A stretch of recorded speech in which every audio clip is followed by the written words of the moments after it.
Good morning to you, rugby fans. Welcome to the Maryland Soccerplex. National Collegiate Rugby brings you day 2 of the Collegiate Rugby Championship National Sevens.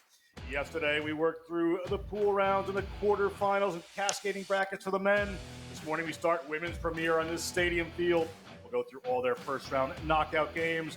Then we'll move into some of the semifinals for men, small college D2, D1, and premier. Winding up your day with some women's quarterfinals in those cascading brackets, as well as going to the men's finals tomorrow. All the women's playoffs will be held. Plenty of rugby at the Maryland Soccerplex. I know that was a lot, but you can find it all on the National Collegiate Rugby app. Follow all the schedules, follow all the scores, follow all the teams, all the stat leaders. But right now, I am John Broker. I am joined by Thomas Wheels Grant, where you see Army West Point, the Black Knights, getting ready to take on the Northeastern Huskies in their first round game. Wheels, a good day of rugby coming. If it's anything to go by what yesterday provided, then I am absolutely excited to the max. We saw some scintillating sevens yesterday, and I'm super pumped to get our women's kick started this morning, and with two good teams to get the day started as well, the Huskies and the Black Knights. Saturday morning footy, what more do you want? Fantastic, ready to go. Army Black Knights will be Army West Point Black Knights. We kick off the Huskies out of the Boston area. First up out of the gate here, very exciting. We are ready to get going. The whistle has blown, and day 2 of the Collegiate Rugby Championship is underway. First Army Northeastern, followed by Lander, Notre Dame College going to be next.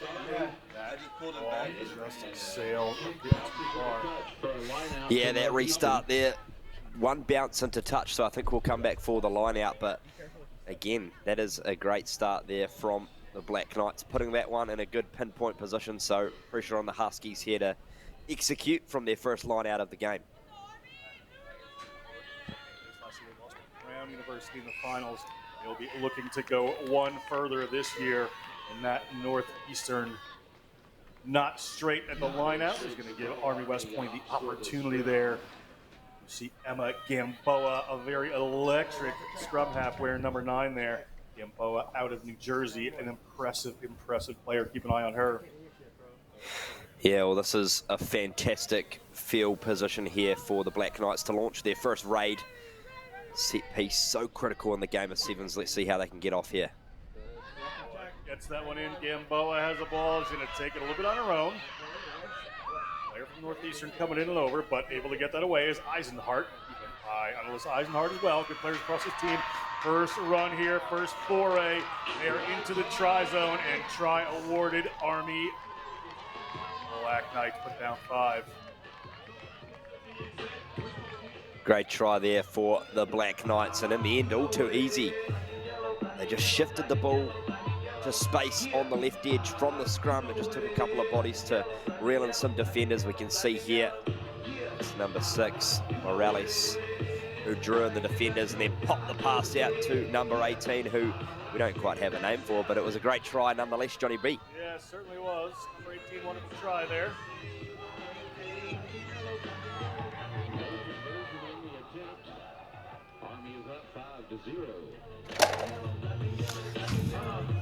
Army will kick this one off.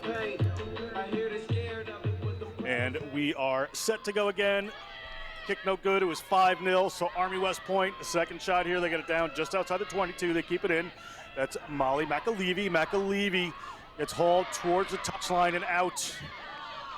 And Army is going to have a line out. Differences in some of these teams. Army full varsity team up in the beautiful West Point. Wonderful campus, wonderful rugby facility up there. Bill Leclerc, the head coach, with Kelsey McDowell.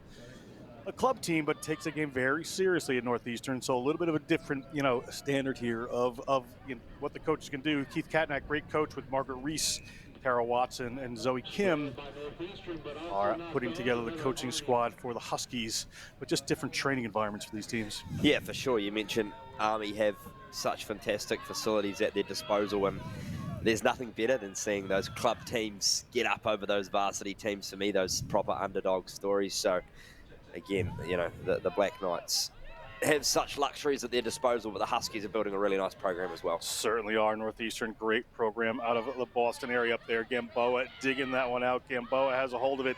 Gamboa just takes a little run, but gets it going. Gets the ball to Eisenhart. Eisenhart gets the ball to Morales. Morales, ball to ground. Gamboa, they're going to come back here. Looks like a penalty against Northeastern, one would imagine. Most likely an offsides. They're not 10 there, but they're going to keep going. That's going to be Molly Murtaugh. Back to Gamboa.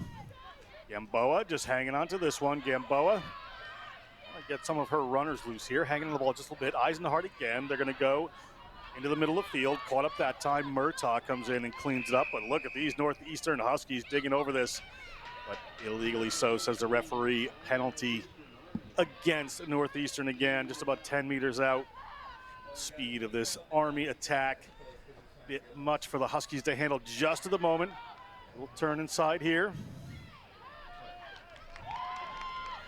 Just pinched by the Northeastern Huskies. They're at their own 5-meter line. They have the ball.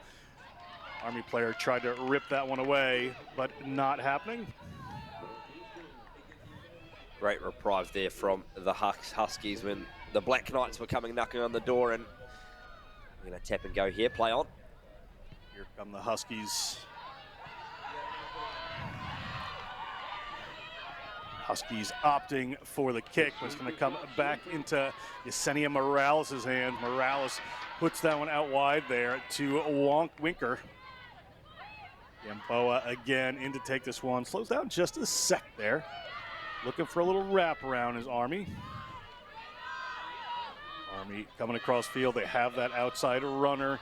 And Alyssa Eisenhart. Eisenhart well marshaled there by one of the Northeast players.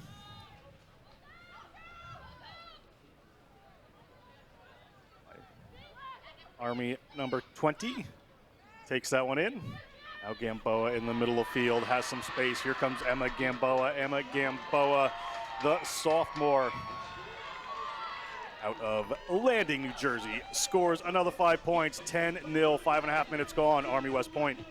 Well-deserved try there to Emma Gamboa. She has been electric in this opening 5 minutes for Army. Lots of touches on the ball, and I really like the way she just takes the ball to the line.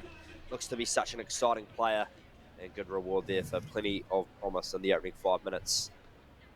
Relatively easy kick out in front here. That one is good. It is 12-0, just over a minute to go. We'll take another look. Yeah, here's the replay again. Gamboa just taking that seam there that opened up. And just too much speed to break through that line. Gamboa with the vision to go down. USA All-American, so plenty of credentials on her rugby CV, Johnny B. Certainly are. Another kick at 12-0. Army puts up 50 seconds to go in this first half. And it's to be Lander, Notre Dame College coming up next. That ball taken by the Huskies. Knocked on by Army. Going to be a scrum here for Northeastern just inside their own 40. They haven't had much time down in the other end of the field. They want to get down there, maybe put on some points before halftime. Nah, you mentioned it. All 6.5 minutes of the game has been played inside the Huskies half. So this set piece extremely critical if Northeastern want to get themselves back into this game. 20 seconds before the halftime siren sounds. So such a confidence booster to take that try into the break if they can get it. Ball squirts out. Gamboa has a hold of it. Oh, just gets a little bit of a forward run there to draw some defenders in. They're going to go for the kick. Pushing that one through. Here comes Army. Somebody streaming onto it. Just a little kick ahead. Looks like Eisenhart touches down for a try. Great work there. The sophomore from Annandale, New Jersey. Went to Villa Walsh Academy. Played for Morris Rugby with Emma Gamboa. Touches down. A good try here. And that's just wonderful heads up play there from West Point. They identified that there was no sweeper in the backfield, and it was the absolute speed of Eisenhart on the right edge who went in for the try and looked to add her own conversion to that. That one sails just wide. The referee whistles us for halftime. We'll be back in just a minute with the second half. Army leading Northeastern. Game 1 of Women's Premier Division here in the Stadium Field. Collegiate Rugby Championships, National Collegiate Rugby. Let's get ready. Major League Rugby is now. This is the moment we waited for. Everything you want is right here. We gon' give them what they came for. We gon' take it up from last year. A Rugby Network is giving you all the free MLR content you want, live and on demand. Never miss a hit, never miss a try, never miss your team. MLR on TRN. Never miss a match.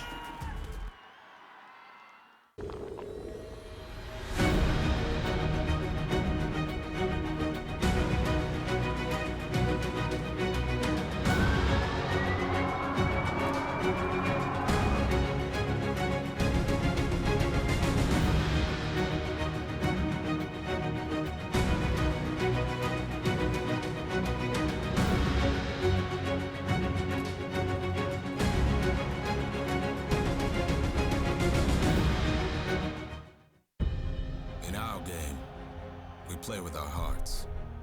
We don't play with sticks, bats, or gloves. We don't wear shoulder pads or helmets. We keep playing when it hurts. And we leave everything on the field. What we wear must be built for our game. It's here. Welcome back. It is a good lead here for the Black Knights of Army West Point. Northeastern going to be kicking off, trailing by 12 here, 17 here, pardon me. Here at the Collegiate Rugby Championships. Day 2, Women's Premier Division.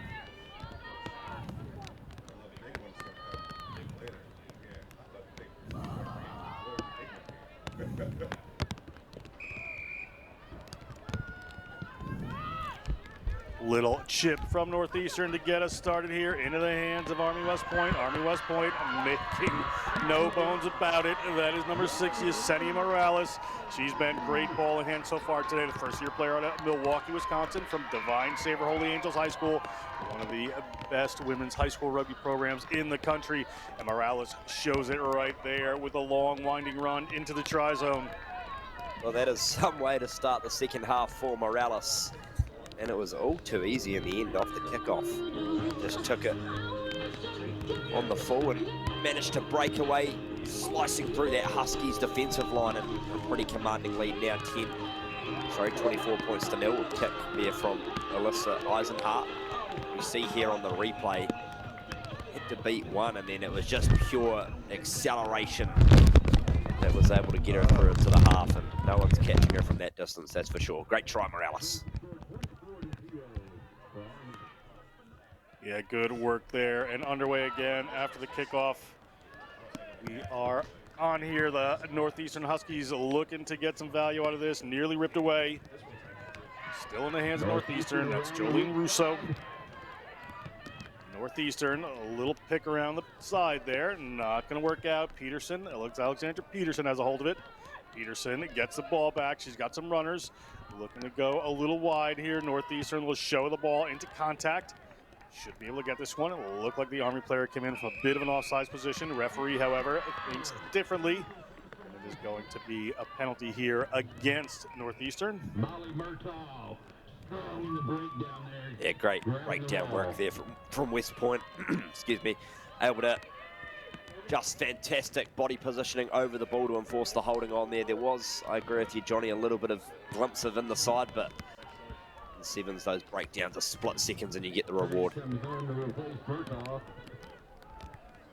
Set move coming for Army West Point. Army West Point moves it back across, gets in the hands of Ellie Carney. Out to the side now, up 24-0. 9 minutes going in the game. Little pass to the outside, cut back in. Eisenhart looking for a runner. Morales looking for the ball. Here goes Morales. Can she get by a couple of more? Passes the ball back in. However, it was a black jersey, but the black jersey of Jolene Russo. Northeastern gets hauled into touch. So this will work out for Arm in the end. Look for a second there, like Hannah Wilker was ready to just pass that ball away. Wilker wanted to get going, the grad student out of Portland, Oregon. A couple of players featuring Jolene Russo, a sophomore out of Burlington, Mass. Ball in hand quite a bit for this Northeastern team. Up from Army. Down into the hands of Wellis. Into the middle of the field they go. Ilya Shamus.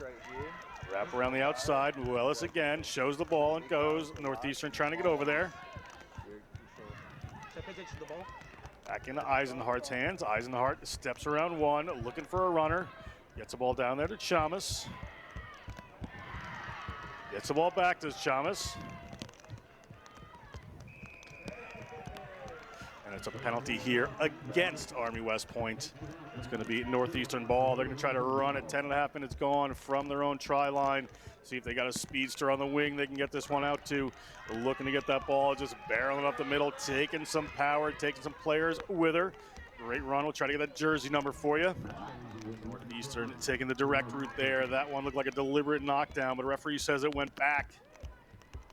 It'll still be Northeastern ball, but that West Point defense is regathering here, not leaving much room. This Northeastern, they're probably not used to playing this pressure. They're not coming from as deep as they could come. They got a penalty against them there, so it's going to be ball out into the hands of Kate Winker. I just got a pronunciation there. Winker scores a try. Well done, Army. Another 5 points. Well, Army's just a team that'll hurt you on any little mistake, and we just saw the evidence of that there. Great try for Kate Winker, but again, Northeastern, I was going to give them some positive accolades there. They did make that big carry through the middle, but the support just wasn't there, and the Black Knights were able to force the turnover and get the quick try there through Winker. The conversion just shaves to the right, so 29 points to 0. It's a long way back for the Huskies in this one at the moment. Certainly is a tough one right now for the Huskies. It is the 1 seed versus the 8 seed. Bit of a tough run for them.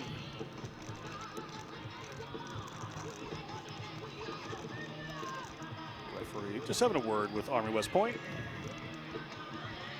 Telling them to stop scoring tries. I don't think you're allowed to do that. I think that one's a little bit out of bounds here. Long kick in behind the 22. Northeastern having to work from their own line again. Under that pressure defense.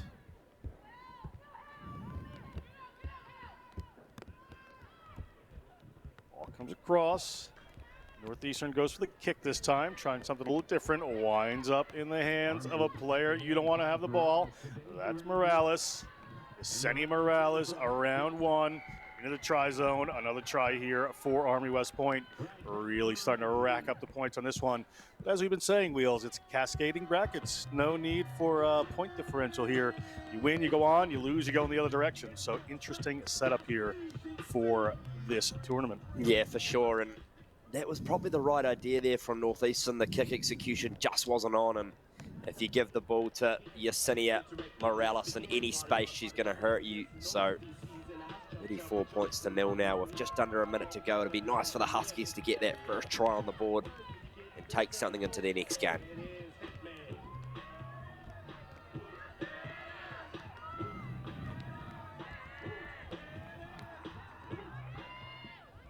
Army ready to kick this one off again.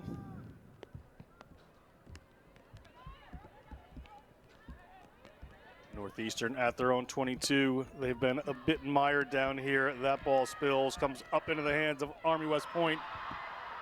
Carney gets that ball out to Walbrink around the outside. Into the corner goes Marissa Walbrink for Army West Point. Walbrink, the sophomore out of Sacramento, California. Great try there. Another few points for this surging West Point team, making a statement early on. Yeah, statement indeed, as we see the replay of Walbrink on the outside. The cover defense trying everything to get across. It was number 10, Alexandra Peterson from the Huskies, who put in that last dive effort. But what a statement, as you said, from the Black Knights in this opening game of day 2. They look to be an unstoppable force, that's for sure, early on in this competition. And that will whistle us for the end of the game there. We're going to move forward. It is going to be Lander versus Notre Dame College. We'll step away. Army makes a statement, 34-0 over the Northeastern Huskies. We'll be back in just a minute.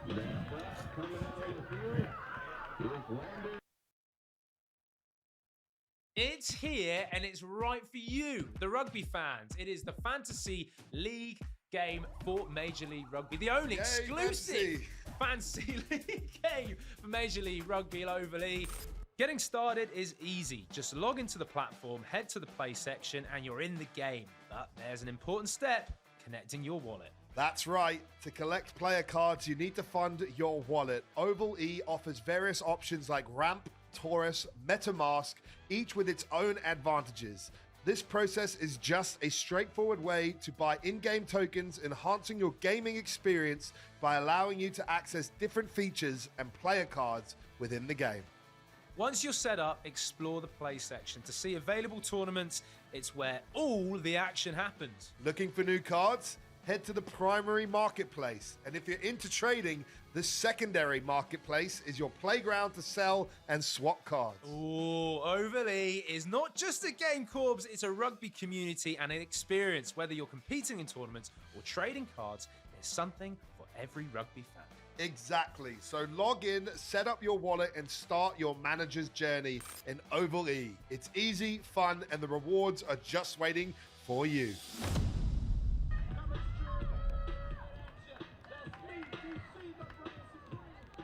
Welcome back. Game one is done. It is game two of the women's premier.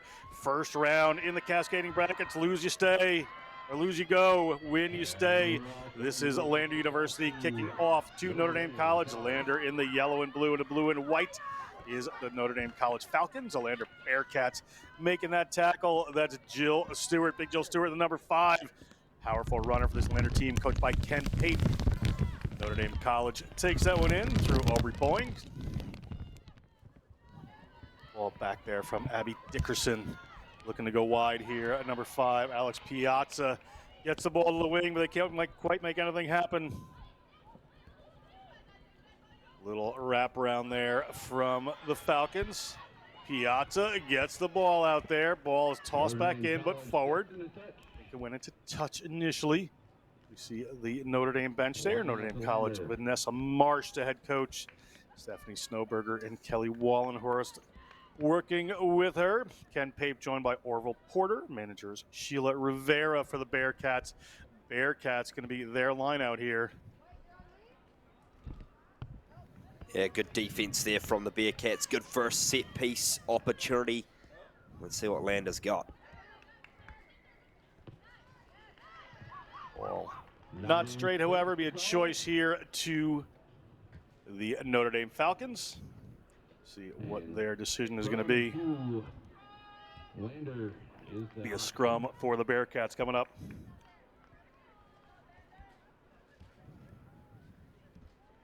The scrum actually turned the way of the Falcons, so I think it was actually a not straight, Johnny, and maybe a reversal there.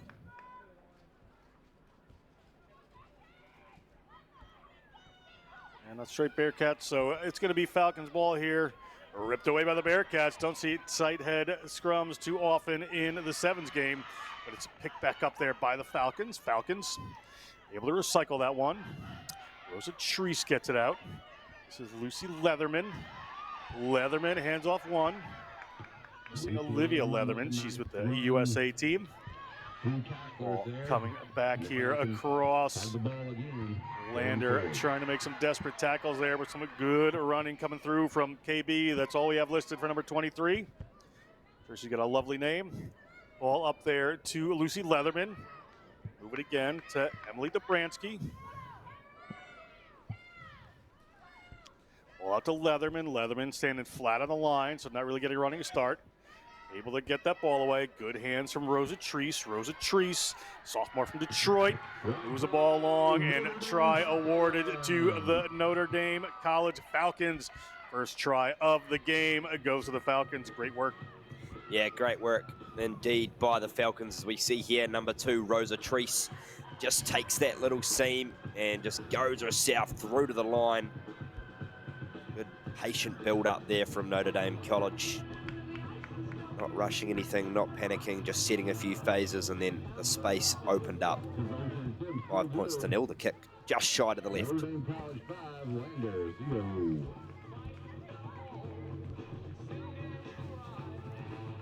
Kick to come from Notre Dame College here. As we are in this first round, we already got one team moving forward. That is Army West Point, the Black Knights. We have Lander versus Notre Dame College. We get our day going. Plenty more games. After this is going to be American International versus Mount St. Mary's. Yeah, I see Mount St. Mary's and Bowdoin, Michigan. I'll step aside for those. Wheels will be on the call.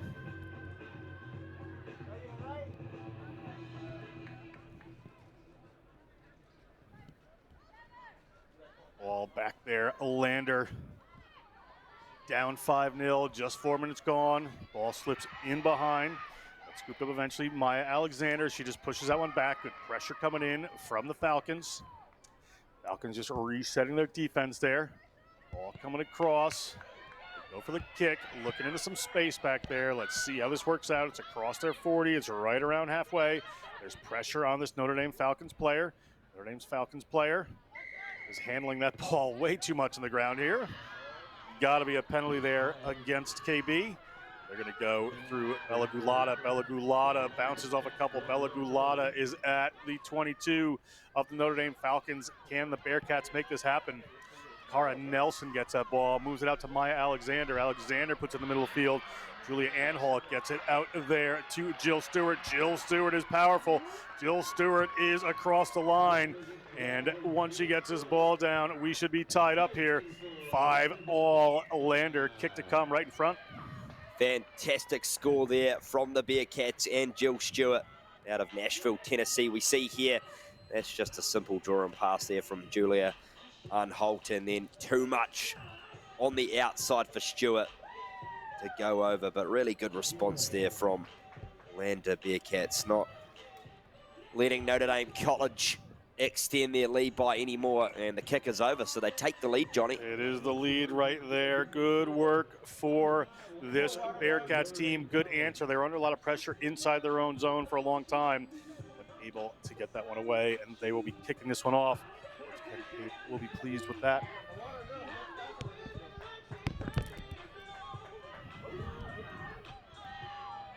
Restart critical here for the Falcons. Certainly is. Falcons take that well. Leatherman, but ball goes in over the top of the head of Dobransky there.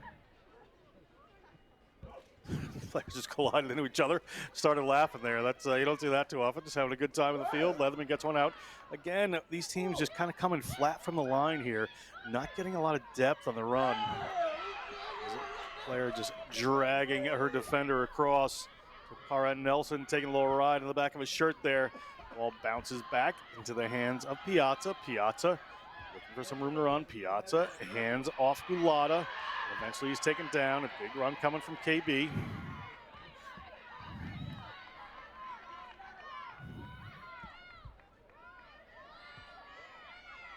Leatherman powering forward here.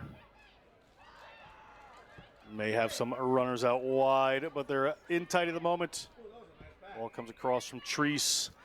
Space in the middle of the field, and a runner is straight through it. Going to be a try coming here for Aubrey Boying. Aubrey Boying, the senior from Brunswick, Ohio, touches down a try, and we have another lead change here at the Collegiate Rugby Championships. Yeah, right on the stroke of halftime too. That'll make the coaching staff happy of Vanessa Marsh, Stephanie Snowberger, and Kelly Wallenhorst, but that is a great score from Aubrey Bowen. Again, just simple rugby sevens pays the dividends as we see the kick go over. 14 points to 5 at halftime. Great game so far, Johnny. Fantastic. Good lead changes. Everything you're looking for in one of these games. Underway here. Little bit of an injury there, so player down, but it's going to halftime. We're going to step away for just a minute. We'll see how this exciting second half turns out. Whey protein is my favorite product. Best part about it is I can have it straight after a workout or a training session. My favorite product is vitamin D. Back in DC, we practice a lot indoors, especially in the winter, don't get a lot of sunlight, so having some vitamin D is important. We select Thorn because we know it's tested and it's safe to use.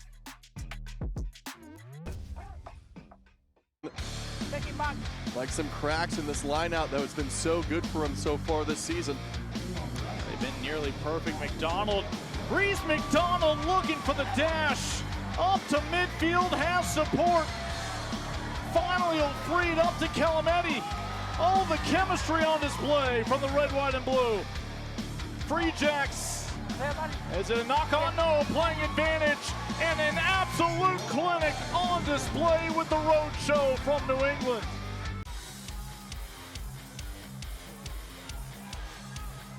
On and out on the maul. Paulisike Hodgson on the loop. Out to the fullback, he's looking strong again.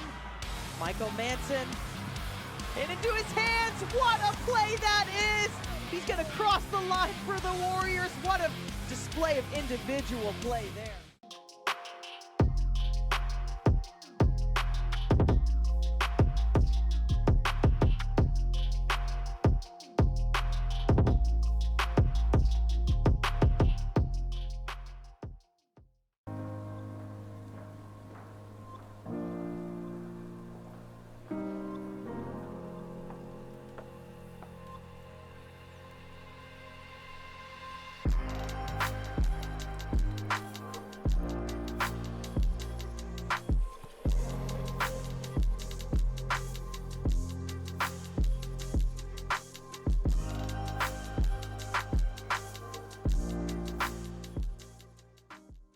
It's time to hit. It's time to pass. It's time for tradition. It's rugby time, America. It's rugby time, America. It's time. Welcome back to the Maryland Soccerplex. It is Collegiate Rugby Championship round 1 for the women. Which of these teams will move forward? Which of these teams will go in the other direction? Cascading brackets. Notre Dame Falcons in white with a lead. There's been a couple of lead changes here. Lander Bearcats are in the blue and yellow. Coming from the other direction. Referee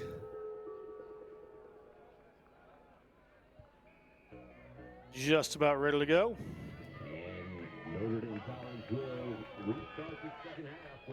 We are underway with the second half here. Second half. Ball in Lander's hands, looking for the corner right away, trying to get some speed there, but is not going to materialize. Two defenders, player in and over. Ball nearly won there by Jill Stewart, but winds up in touch. So it's going to be a line out just inside the 40-meter line for this Notre Dame Falcons team. Yeah, unfortunate there for the Bearcats. The ball just spat out the back of the ruck and rolled on into touch. As we know, the old rugby ball has a funny bounce at the best of times. So good opportunity here for the Falcons to strike back, reduce this deficit that the Bearcats currently have. Long pass over the top to Leatherman there, but not straight. A decision here for... I like the gridiron style at the line out, just the one hand throw in. Yeah, a little different there. Let's see this, Tom Brady-esque. There's a penalty on the line out, and ball in Notre Dame's hands. The Falcons coming around the outside. Falcons looking to get that ball back in. Leatherman puts it in the hands. There's some open room here if they can get into it. Hasn't quite happened, so they're going to have to recycle this one. Leatherman gets the ball out, slips through the hands of Abby Dickerson. Dickerson gets it back, looking for some space, gets the ball to the wing. The infamous KB headed towards the line again. And it is a little bit more of a lead for the Notre Dame Falcons as they touch down in the try zone. Oh, infamous indeed. She's just so good. She doesn't want us to know her name, scoring all the tries. Wonderful there on the outside from Notre Dame. And this reduces the deficit. It was the Falcons that scored, not the Bearcats, so we'll get that tidied up for you. Reduces that deficit. 14 plays 12. Yeah, certainly does. It was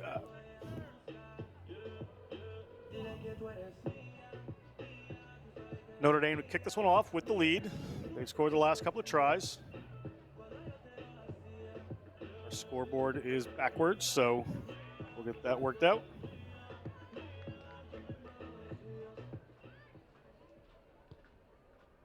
kick there from the Notre Dame College Falcons. Bearcats on the run, putting the power moves in here, but a haul towards touch. Ball still in. They're going to hang on to this one. Good run coming there. That from Takara Nelson. She's eventually brought into touch. Pretty physical challenge there, but it'll be a line out here for the Notre Dame College Falcons. Well, it was the try scorer there for the Falcons, KB, that just threw her body into contact there of number 5, Jill Stewart from the Bearcats, who was bustling down the sideline, but fantastic last grasp effort there from the Falcons. We have the correct score now. 19-7, Notre Dame College leads the Lander Bearcats. There just might be some changes coming in here. So we have a potential injured player down as well, so hopefully everything's okay pitch side. We talk about the weather today. We saw glorious conditions yesterday, didn't we, Johnny, for some free-flowing rugby sevens. Today, forecast looks similar, potentially a wee bit more chilly, a bit more wind. But sure, it won't stop the quality of play. It certainly won't. Plenty of rugby on tap for you today. They're just getting attended to here.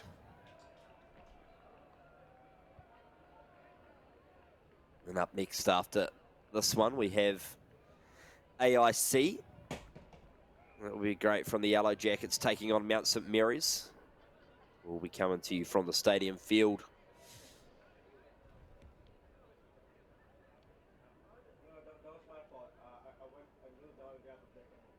Still a player just getting attended to here. There's just waiting to get started again.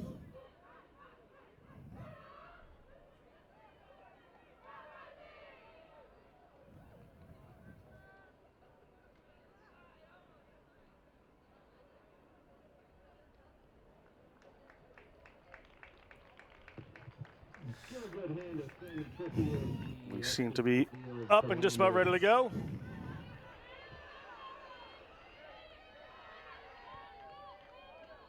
Line out for the Falcons. Just about 11 minutes gone here, so 3 minutes to go in this matchup. 19-7, Notre Dame College. They go back to Leatherman. Spills the ball, but gets it back again. They're in the middle of the field. Nice little offload there from Dobransky. Dickerson gets it wide for a big run here. KB down the sideline into the try zone. And the Notre Dame College Falcons headed in for a try. Lander tries to dislodge that one, but not happening. So more points here as Notre Dame College goes to 24. Again, they do a great job of shifting the ball to the edge, and once the ball is in KB's hands, you just see here too much pace on the outside to streak away for a convincing win in the end for the Falcons. Still a little bit of time left to play in this one, but a very healthy deficit now for Notre Dame. Yeah, certainly looking pretty strong as Notre Dame. That kick doesn't quite make it, but they are in the lead, certainly. And the winner of this would play Army in the next round.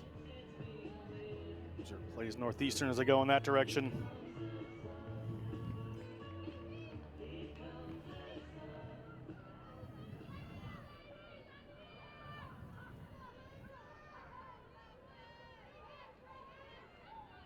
Notre Dame ready to kick this one off. Just about a minute and a half to go. That one not quite making 10 to start with. Bounces back, so it'll be a Lander ball at midfield. Yeah, we've seen Notre Dame College have really favoured the short restart in this game as the Bearcats tap quickly. Luckily that one unfortunately drifted forward. Yeah, it's tough one. Referees calling that a knock-on. Hard on the Bearcats there. Just about a minute on the game clock. Seem to be going in the direction of Notre Dame College at the moment. We see on the replay here,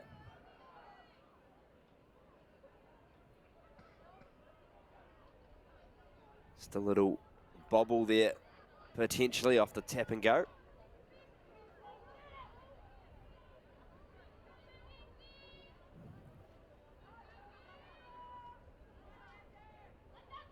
Ball coming in from Notre Dame. Just about 40 seconds left. Lander going for a big push here. Lander wants some final points, but it's going to come back in the Notre Dame College direction.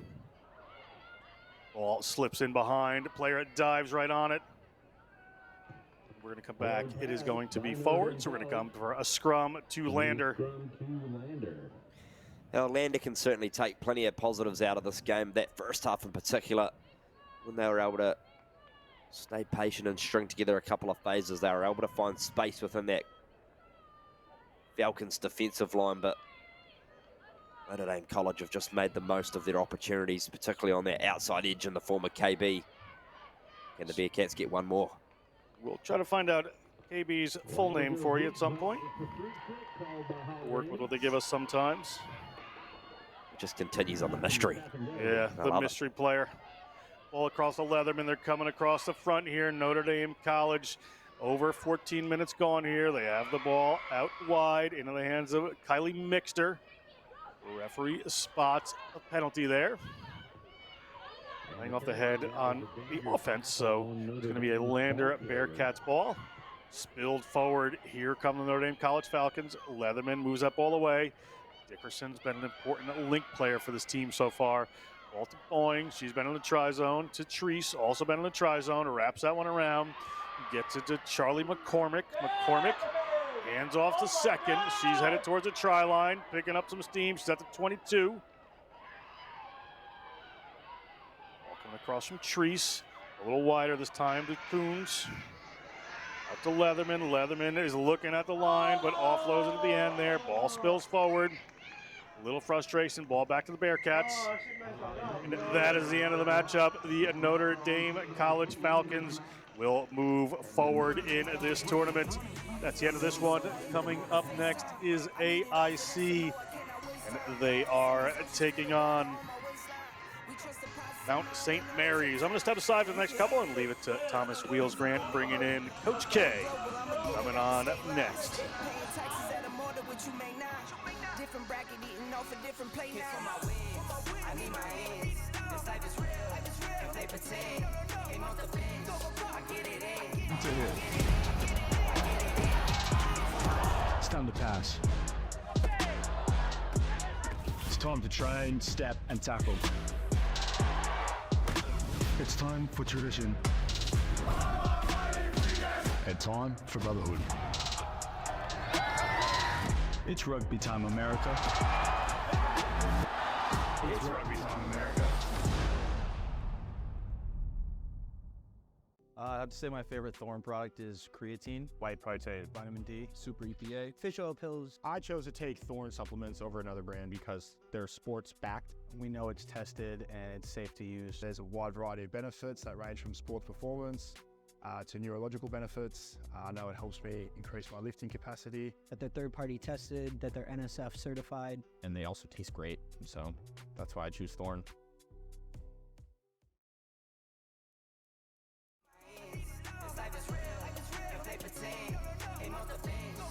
And welcome back in, ladies and gentlemen. We are moving on in the Women's Premier Cup division. It is the first round. The AIC Yellow Jackets taking on the Mount St. Mary's Mountaineers. I'm joined here by Coach K in the commentary box. A very good morning to you, Coach K.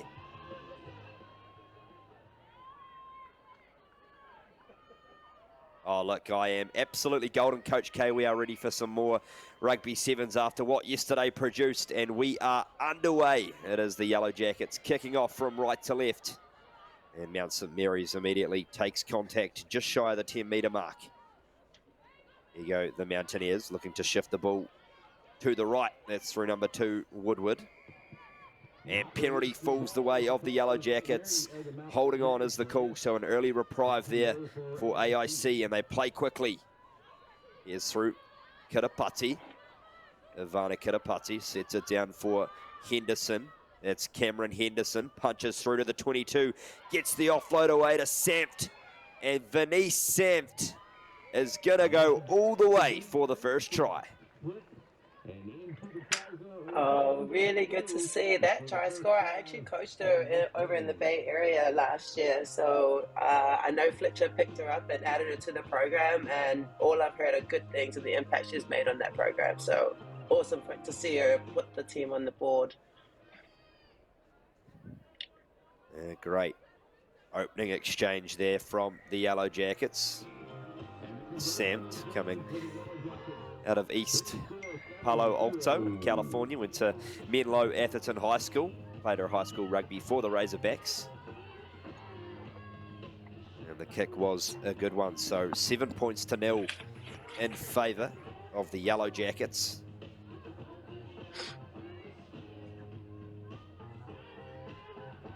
And it will be Cameron Henderson to kick things back off. Taken down by Dietz. It's Carly-Ann Dietz. This gets us back off to Emma Jacobs for the Mountaineers. And penalty falls the way of Mount St Mary's. They'll play quickly here. Looking to shape to the left. They break through. Here come the Mountaineers in the hands here of Manglona. Just loses control of the ball on the ground, but they're able to recycle it cleanly. So play on for Mount St Mary's. And we're going to come back for the knock-on. It must have been a call in there from the assistant referee, but good opportunistic break there for Mount St Mary's, Coach K. Yeah, nice slice and dummy and slice through the defence there shown by Mount St Mary's. AIC though, no surprise, scramble defence. Good way to, good chance there to regroup on defence. Party got into the scrum and AIC try to shift it out to the right edge. Playing through here, past the 22. AIC just looking to keep the ball alive here as they break away. Looking for the offload, I think, is the try scorer, Samt. Rather, that's number 13, Luggy, who gets the offload away. This time with Samt. It's the pass back a little bit messy for AIC, and Mount St Mary's dive on the ball just beyond the halfway line. There goes Jacobs. Back to Manglona, but a space here for the Mountaineers in the hands of Woodward. And they sit on the 10-metre mark there. The Mountaineers trying to find a hole in this Yellow Jackets defence. With Lily Myers. No scrum half in play, so they've got to come in and shift it out quickly as they work it beyond the 10-metre mark again, do Mount St Mary's. And penalty, says the referee. They tap and go quickly. The Mountaineers getting a roll on here. Jacobs. AIC come in and try to poach the ball, but the Mountaineers just do enough to retain possession, and staunch defence from the Yellow Jackets. Here it is now with Kate Stern. Katie Stern down the outside. Stern is going to break away into the 22, and the Mountaineers hit back.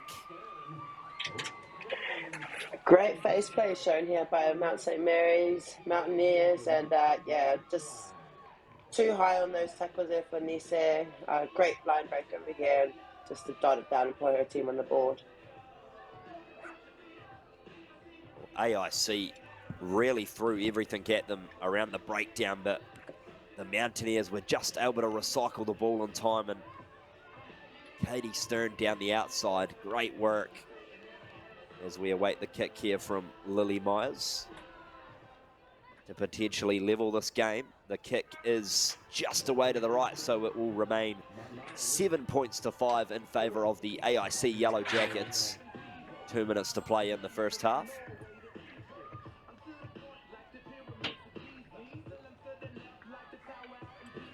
And it will be Lily Myers again to get proceedings back underway from the restart. This one a little bit deeper, taken on the full here from AIC, and they break through immediately, do the Yellow Jackets, bustling away, getting the offload. Goes backwards, says the referee, so we're going to play on, and it's been turned over by the Mountaineers. This one with Manglona. They whip it out to the left with Woodward. Plenty of touches early on for Woodward. Out of Riverdale Rugby Club, and they break through Jacobs, gets one fend away on Pelignan for the Yellow Jackets. I tell you what, the crowd sounds excited out there. I'm sure that energy is being pumped through this match here. Well, just as you say it, that is an exciting hit there in the midfield from Kirapati, but it was deemed to be in an offside position, so the Mountaineers will have the ball, just under a minute to play in the first half. So they shift the ball back to Myers. Myers breaks through to the 10-metre mark. The Mountaineers trying to take the lead in this game. This one spits out the back and it's collected by Manglona. Penalty, says the referee. No arms tackle was adjudicated there, so 20 seconds to play. Here comes Manglona once more. Plenty of touches for Anita Manglona. Down the left here for Jacobs. They set the ruck, and that's another penalty. Discipline could prove costly here for the Yellow Jackets as Jacobs breaks through once more and gets met in a thumping tip tackle. Legally so, says the referee, and unfortunately a little knock on there at the breakdown for the Mountaineers. Pretty even match so far with both sides. Great defensive efforts, applying pressure on the attack, and yeah, some good ball movement too from both teams. Well, that's all we have time for. This game is on a seesaw, 7 points to 5 AIC over the Mount St Mary's Mountaineers. We'll be back in just a moment.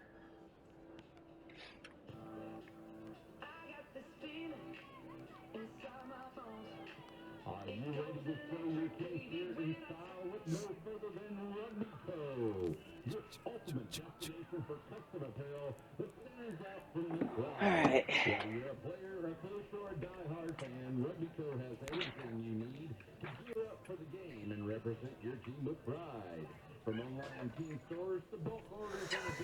The Michigan.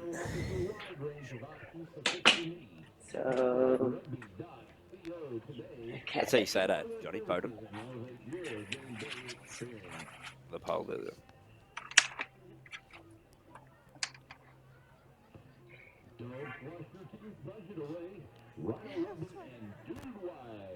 Partnered to offer you an exclusive deal on rugby teamwear. Save $25 on each custom kit when you add the Blue White logo to the short. You can stop by the Rhino tent and learn more, or visit rhinorugby.com.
Is the Yellow Jackets 7, Mount St Mary's Mountaineers 5. It has been a game that has to and froed in a tight first half, and immediately the Yellow Jackets break away through Sampt.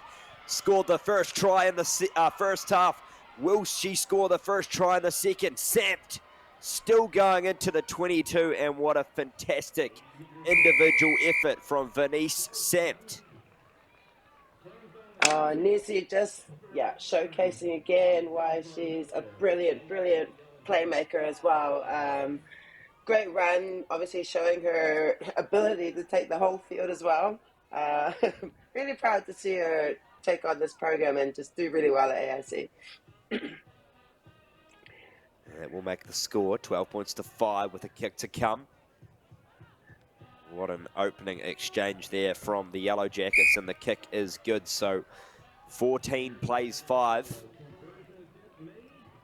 The Yellow Jackets over the Mountaineers, as we see the last effort here from Sam. Still had a lot of work to do, and fantastic skill set there to get the score.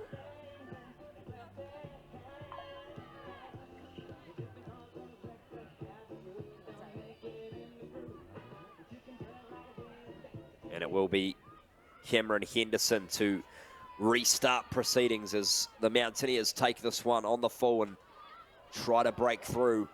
It's been stolen by the Yellow Jackets though, so great job in the tackle. Rolls on here with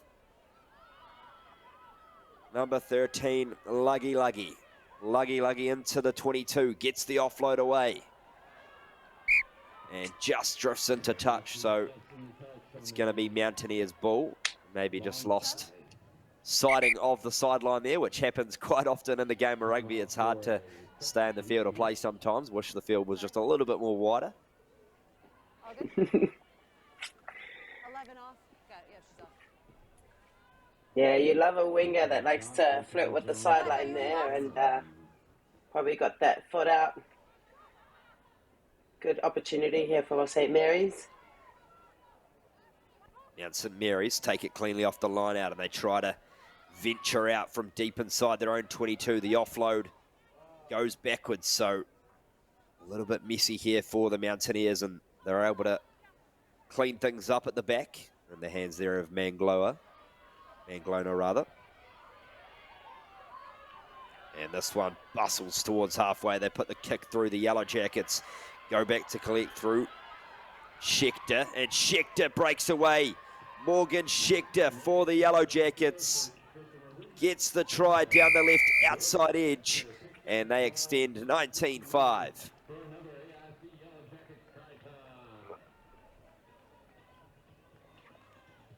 Way to retreat and get that kick, lose that ground, and then just what you want from a finisher. Pin your ears back and take it down the sideline. So Yeah, good contest here. Out of Cheshire in Connecticut, went to Cheshire High School, all conference first team Naira 15s. Studying criminal justice, and that kick not over, so it remains 19 points to 5. Still time for the Mountaineers to get back in this game as we see the replay here. And Schechter took it on the bounce and then just put the foot to the pedal. Too much gas.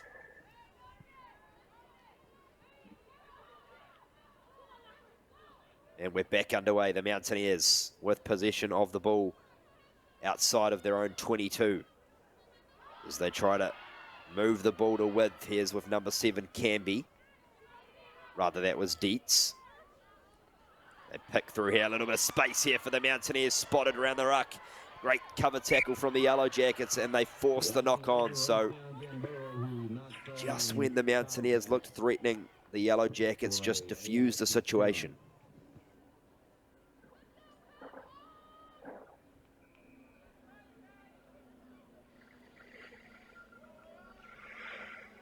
Will be a scrum in favour of AIC. Just over 2 minutes to play in this game.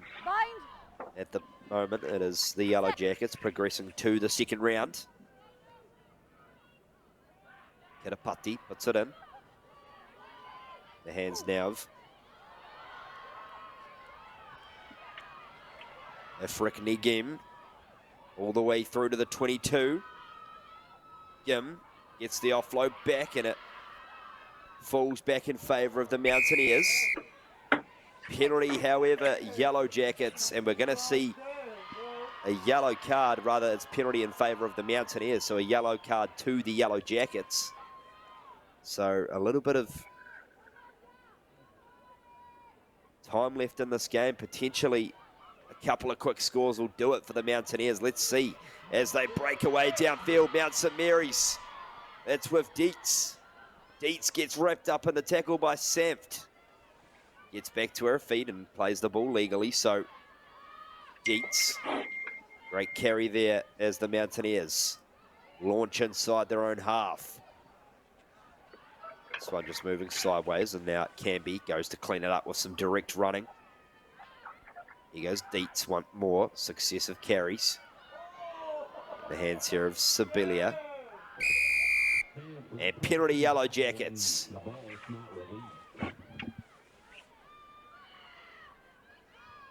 So they play quickly here, do the Yellow Jackets. They get it out to the left, but a space here for Lungy. Gotta be on your feet. This one just setting. Let's go. Far to the left here for the Yellow Jackets. A little bit messy at the moment, not quite going anywhere for both teams. They're going to slow things down a little bit as it gets to Kiribati. Kiribati takes it into contact. This one a bit of a bounce pass, rolls along the ground, but the Yellow Jackets able to collect. Offload is a good one, goes back to the try scorer, Schechter. And the Mountaineers pick up the loose ball. They kick it through to the 22. 5 seconds left on the game clock. This one has been a very messy passage of play for the past 2 minutes, but the ball is still alive for both teams. Both teams working real hard in the midfield here. As you mentioned, working very hard. And eventually they kick the ball into touch. It was a little bit of touch rugby there for a minute, but it gets the job done for the Yellow Jackets. 19 points to 5 over the Mountaineers. They'll progress, and we'll be back with you very shortly.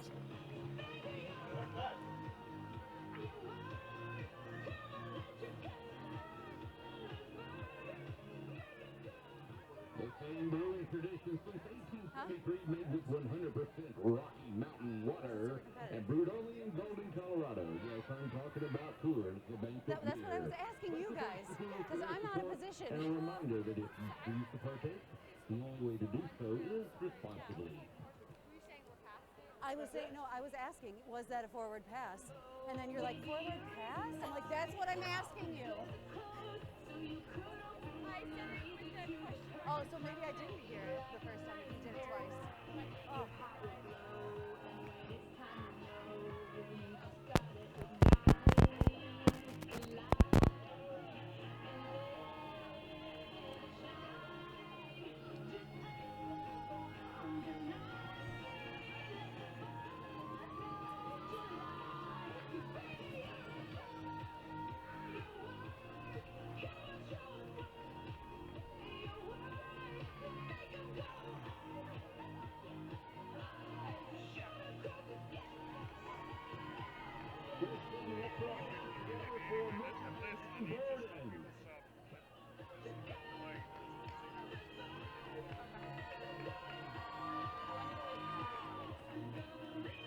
Couple of games to kickstart this Saturday at Sevens. We've got the Michigan Wolverines taking on the Bowdoin College Polar Bears.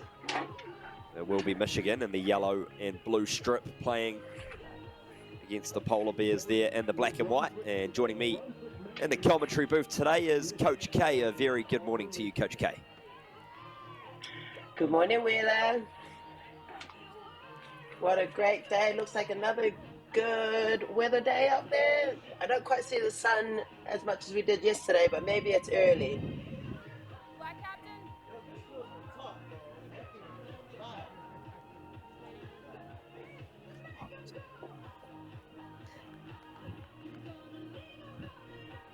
Exactly right. We're just awaiting the buzzer for this one.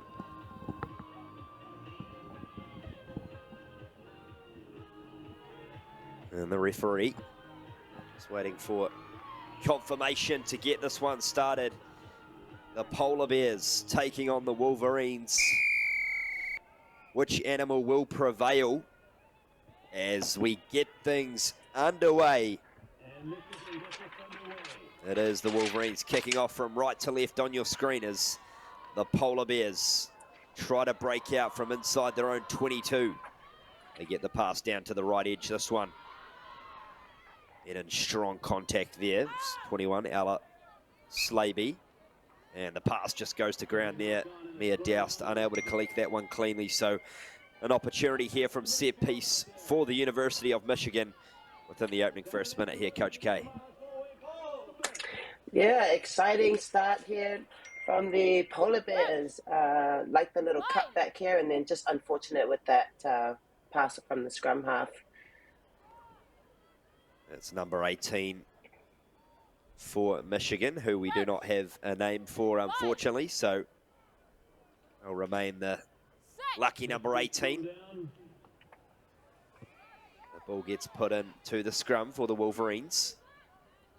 And it's been stolen here from the Polar Bears. That's Colleen Doucet, who grabs the penalty for Bowdoin. So not rolling away, and it goes from bad to worse on that occasion for Michigan. Just unable to get clean ball out of the scrum. So the Polar Bears play quickly through Doust. Out here to Hamer. Down the left-hand edge, a bit of space here for Bowdoin if they can find the seam. Good defense from Michigan, and they turn the ball over. The Wolverines break away. Just shy of the 22-metre mark. Here come Michigan. As they shift it to the left. Strong carry there. And they're able to whip it out here in the hands of Gale. Wide pass out for the Wolverines. A bit of space down the left edge. Good tackle there from Slaby of the Polar Bears. Playing advantage, says the referee for the Wolverines. So a little bit of house money for Michigan. They whip it. Yeah, good face play here by the Wolverines. Good ball retention, and Polar Bears playing some patient defence here too. That one's been lost forward, so we're playing on as we continue to move forward here through the Polar Bears. It's in the hands here of Hamer. Hamer breaks down the left side, gets the offload away, but unable to be taken cleanly, so we're going to have a scrum in favour of Michigan. Good scrambling defence there from the Wolverines. Yeah, both teams applying good pressure on defence. Some unfortunate knock-ons early in the match, but who doesn't love a scrum? Who does not love a scrum? That is correct, and it's great to see both teams trying to move the ball early. Two evenly poised teams, it looks like, indeed, in the opening 3 minutes here. Good scrum from the Polar Bears, but Michigan get it out in time. They sling it wide to the left, a bit of space here if there is enough speed to burn. Certainly a good effort down the sideline here from the Wolverines, but good cover tackle from Eisenhart, but illegally so, says the referee. So Michigan will tap and go quickly. They work it to the centre field. Strong carry there from the number 2, Tui Dupo, and penalty falls the way of Bowdoin. They tap and go quickly. They break away down the right edge here through Hamer. Hamer gets caught up on the back of the jersey and just brought to ground here now with Bishop. Kyra Bishop looks for the offload, and this pass goes to ground this time. So perhaps both teams just maybe a little bit too fortuitous in this opening 4 minutes, but encouraging play you can see there. Slaby of the Polar Bears just telling the team to slow it down a little bit, maybe calm down with our speed.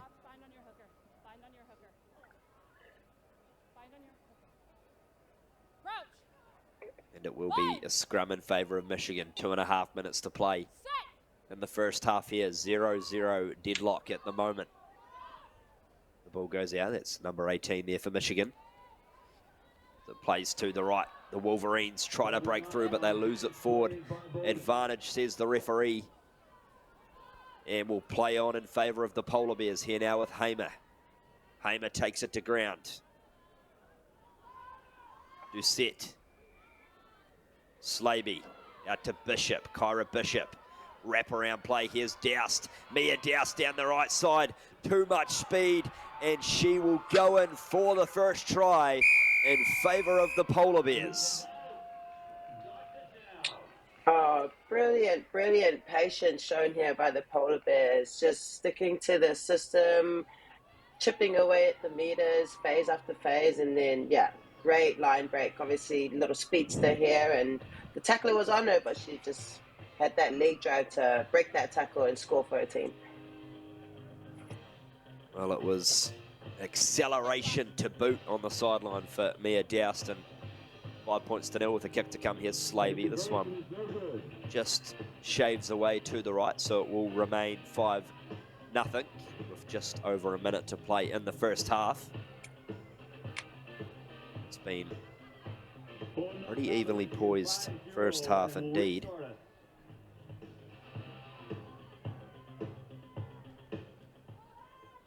Of course, after this game, we're going to see Brown versus Minnesota on the stadium field as the Wolverines look to try and get themselves back into this game as they've threatened to break away inside their own 22. Here come the Wolverines. This time they break through past the 10-meter mark here. That's a great run from Machak.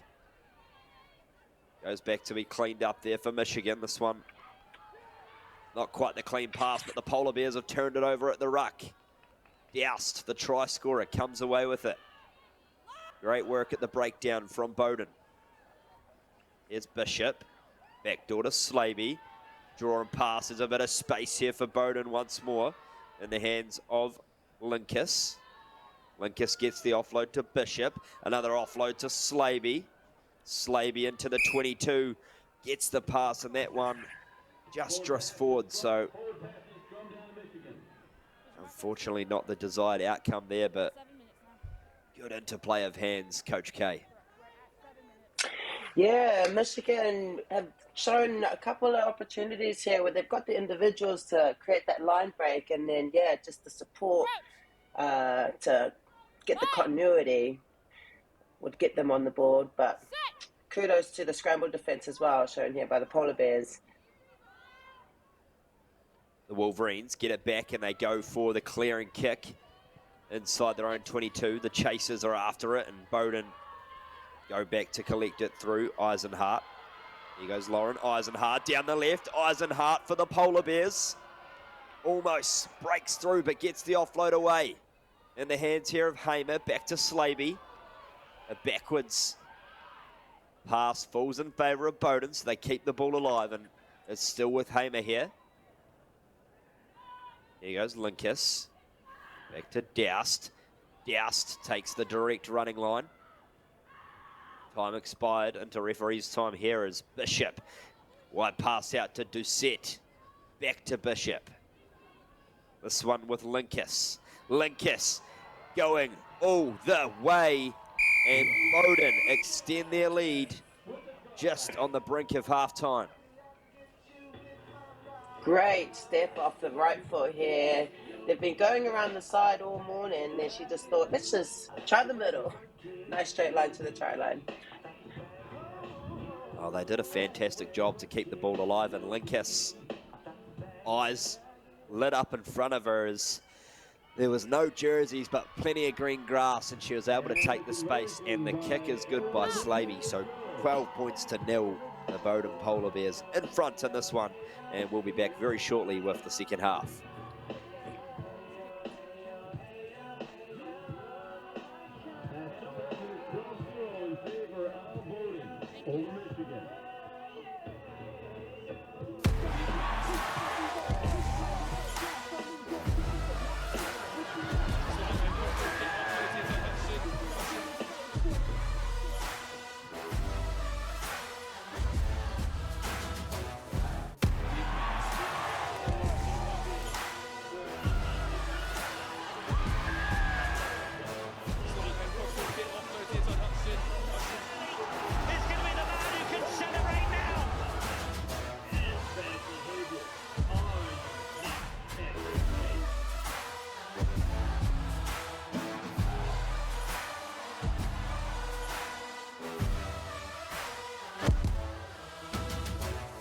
Welcome to the Rugby Rundown on the Rugby Network, as we bring you your weekly rugby fix. With the big news, special guests, and unparalleled access, this is your rugby show. Watch exclusively on the Rugby Network. Welcome to the Rugby Rundown on the Rugby Network. Join myself, Alex Corbacero, and Will Hooley as we bring you your weekly rugby fix. With the big news, special guests, and unparalleled access, this is your rugby show. From college rugby, Premiership Women's Rugby, MLR, and more, we've got you covered. Watch exclusively on the Rugby Network. Come along for the ride as we bring you the Rugby Rundown. We got the hits. We got the kicks. Oh God, that looks way too good. The passes. The athletes. And the fans. We got the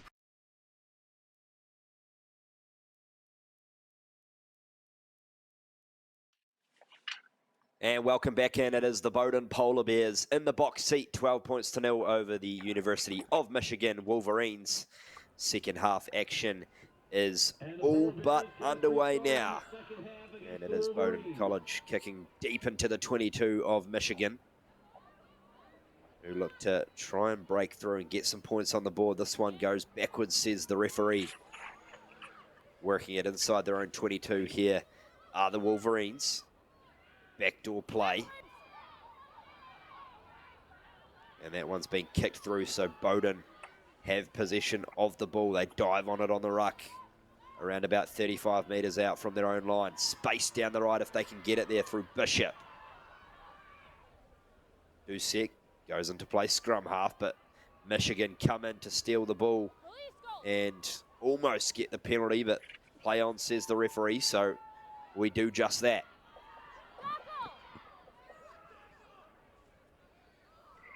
Here come Michigan. This one bobbles backwards, a bit of a loose pass, and Bowdoin dive on the ball. Here's Slaby, 5 metres out. Bowdoin applying heaps of pressure. Great attacking opportunity here through Linkus. Already one try to her name in the first half. Bishop, they shape to the left. It's Kyra Bishop there. Just 3 metres out from the line, and the Wolverines get the big penalty. That is a heart stopper, Coach K on the line from the Wolverines. Yeah, Polar Bear again coming out and just, they've really been dominating the territory for this whole match. So Wolverines should be looking to just want to play more down the other end because they're definitely breaking the defense. But yeah, they've been in their half for most of this match. So let's see what they've got up their sleeve now. So Michigan tap and go, and they clear the ball with a big punt down past the 22, and the ball just dribbles out close to the 10-metre mark, and Bowdoin look to play quickly, and they do just that. Here comes Slaby. They fling it wide in the hands of Hamer, and that one has been adjudicated to have drifted forward, so we're going to bring it back over to the initial line out, rather, is the call. So they were told they could play quickly and then brought all the way back for the line out. So it will be the Wolverines put in.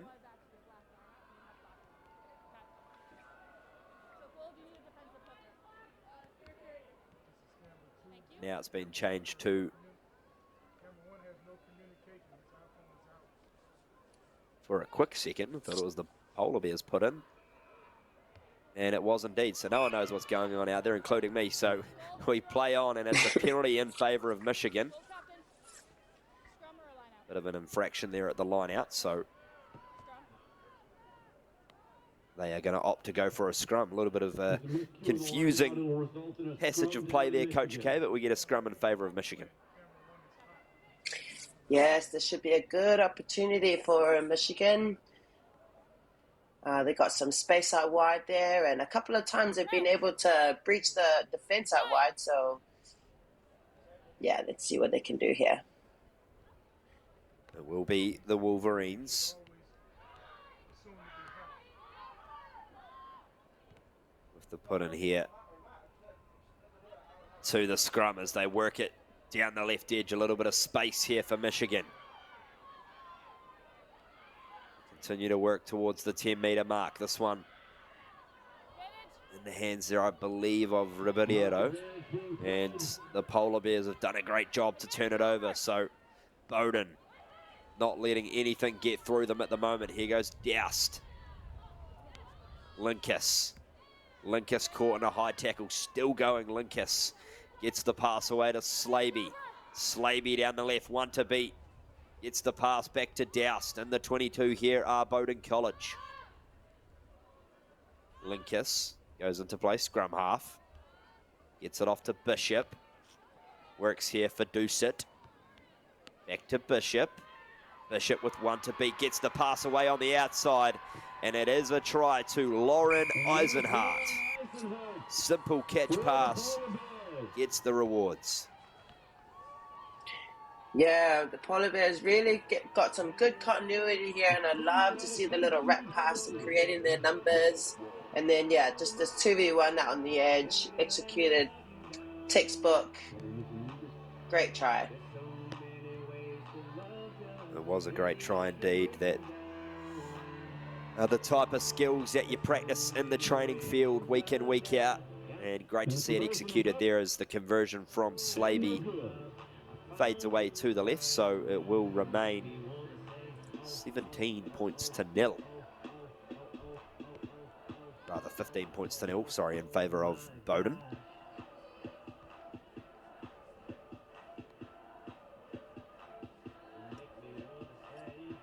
And here goes Slaby, gets the kick off. Just past the 10-metre mark, this one finds open pastures, but Michigan are able to quickly diffuse the situation. And we're going to come back for a penalty there. A deliberate knockdown has seen a player exit the field. Seduce it. Yellow carded there. And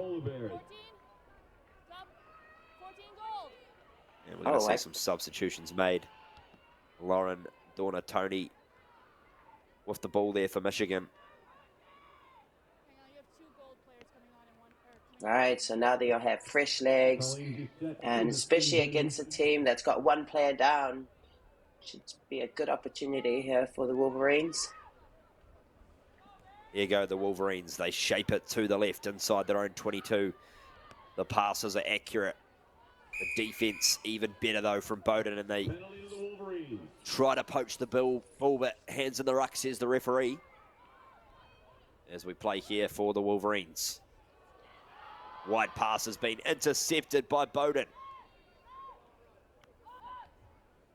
Slaby picks and goes, looks for a runner. Slaby still going. Show and go. Almost splicing through the gap. Linkus goes in to seal that one down. Stommer. Doust. Stommer still going. And penalty Bowdoin with time expired on the clock. They want one more in this game, so Doust taps and goes quickly, gets it off to Slaby. Slaby goes wide, cut out pass. Space here for Eisenhart. Gets the wraparound play to Stommer. And Stommer goes in for the try, almost. Just shy. Eisenhart plays scrum half, gets it off to Norton. Norton, direct running's been poached here from Michigan, so crazy stuff in the end goal from the Wolverines, and they do a great job to turn over the ball. Michigan. Yes. Wrap this one wide. And they break through. Here come the Wolverines. One to beat. Fantastic in and out. And they are going to get a wonderful consolation try there through number 15, Ember Larson. 17-5, and you've got to give them full credit, Coach K, for not giving up. Yes, they showed great persistence on the try line there, good defense, and then with the turnover ball, and then speed like this, and the in and out on the fullback, yeah, or the sweeper. Great try by Michigan. Well, it was raw. Yeah, Bowdoin's apologies there, no, raw speed, I was going to say. Fantastic from Ember Larson, 17 points to 7. This one ends up in favour of the Polar Bears, who will progress through to round 2. And we'll be back with you very shortly. It will be John Broker on the main microphone. And hey, look, I'll jump alongside him. Why not?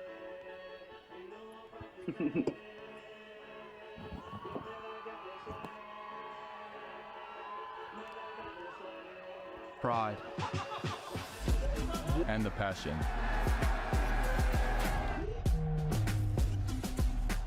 All we need is you.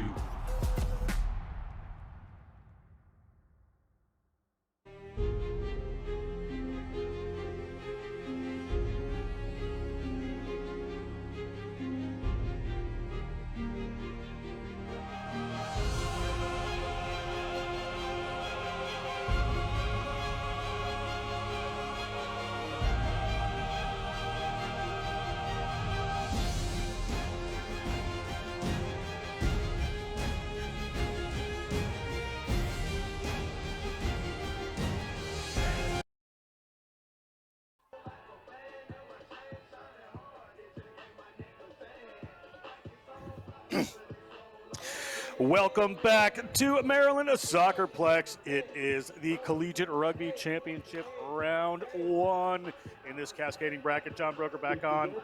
Thomas Wheels Grant. We have the University of Minnesota Golden Gophers kicking off, running right to left against defending champions, the Brown Bears. Brown Bears, defending champions, coached by Rosalind Chow. This should be a very good matchup. Bears looking to get things going here, and we are going to be underway. The Golden Gophers kick off to the Brown Bears. Quick catch of the ball on the march immediately. Referee spots immediate infringement penalty here, so calling for a scrum are the Brown Bears. Brown just marched their way through this last year, Wheels. We're just a tremendous team, played Army in the finals. Army obviously is going to have different ideas about this. Yeah, absolutely. Johnny Brown, such a powerhouse in the 15s and 7s game. They'll be looking to make a real statement in this first match here. And as you mentioned, last year, defending champions. So yeah, that comes with a bit of weight on your shoulders. Certainly does. Tarn Riley moves that one out there immediately, going up the middle there. Olivia Baptiste wearing the number 8. Ball comes out. Noelle Lewis looking to the wing. They've got somebody out wide, busting right through the middle of the line. A little offload, great interplay. Wonderfully coached team here as they keep going. That's Ashley Amparo. Impressive player there. Work coming in. Some attention to the breakdown from Minnesota, try to disrupt, but they penalize at that time. And another scrum called for by Brown. Looks like they want to get some runners loose out wide. Yeah, the Golden Gophers. Look, I think their tactics in this game, they've got to do all they can to slow this ball down for the Bears as much as possible. Brown are a team that really likes to play quickly. Minnesota need to do everything they can to disrupt that. So, although you have to do it legally. You do have to do it legally. So inside the 40-meter line, minute and a half gone. Brown, coached by Rosalind Chow, Kittery Ruiz, and Bridget Kahele. Some very big names in rugby. Welcome straight up the tunnel. Referee Robert spots it. Put this one in again. See Akila Cathy wearing number 25 there. Keep an eye on Cathy from Memphis, Tennessee. Played at Freedom Prep. She's a powerful runner. Does not like to get tackled. No, I've seen her play many times in the 15s and 7s game. Doesn't matter what format she's playing, she is hard to stop. So there you go, Brown breaking away. Caught around the ruck there. Didn't get it quite out as quickly as you would like, Tarn Riley. And here comes Akila Cathy. Hands off one at the 22. This is where she really doesn't like to be tackled. But great job, Golden Gophers, as that one. A little rush of blood there. Just popped the ball up and it rolls into touch. Could have settled that one down. I think they really want to pour on some points after watching Army West Point earlier. Yeah, right on cue there from Akila Cathy. But credit to the Golden Gophers. That scramble defense just did a great job to wrap Cathy up as Brown get the defensive turnover. And that one was ripped away. It looked like it was knocked on there, but referee not going to call it. So Jordan Wiseman's going to take it towards the short side of the field. Akila Cathy's going to pass that one out. Coming across field, looking for some room on the outside. Is there space? It is the foot race for the corner. Who is going to win? It is going to be Lily Nowak. Lily Nowak's going to touch that one down. First-year player out of Morris, Michigan. Great score there from Lily Nowak, and it was just a one-on-one battle of speed here. As you can see, Cathy, they get the ball wide. That's in the hands there of Baptiste. Baptiste, and then it was just, as I said, a one-on-one battle, and it was the speed of Nowak that just had too much in the end to go over. Nowak played for Sparta Rock Rugby. He was a two-time Michigan State champion. Competitive dancer growing up. Playing some of the good footwork. And that is no good. So we're at 5-0, the Brown Bears over the Minnesota Golden Gophers. Yeah, restart key here for the Golden Gophers so they can get a nice short contestable kick. You don't want to kick it down into Brown territory. That's a good choice of headwear there, Johnny. Yeah, it certainly is. Texas at San Antonio. I think maybe San Angelo. I could be wrong. Lots of colleges out there. Brown to kick this one off, leading by 5. 4 minutes gone. Golden Gophers. 1-8 on the other side of the division. Gaskins knocked forward. Advantage here to Brown. Brown going to run this one. Certainly happy to. Get it up to Baptiste. Baptiste, well tackled there. Good defense by the Golden Gophers here. They look to move this one a little wide. Big handoff, little offload. Coming up around outside is Wiseman. Wiseman gets around one player, but taking down Joe Harris. Great tackle as they come in and get that. Golden Gophers tempted to go get that ball, but Baptiste has a running Akila Cathy. That ball gets spilled forward, however. It's be a scrum here for the Golden Gophers. Just some early morning nerves from the Brown Bears, a little unusual.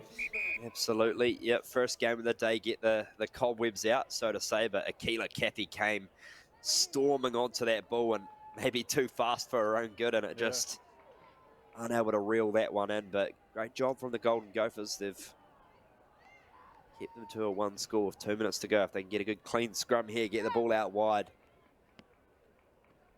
Minnesota could break through. All going to come in from the Golden Gophers here. After this game, it's going to be Westchester versus Southern Nazarene University. Westchester University. Ball to come in here from Joe Harris. Joe Harris, senior out of Hermantown, Minnesota. Went to Hermantown High School. Gets that ball, a little pressure coming from Brown. It comes up into the hands of Tarn Riley. Tarn Riley hands that one off to Aziza Alford. Cathy moving that one wide is Ashley Amparo.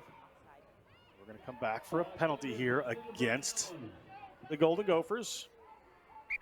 See what they decide to do. And they'll call for another scrum here. Looks like this is going to be a tactic from Brown for the weekend. That really just, isolates some players, compacts them in a certain area, giving some more running room out wide. Yeah, exactly right. We've seen in the opening scrums, they've had the more dominant shove. So if you get that good sort of roll on, that opens up that space on the outside and sucks them in, as you mentioned, Johnny. So let's see here from the Bears. What have they got? 30 seconds to go. Just 5-0.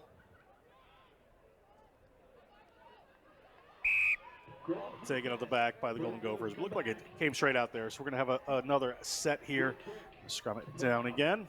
We have a free kick, actually. So they're going to take this one quick. There's Alford. Going to move it a little wider at the line. Alford just going to take it herself. Steps right in. Try awarded Aziza Alford. Great work there for the Brown Bears. Alford touches down the junior from Mount Pleasant, New York. Yeah, too strong there, Aziza Alford. Just took it upon herself to get the quick tap and go. Here's the kick. Kick is no good. So we're at halftime. It's 10-0 Brown over the Minnesota Golden Gophers. We'll step aside. We'll be right back with second half action right after this.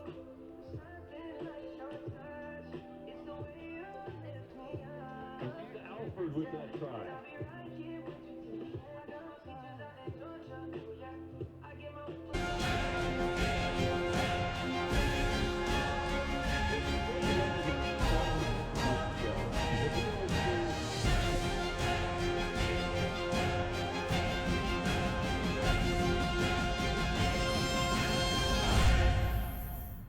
Folks, we are here to make the fast food business faster. Many times we don't really know what to order, but there is a part of your body that always does. Introducing Taste ID. Taste ID will revolutionize the way that your consumers consume. With just one generous lick. Oh, sorry.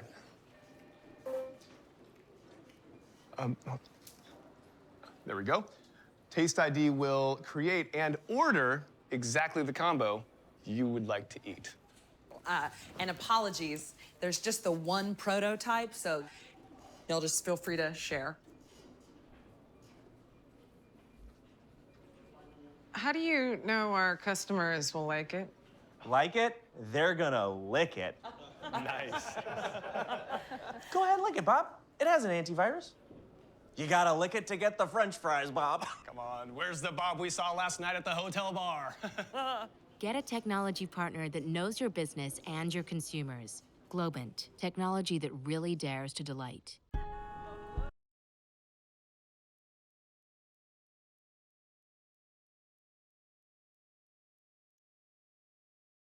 And we are back. It is the second half, 10-0. The Brown Bears are in the lead at the moment over the Golden Gophers of University of Minnesota.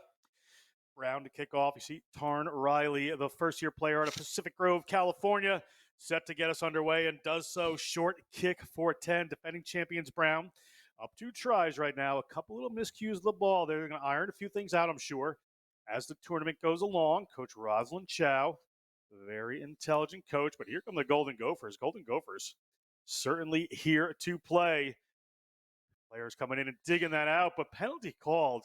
A little tough there. I thought that player came in clean, but just calling not rolling away on the earlier defender on the tackler. Yeah, misfortunate there for the Bears, but great breakaway from the Golden Gophers. It was number 11, Zek, who got the fantastic fly. Here she is with the ball. Yeah, Zek adding something here. The Golden Gophers are coming across here, and they are going to score. The Golden Gophers, Maya Yurchek touches down. Maya Yurchek cuts the Brown Bears lead in half. Yurchek, a first-year player to Royalton, Minnesota. Fantastic there from Yurchek. It all came from that initial break, as we said, from Zek, but have we got an upset on the cards? Do you dare to dream, Johnny B? We'll see. You know, it's an interesting one here. That's some intent and hard running right there from the Golden Gophers. You need a little knowledge there. Kicker's no good, so we're 10-5. Kickoff coming from the Golden Gophers. Brown will want to respond quickly.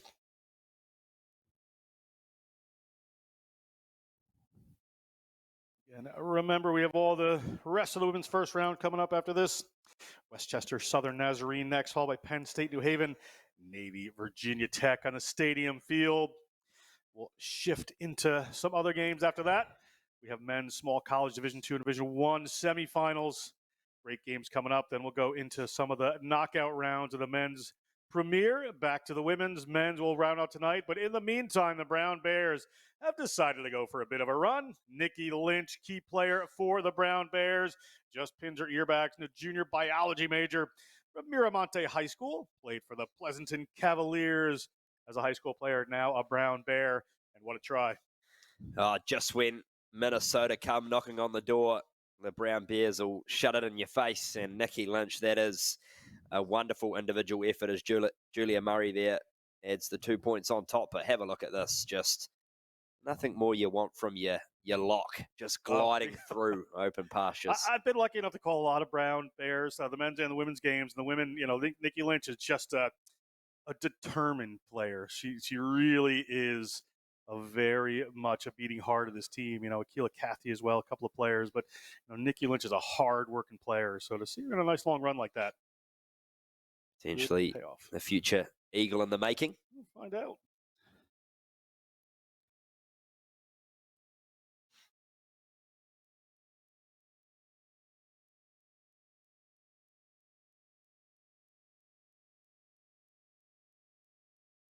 And Lynch grew up in the Czech Republic.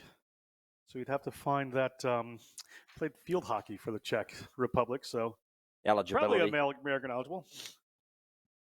Penalty there against the Brown Bears that time off the kickoff. So the Golden Gophers, an opportunity here. 10.5 minutes gone, 3.5 to go. Golden Gophers getting underway. Little wraparound play there. See how the Brown Bears defense holds here. They come off to that left-hand side, and they are getting suffocated now by Brown, not finding too much room to run. A little bit tight on offense here are the Golden Gophers, not taking up a ton of the field space right now, and that one slips, and it's up into the hands of one of the Brown Bears. Tackled at 22. Ball still alive. Coming across there.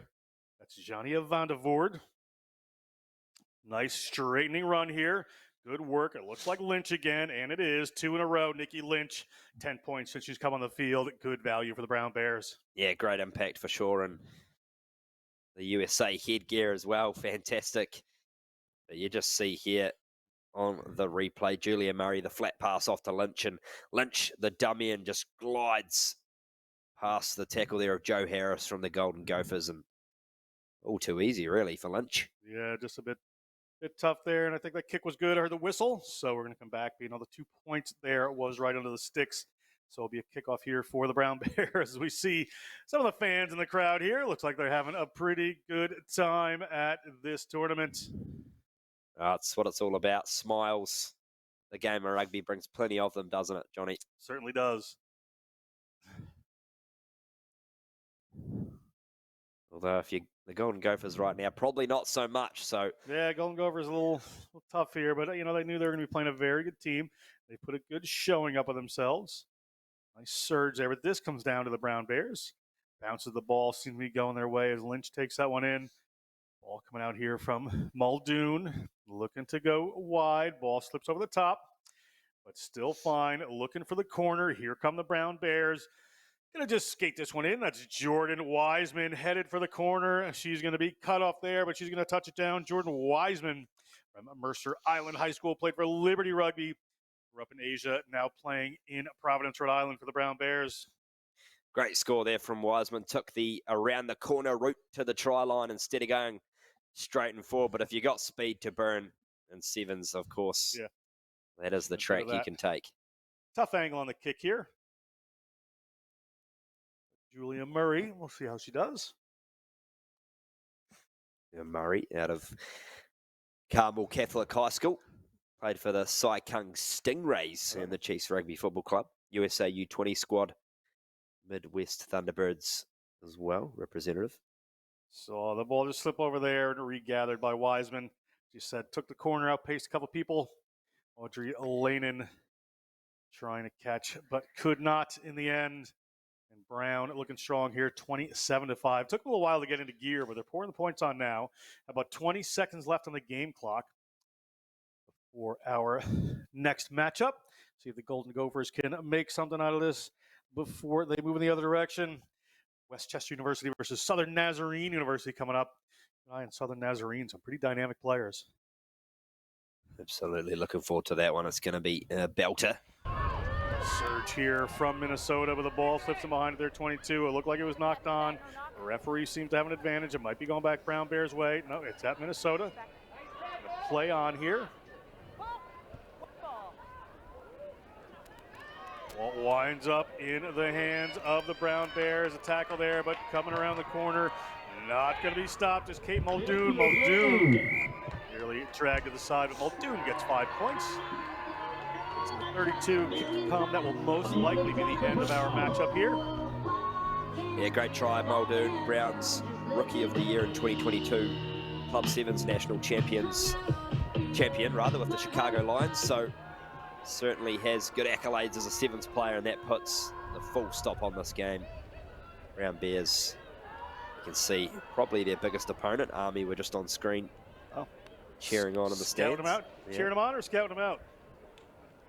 Time will tell. Bit of both, huh? Absolutely. Yeah, that's if good attempt, but no good. The safe non-bracket buster bets have a Brown Army final at the moment, best in last year's performance and their performance in sevens. Going around, a few of the good teams here. About to see Westchester University. It's time for another kickoff. Pardon me.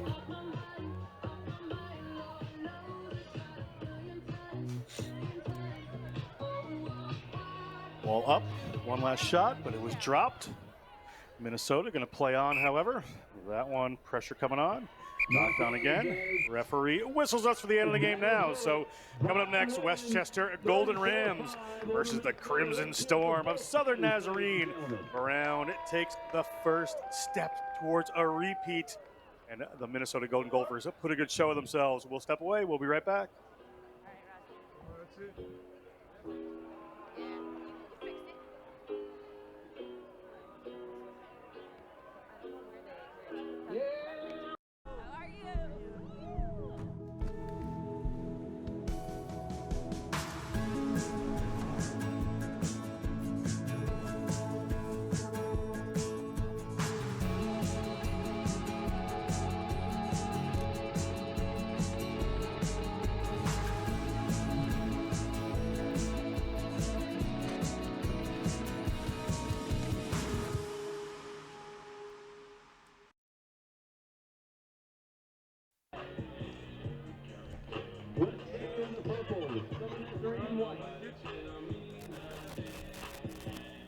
Welcome back. We are here in the first round of the Women's Premier Division on Stadium Field Collegiate Rugby Championship.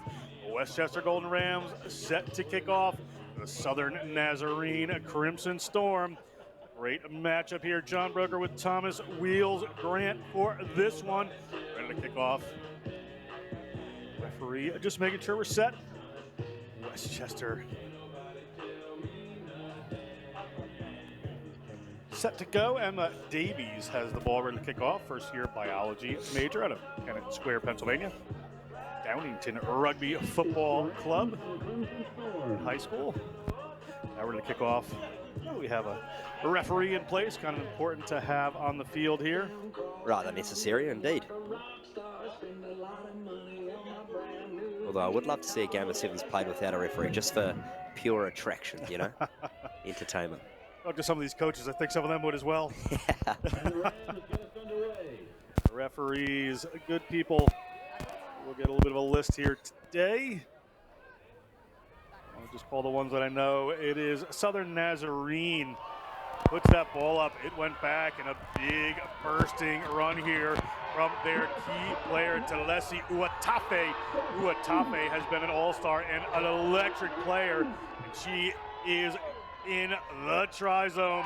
Talesi Uatafe, keep an eye on that player, the sophomore nursing student out of Euless, Texas, two-time All-American, played in the Premier Rugby Sevens, and look at this speed. Well, she's certainly showing her premier accolades with this individual effort. Have a look at this, just the in and out.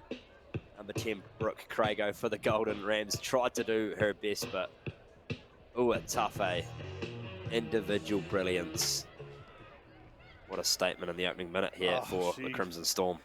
I talked about her a bit in the selection show that, you know, she's just a phenom, right? Like, she's just great. But she needs a little bit of a team around her, you know. You don't, with this cascading bracket, with going straight through, with all just having to win every game, one player can't do it. They do have a lot of very good players on this Crimson Storm team, so not to ride anybody down, but, you know, Talesi Uatafe can kind of just take things on her shoulders. She needs assistance from her 6 friends on the field. You know, she's got kicking duties as well, so certainly does it all.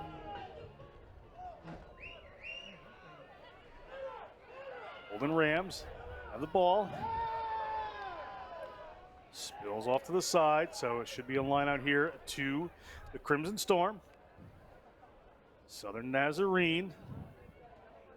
Another opportunity here inside the half of the Golden Rams. Westchester going to have to defend here. And they just learned a little about what Talesi Uatafe is all about, so we'll look to defend there. So Uatafe in kind of the second receiver spot.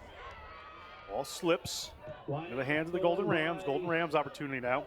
Golden Rams, little wraparound play there. That was fine, says the referee, or not. We're going to go back.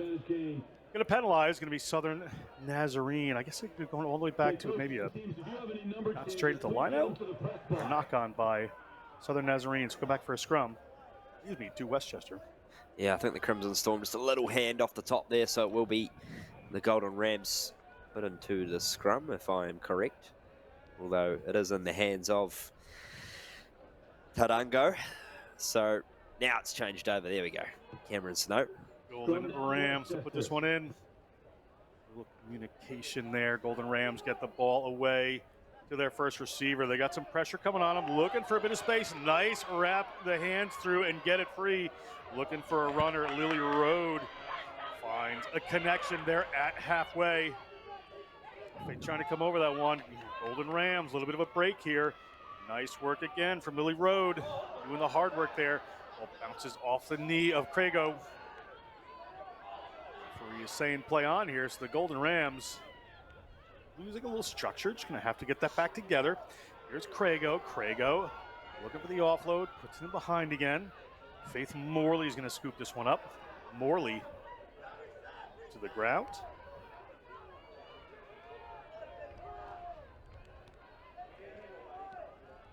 Back across. Golden Rams now have a little bit of width and structure. Just held on that ball a little too long. They had some outside room. Decided not to use it. Crago takes it. Now a break. They're going up the middle. These great offloads coming here. That's Lasonio. Lasonio is over and into the try zone, and it is a try for Sophia Lasonio, the sophomore from Lancaster, Pennsylvania. Fantastic team try there from the Golden Rams. Just the reply they needed after that fantastic try from the Crimson Storm, the one we talked about, Uatafe, but Lasonio in the end. What was really good about this try was just the build up to it, Johnny. The passing working in tandem. I kept thinking to myself, you should take that to ground and just reset. You should take that to ground and reset. The Golden Rams just kept saying, nope, we're good. We'll just keep offloading the ball here. I think we got it. As we saw one of the men's teams on the energy drinks by the looks of it. I certainly hope it is energy drinks. So some of the great haircuts of the CRC. There needs to be an award for that, the CRC haircut of the tournament. Can we get that started, please, Pat Clifton? We'll have to keep an eye on that. Maybe we'll hand out that award at the end of the day.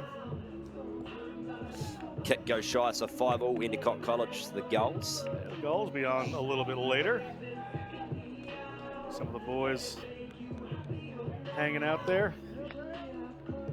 Thomas Clark in the back.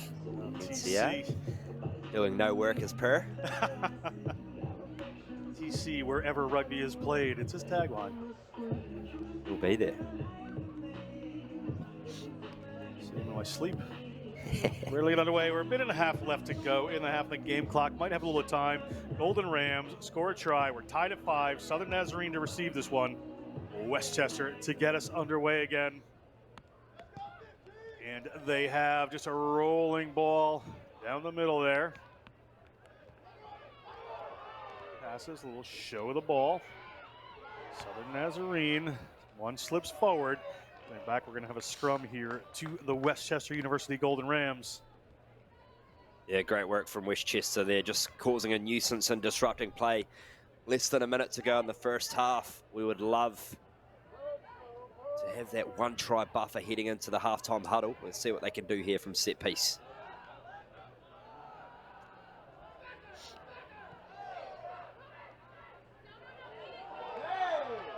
Slam to the ground there. Emphatic tackle from Southern Nazarene, but a little space opens up. Snow sneaks through it. Golden Rams tight here, but get the ball to Lasonio. She has been in the try zone. They're down a player. Player just in a spot of bother back there. Ball comes out into Alyssa Miller's hands. Alyssa Miller tries to feed it out. Miller gets it back. Ball knocked on, so we're going to have a scrum. So you get this player needs to be attended to, and indeed they will do that. It just took the worst of a hit there. Yeah, maybe a little bit of winded potentially there for number 9, Cameron Snow, but great to see her back on her feet as we see her getting helped up again there, so she'll take a bit of a breather. What we can see here on the replay, this was the crunching tackle. I think it was only one player, and that was Uatafe, who scored the opening try for the Crimson Storm. Good on offense and defense, obviously. Good talent. Cameron Snow going to be replaced. Hopefully Cameron Snow is okay, the first-year player. Another Downington Rugby Club player, went to Westchester East High School.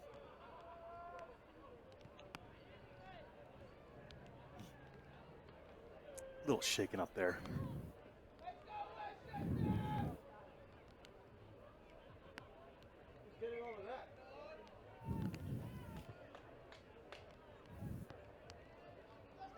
Scrum coming to Westchester. A little mistake there from Southern Nazarene.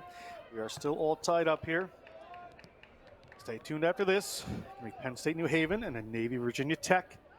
I'm handing those over. I'll be just going to color analyst. Remember. Check my schedule and be right back. But we're going to have a play. This is actually Southern Nazarene ball. Nice cue by Westchester there.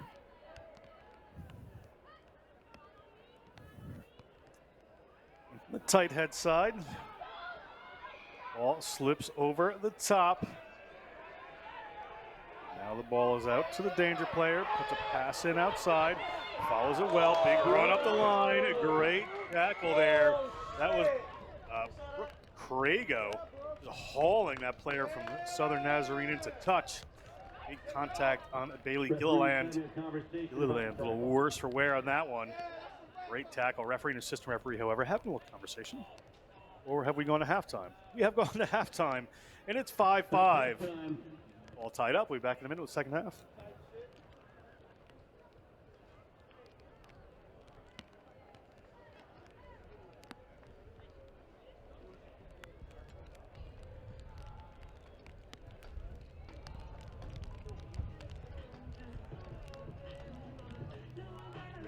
Girls be going hard, bro. They get awkward. They really want to hurt each other. Better than the Dudes game yesterday. I ain't gonna lie. Roman's like, bang, get out of here, bang, bang.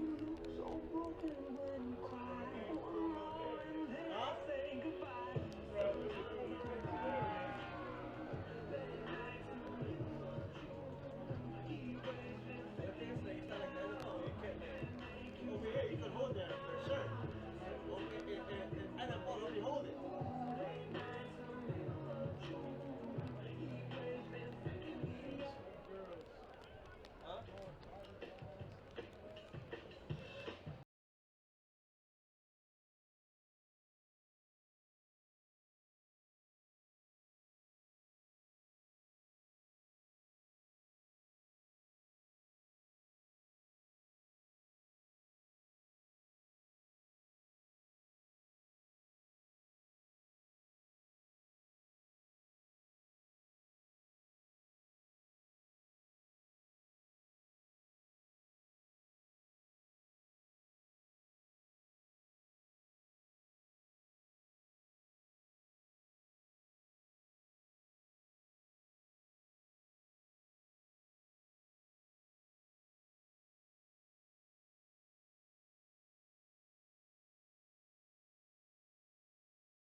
Welcome back to Women's Premier, first round of the Cup draw. Cascading brackets, winner stays and goes forward. Right now, Southern Nazarene University and Westchester University tied at 5 here. With Tafe try early on. And Sonio try for Westchester. Both teams looking to strike early here. That pass bounces but goes to hand for the Golden Rams. Penalty on a high tackle against Southern Nazarene, so it's going to be a ball here to the Golden Rams. Wide pass, looking for a runner out there. Get to the width. Screaming around the outside. Little handoff there. Uatafe with a big tackle. And Losonio, 2 try scorers in a battle right there. As that one hits the ground. Player up quick, but is it going to create a little room here for the Golden Rams? It does. Faith Morley offloads that ball. Great offload from the Golden Rams. It'll haul down just in front of the try zone. Player has to release. She was trying to hold her up from scoring a try, but this time we're down. Try awarded. A little push over there from Faith Morley. Faith Morley, the senior from Downingtown. Yeah, great push over, as you mentioned. Just what they needed. Start the second half. Golden Rams. We're number 13, Emma Davies with the conversion. And a little bit of wind you can see in the background, those flags blowing. We didn't really have much of that yesterday, so. Just touch of it. Davies takes a big breath. Ready to kick this one. That one goes over, so it's 12-5. Westchester pulls ahead early in this second half. Their kickoff to Southern Nazarene. Southern Nazarene will look to answer quickly, I'm sure. Cafe competitive nature is brewing back there. Certainly far from over for the Crimson Storm, that's for sure. And the Davies, after the conversion, is going to restart it. We are underway again here, this second half match. That one seemed to sail forward. And it did, so it's going to come back, be a scrum for the Golden Rams. I'm sure they'll be happy with that little mistake. As I said, Penn State, University of New Haven, the Chargers versus the Nittany Lions. Then Navy, the Midshipmen versus the Hokies, the Virginia Tech. After that, we're going to go to semifinals in the men's for a small college. 2 games there, 2 games in D2, and 2 games in D1. Break honoring some people that have been key to the Collegiate Rugby Championships. We'll go into the quarterfinals of the women's premier. One of these teams will be in that. Will it be the Westchester Golden Rams? Westchester Golden Rams put this one in. Yeah, how special that's the Hall of Fame inductees. One of them, highlight for me, Nate Ebner. I spoke to him yesterday and he's actually really pumped about it, so it's awesome. Because you're a Patriots fan, right? Correct. Correct. Nothing to do with the Free Jacks. No, exactly. Here we go, big break around the back, a big high tackle coming in, so that's probably going to be a try one way or another. Try awarded player, a little complaint there, but try went down, so good work for the Golden Rams, setting themselves a little further apart here. Wonderful try. We'll have to get you the jersey number on that. Yeah, no doubt we'll see here on the replay, but Golden Rams just relentless at the moment to extend their lead, and what they've done really well since the opening try is keep the ball out of Uatafe's hands, right? That's the key to it, and Golden Rams just taking their opportunities with ease at the moment. On the 11-minute marks, about 3 minutes to go for the next matchup. Tough angle there, not going to happen as we take a look here. And it is Lasonio in the try zone again. You saw Gilliland's hand on the shoulder there. Happened, that would have been a bit of trouble. Just going to be a try here for the Golden Rams. Golden Rams looking strong at the moment over Southern Nazarene.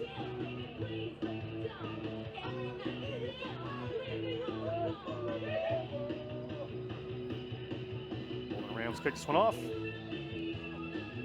Davies taking her time about it. Burn a little clock here. 17-5. Couple minutes to go. They would need a quick try. This will help. Southern Nazarene is going to have ball at midfield.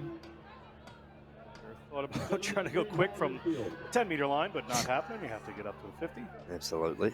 Take that from halfway, and they called for a scrum. Winding down here, you're down by 12 points. Calling for a scrum with 2 minutes to go. Now it's gonna you're taking some of your time away as opposed to just taking that one a little quicker. Big scrum here, or big opportunity here rather for the Crimson Storm. They have to be the next team to score. Get a quick try there within a try. Eventually winning this game at the death. Kick here for the Golden Rams. They're going to go quick. Morley. That really didn't work out for Southern Nazarene. Davies moves this one across. Westchester. Good handling until then. Now it's Southern Nazarene ball. Southern Nazarene gets the ball to Uatafe. Uatafe. But they'll pass away. That's not handled. Players not coming from depth. You know, some of these teams, like I think I can see in Southern Nazarene, some of the sevens they've played leading up to this haven't put as much defensive pressure on them than a team like the Golden Rams are putting on right now. So they have to come from as much depth as they need in this game. So they're coming a little flat against the line there and making it tough for them. Well, that's the key, right? They've obviously, the Crimson Storm have got some playmakers, but they've just been starved of position due to the fact, as you mentioned, that the Golden Rams line speed has just put them under all sorts of pressure. So Crimson Storm, time running out on the clock. They need to be the next team to strike pretty quickly. That they do. We'll see how they go. Ball, look at that, diving right on it. Are the Golden Rams. Great work. Emma Davies been impressive in this game. Davies having a wonderful one for a first-year player. Big break here at the 22 for the Golden Rams. Golden Rams, ball's holding a touch. We're at 10 seconds to go in the game clock. So pretty much wound out here, it looks like. Run out of time for Southern Nazarene, unless there's a lot more time on the referee's clock that I'm not aware of.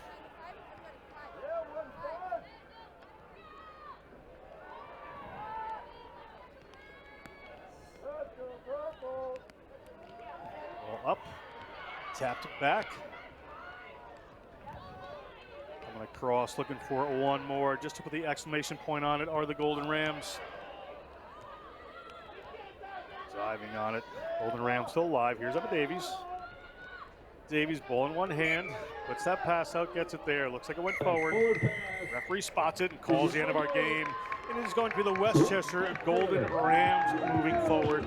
Southern Nazarene going the other direction. I am going to hand over the play-by-play to Thomas Wheels Grant. It's going to be University of New Haven, the Chargers versus the Penn State Nittany Lions.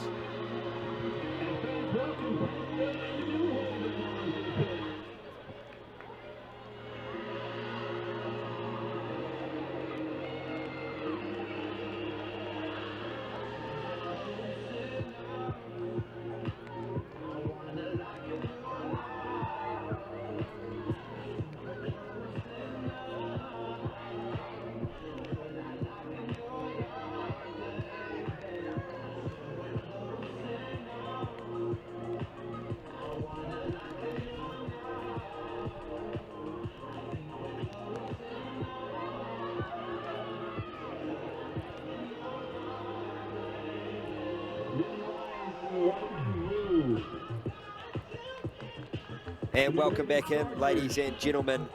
This is the Penn State Nittany Lions taking on the University of New Haven Chargers.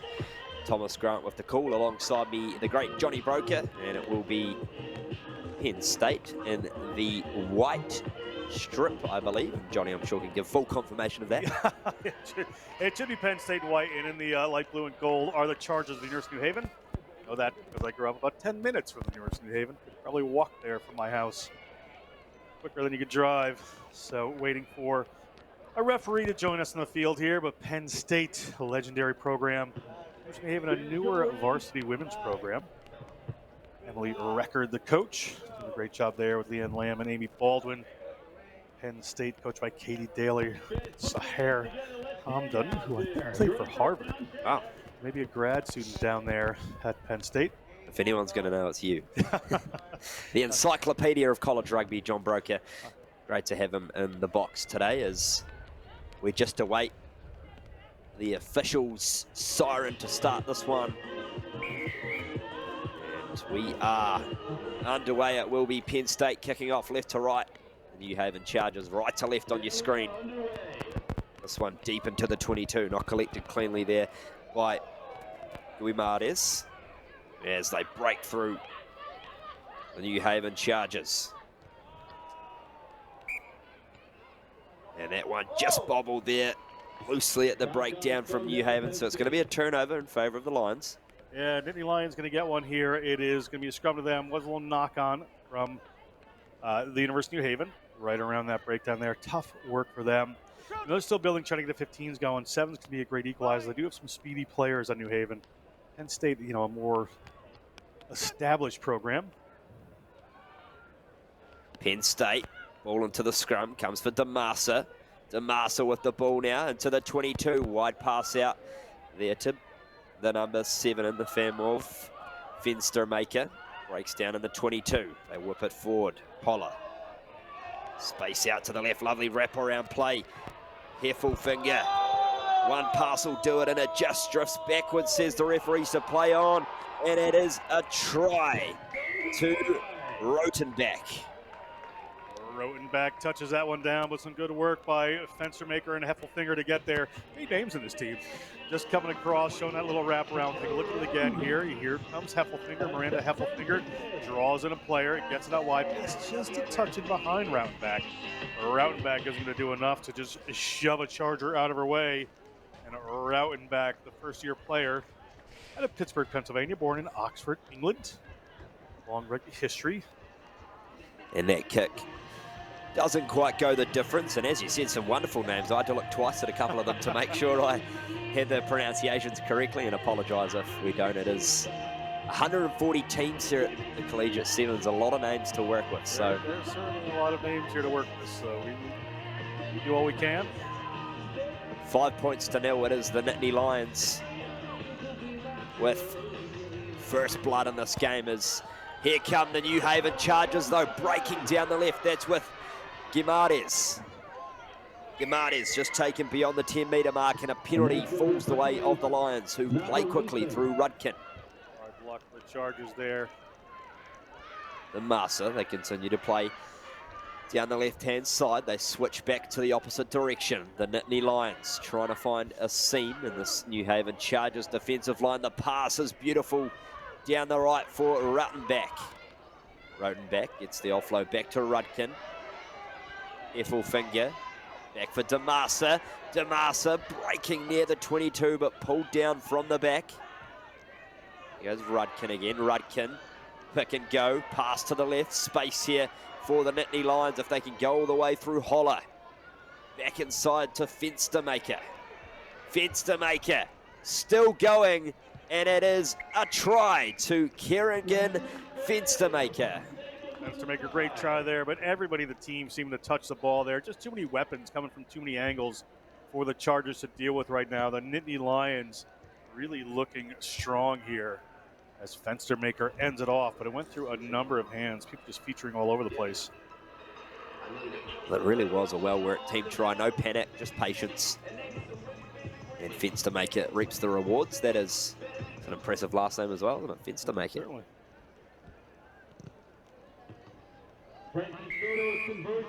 Conversion is good, so 12 points to nil as we see the replay, Johnny. Yeah, Holler here gets the ball, little wrap around there behind DeMassa, and Fenstermaker is going to go in on the right-hand side of the post. Amélie Saucier might hang on to that one for the University of New Haven. She has some serious wheels. Saucier, if she can get in some space, right there, just desperately trying to make a tackle.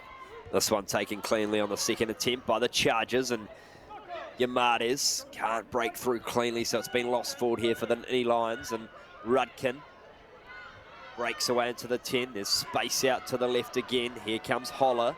Holler takes it to the line.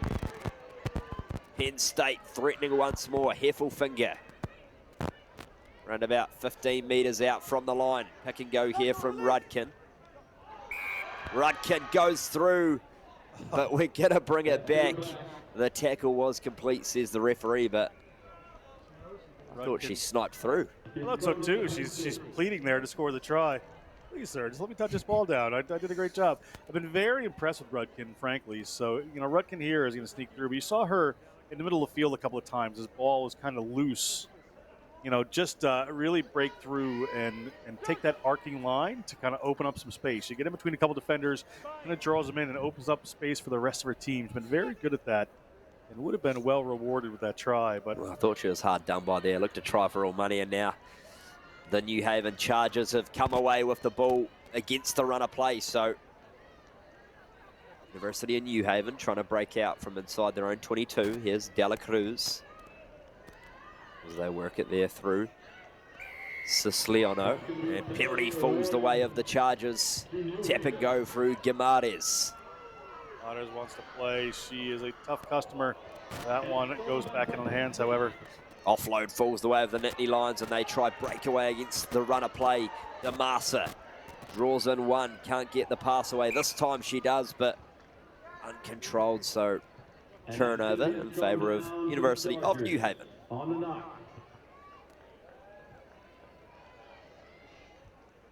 there with Aggie Mann. And there, put this ball in. First year player to Perryville, Maryland. Mann gets it into the scrum, and it pops out the right side and unable to control it cleanly. And here come the Nittany Lions, and it just drifts dead. So a little bit of hard-in-the-mouth stuff there for the Chargers, no doubt, Johnny. Yeah, hard luck there. Chargers really need to get something going here, and Penn State is all over them. So it's just off here. Change coming in.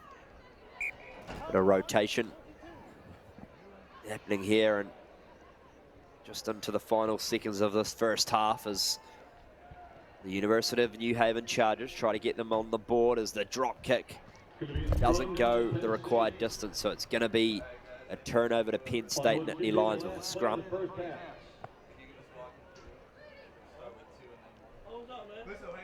And New Haven in your neck of the woods.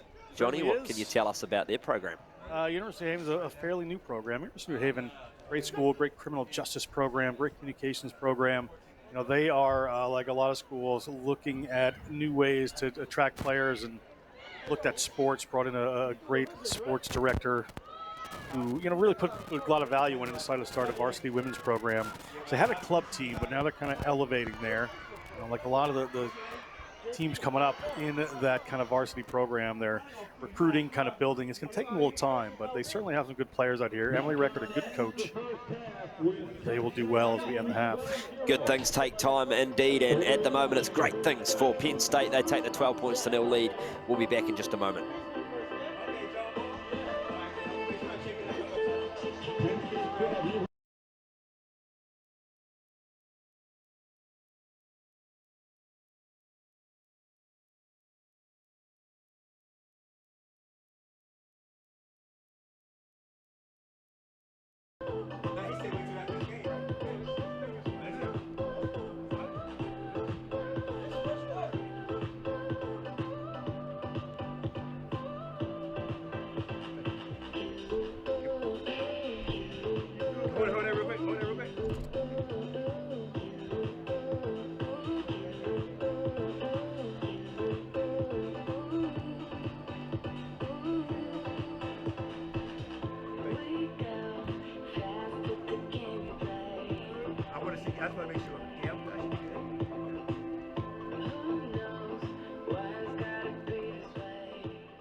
Nittany Lions 12 points to 0 over the University of New Haven Chargers, and Penn State making the most of their opportunities in the first half. The Chargers just unable to get a roll on as we get the second half underway here in Maryland. Well, time for the Chargers here. They need to get something done quick. If Penn State, like they just did, knocks it on, going to give an opportunity to this Chargers team. Yeah, that'll certainly help the Chargers. Just what they need, an early opportunity in the second half. Yes. Back down for a scrum, and no doubt we'll try to get this one out to the far left. Yamades has been a promising runner for them, Johnny, in the first half. It has been.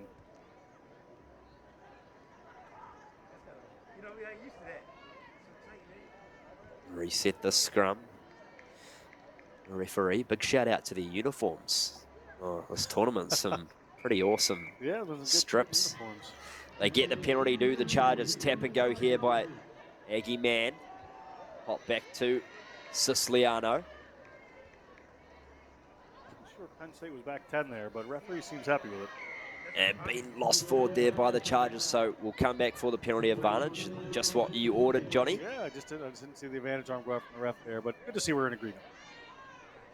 Siciliano breaks into the 22, and that's a loose carry, so the Nittany Lions have turned this one over once more. Just ball retention, not quite in favour of the Chargers so far. Here goes Rudkin.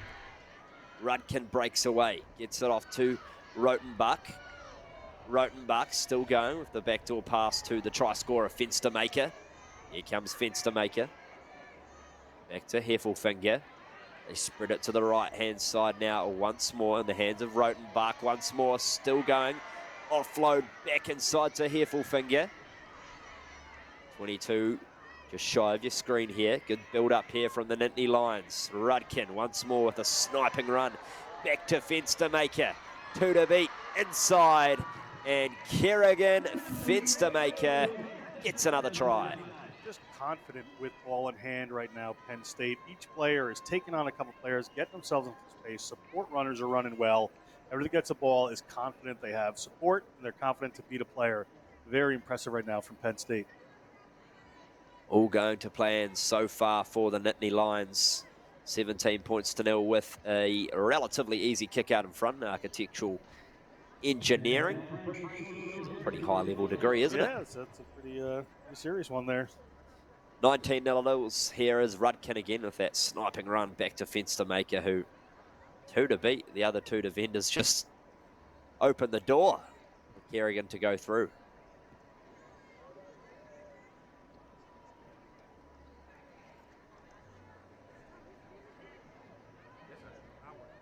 You can see the tent village set up there in the back. Lots of concessions, and maybe if you can see and get a couple of hot dogs delivered to us up in the booth, it'd be nice. Yeah, we'll see. Maybe this is the beer garden. Yeah. Here come the Chargers. Messy ball there, and Penn State are quick on the action.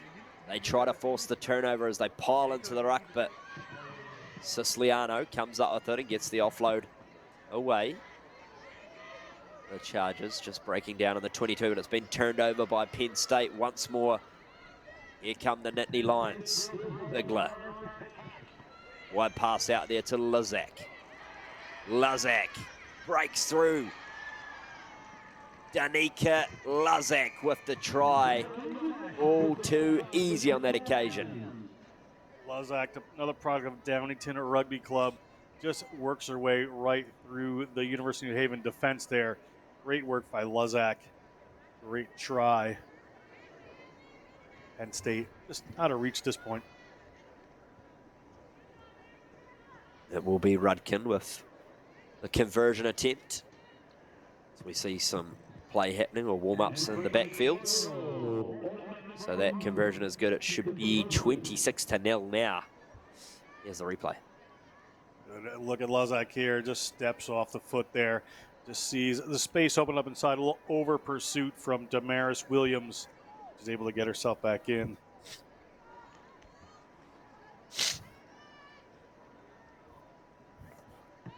Rudkin with the restart. This one a little bit more shallower, but the Chargers retain this one cleanly, and Penn State pile straight into the ruck. They get the turnover almost, or this time they do. No, they don't. It gets brought back straight back to the Chargers. Here comes Lexi Byrne. This time with Siciliano. The Chargers looking for their first try of the day. However, this one's bobbled back for the Nittany Lions, so it's caught a Penn State hand. So we're going to pack down for a scrum in favour of University of New Haven Chargers. And we'll see some substitutions happen here, Johnny. Yeah, some changes coming in here late in the game. Minute and a half to go. It is in Penn State's favor, obviously, right now. So they want to rest some people as they go forward, whichever direction they go in. Looks like Penn State will be the one moving forward. This cascading bracket knockout tournament where you have to win. It will be the Chargers. Pack down for the scrum. The ball goes in. The ball comes out as they play here. Yamares. A bit of space here if they can break through, and they finally do. Here come the Chargers with number 13, Lexi Byrne. Gets the offload away there to Dela Cruz. Past the halfway and some physical contact from Penn State. And we've seen an immediate double blow of the whistle. The referee, AR, has his flag out for potential foul play. Yeah, I don't think the... I hope it's foul play, but we'll listen in. Sorry, we can't hear the ref mics at the moment. Look like a player. Really? She came in with an elbow, I guess, so they're going to give her a yellow card for that. I thought it was a player from Penn State not rolling away. Rudkin tried to take things quickly. Hopefully we'll get to have a look at the replay on that one as we pack down for a scrum, but nevertheless it's Sydney Dela Cruz who has to sit out the rest of this match. Winner of this game plays the winner of the next game. It's going to be the Naval Academy versus Virginia Tech. The Hokies. The Hokies. The Nittany Lions, one more try in this game as time expires. That's Sosa. Caitlin Sosa gets the ball bobbled out the back eventually, and here goes Rudkin. Rudkin with a pair of runs so far, and she breaks away once more. Rudkin. Here comes Fenstermaker. Can she get a hat trick? Back to Bigler. Bigler keeps it alive in the hands of Miller. Darby Miller pops this one into Jupiter almost, but it comes back down to earth. Here comes Fenstermaker once more. Fenstermaker back to Rudkin. And there is, unlucky. That's the second one Rudkin was denied right there. So you wanted one of the first half. You see the rise smile. Well deserved. Like I said, she keeps coming up into those spaces and really straightening up and drawing in defenders. Made a huge difference all game against this Chargers team.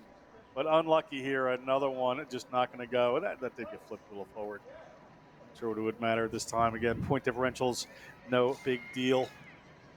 Unlucky there for Rudkin, but as you mentioned, has been amazing all game, and that is full time here. It is 26 points to 0, not 26 points to 2. And we will see you back very shortly for another one here in Maryland. It is Navy up against the Hokies.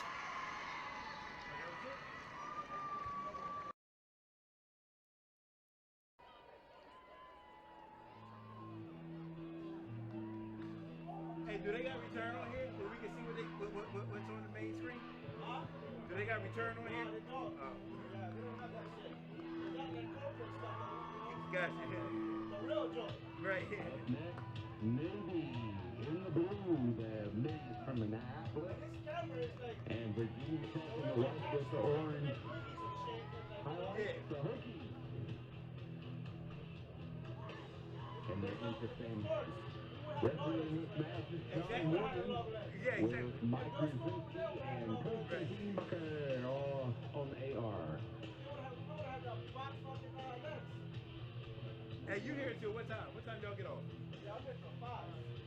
Some kids will in more. Like 9 o'clock. Yeah, I'm here till 9. That's funny.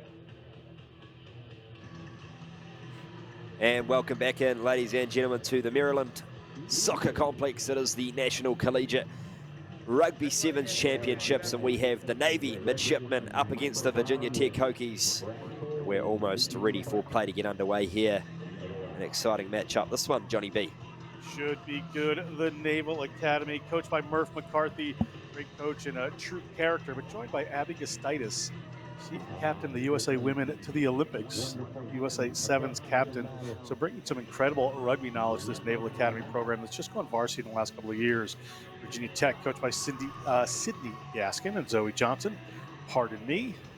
So this should be an interesting matchup. We'll see what Abby Gustitis brings as a coach to this team. She certainly knows the game.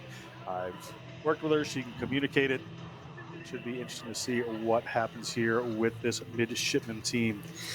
There will be Hannah Brink to get things underway for Navy as we send this one into play. Short restart collected there by number 13, Madeline Hoyt. Hoyt, who immediately gets bundled into touch on the far left side, so Navy will get the ball back here.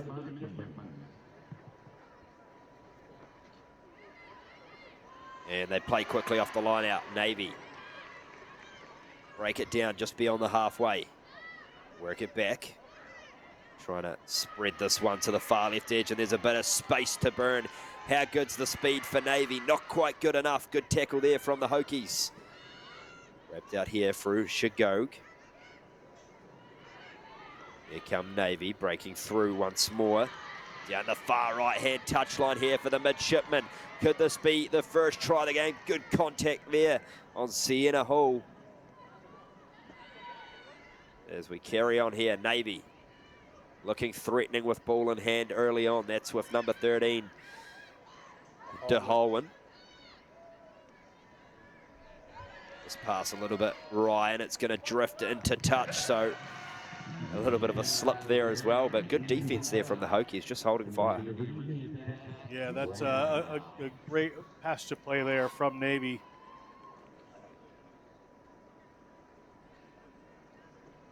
And the Hokies will get the line out. He's at their own 22 here. Some a little tougher for him. You saw DeHallwin there, Charlotte DeHallwin. Keep an eye on her, the number 13 for Navy. She's an absolutely tremendous player for them. Navy break it down. Hannah Brink gets it out to Lights. They work it around here for DeHallwin. DeHallwin breaks into the 22. And it is the midshipmen who come up with the first try of the game through Charlotte DeHallwin. Said, keep an eye, I guess I said on the right time there. DeHallwin, really tremendous New York City born player, went to the Trinity School. He is everything at Navy. Academically talented, great rugby player. He's good. Kick indeed successful, so we see here Lights. Great job to rip around, and then DeHallwin, just too much operation through the gap. He said ready one, I didn't know he took it. He said ready one, I didn't know he took it. That will be 7 points to 0 in the first half here. Okay, gotcha. And after this game, I'm going to hand it back over to Johnny Broker. I'm going to bring you some small college semifinals. Going to be Christendom Slippery Rock and St. Thomas Endicott. He'll be joined by Darian Lumps for that one. And 3 minutes gone, it will be Navy with possession once more. Breakdown for the scrum.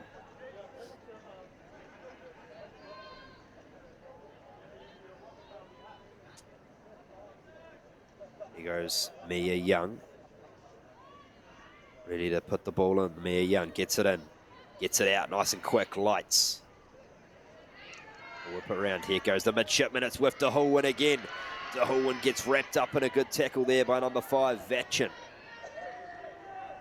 And penalty falls the way of the Hokies, so they cling on. Good work, Virginia Hokies. Tech. DeHallwin just, tried to play it on the ground there at the end, and that's what sealed the penalty. It might not have been a penalty on them, but she might have gotten turned over. But just keeping those hands in there. Hokies on the run. Williams gets taken there in a good tackle. Navy as they get pushed out into touch once more, so the midshipmen bringing some real intensity and vigor in defense.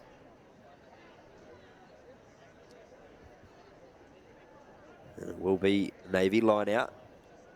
Just under 3 minutes to play in this first half. This one taken cleanly off the top. As they play again, here's DeHallwin, the try scorer, but we're going to bring it back for an offside penalty, says the referee. So the Hokies just creeping there a bit, Johnny. Hokies trying to get a jump on it there. They know this is a very fast Navy team, so trying to get that done, but got pinged. Here goes Brink. Brink open passes, gets it to DeHallwin. Wide pass, and it's been taken cleanly by Shago for Navy. Oh, it's forward. Unfortunate. Yeah, I just couldn't quite tell from this angle, but it looked like it just drifted forward a little bit there from DeHallwin. Kind of a long pass. You see it come here. DeHallwin, just hands going forward there as the tackle was coming in. And up and over Shago. It's one of those tough ones, isn't it? That backwards out of the hands, but it drifts forward. Such a fine margin. We've got the luxury of the camera angles here, but Virginia Tech are not complaining, that's for sure. The Hokies with the put into the scrum as they break away here down the left. Offload, almost attempted, but they're going to take it into contact. Here's number 7, Williams. Fiona Williams gets the ball out as they work it forward through Hoyt. Inside their own 22 are the Hokies. We know how good this Navy defense is. Loosemore gets it back to Williams. Space here for Rodriguez. Rodriguez gets brought down again. Navy not giving an inch at the moment. The Hokies whip it to the middle. Here's Hoyt once more. A couple of good carries so far in this game for Hoyt. No scrum half in play. Now there is, but it's been loose. And Navy apply pressure. Hokies in a spot of bother, having to exit from inside their own goal. Hoyt again, having to do the hard yards, and penalty falls the way of the Hokies. They're just not rolling away there. The initial tackler for Navy, Sienna Hall, didn't roll away. Player was coming over to poach at it. She could have rolled away. It would have probably been their ball. And they play quickly. Navy have stolen this one. Lights comes down the right side, looks for support, but takes the tackle herself and will play on here. Comes down the far right side, and it is DeHullin once more.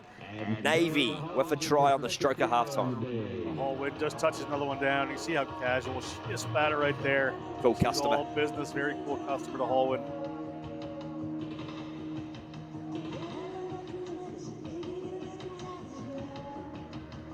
We hear a little bit of Top Gun music happen in the background. Highway to the danger zone, and DeHullin certainly knows how to make an entry to the danger zone, that's for sure. Kick is no good, so the score will remain 12 points to 0. And we'll have one more play before some halftime refreshments here in Maryland.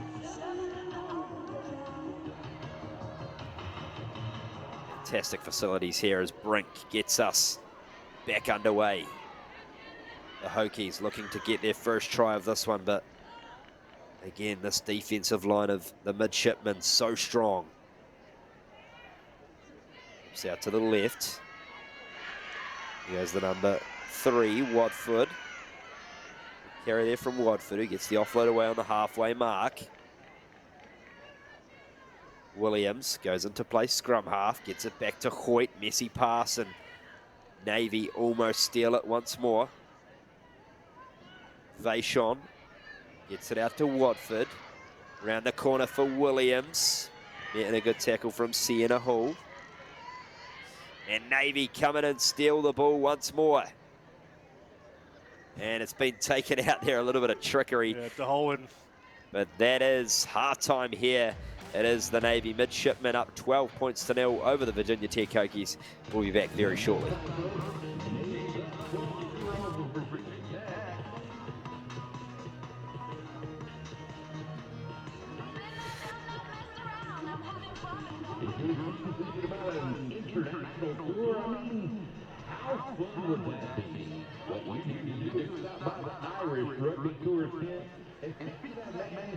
We are here to make the fast food business faster. With just one generous lick. Sorry. There we go. Taste ID will create exactly the combo you would like to eat. How do you know our customers will like it? Like it? They're gonna lick it. Get a technology partner that knows your business and your consumers. Globant, technology that really dares to delight.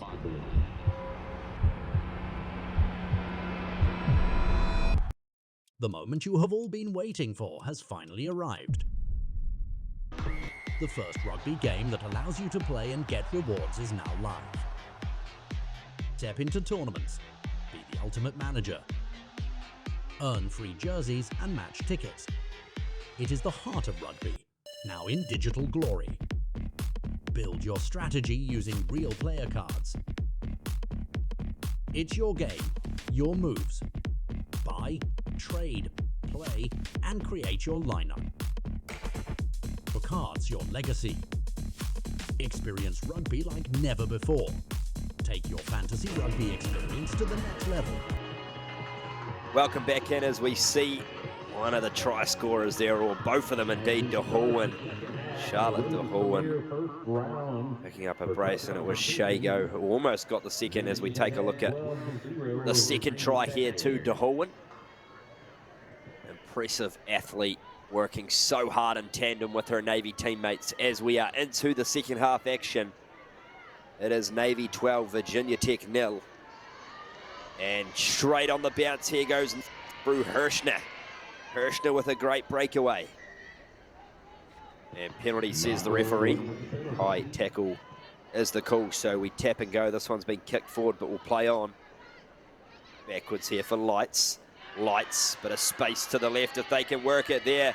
And Mia Young is going to race away for Navy's third try within the opening 30 seconds of the second half. Navy Young, the operations research major out of Falls Church, Virginia, touching down, and Navy, a little conversation at halftime. They want to just kind of pour it on here against this Virginia Tech team. Navy would have some designs on going far in this tournament this year.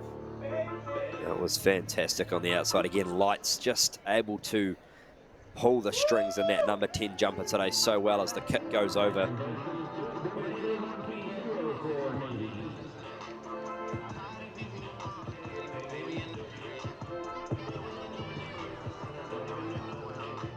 And it is 17 points to nil in favour of the midshipmen. Starting to pull away a little bit here. And Hannah Brink with the kick here for Navy. This one will not go the distance, so we will come back for a free kick on halfway. Virginia Tech, still plenty of time left in this game for them to mount a comeback. All it takes is a couple of quick tries, and as we know, Johnny, sevens is the funniest of games at times. The bounce of the ball, it's such a, funny and high pressure at the same time because anything can happen. Well, that's not going to help because so you need to maintain position of the ball to score tries. So a little knock on there for the Hokies. Gives the ball back to Navy on halfway, and Navy touted as one of the favourites in this tournament as well. Obviously, we've got the Brown and Army, highly ranked. There you go, Navy. This one comes out the back, and we're going to have a penalty at scrum time. So Shago taps and goes, and we play on here to the left. This one's been lost forward this time by Navy, so Virginia Tech will get the scrum. Miracle Haynes just unable to reel that one in. Navy, if they come away with this one, would play Penn State and then the winner of Brown Westchester, so they couldn't play Army until the finals. Certainly be an interesting Army and Navy final, to say the least. Are you calling it already? I'm not calling it already. Don't want to get the wrath of Rosalind Chow, the Brown coach. They looked impressive, didn't they, in their opening two matches, Brown and Army putting on just a fantastic offensive and defensive display. Yeah, certainly did. Remember, after this, we're going to switch over. It's going to be semifinals for the men's small college. Christendom versus Slippery Rock, and then St. Thomas versus Endicott. Here come Virginia Tech as they break from inside their own halfway. This in the hands here of Vachon. With Williams, they wrap it back. This one a little bit of a bobble, but they maintain possession. Just over 3 minutes to play in this game. Here goes Hoyt. Wide pass here for the Hokies, trying to find some sort of a gap in this Navy wall. Beating one there is Rodriguez. Good run from Natalie Rodriguez. Here goes Galvin. Galvin with the wide pass out to Loosemore. One more wide pass as they move it nicely to the right edge, but Navy able to push their defensive line across once more. Here goes Loosemore. Loosemore with the carry towards halfway. Virginia Tech staying patient here. Hoyt. And that one, unfortunately, bobbles for once more, and it's been probably the story of the game for Virginia Tech. When they start to build a couple of phases, they just lose that ball at the last second. You just saw a player in the back there get frustrated. It was a good pass to play earlier from this Virginia Tech team. Good tackle coming in from Hannah Brink. A little mistakes there, like you said, from Virginia Tech on occasion. Have a scrum here for Navy on this little bobble. There it is. See a player in the background there, just a little frustrated. They're putting some good things together. Here come Navy. 2 minutes and change to play. Lights gets it out to Brink in the first receiver role. They wrap to the outside, and that one looks to be a bit of a seatbelt tackle, and they're going to tap and go quickly on the penalty. Lights gets it to Brink. Back to the midfield in the hands of Hirschner. Hirschner, powerful leg drive towards the 22. Callahan seals off the ball, not rolling away, says the referee. So we play here through Lights. Back inside to Brink. Brink gets the fend out and gets wrapped up eventually. Lights to the left. Gets the pass away, and it's with Hirschner. Hirschner striding towards the 5 metre channel. Here goes Brink. Back to Callahan. Callahan spots a little gap and takes it on. Still alive here for Brink. Back to Hull, who bobbles this one backwards. So Navy just not able to find a way through at the moment, but this time they may, as it comes through Hirschner once more. Back into Brink, it's off the knee. Play on, says the referee. And what is the decision here? See what the referee calls on this one. Doesn't look like the try is going to be awarded there. I think we're going to go back to a scrum to Virginia Tech with a minute to go. Yeah, good decision. The offload there, just uncontrolled, so it did move forward. And credit there to the Hokies. They held their own on that occasion. As we're into the final 40 seconds of this game, it is fantastic to have you joining us today on the Rugby Network.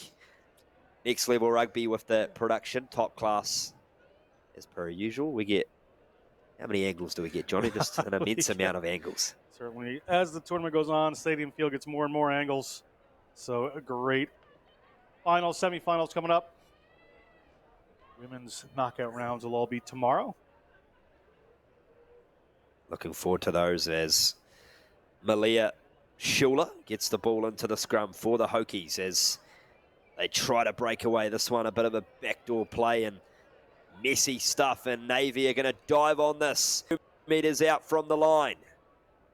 However, he falls the way of the Hokies. That was illegally played, says the referee. So looks like we're going to have one last roll of the dice here for the Hokies. The game, unfortunately, out of reach for them, but important to get into their flow.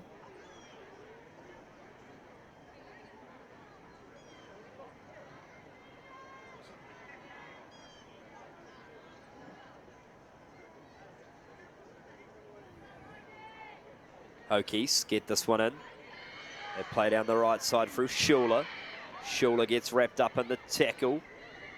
And the Hokies get the penalty once more. Off feet, says the referee, so they'll tap and go quickly through Hoyt. Hoyt's tried her heart out in this game, carried hard. On that occasion, it was Watford. Here comes Schuler.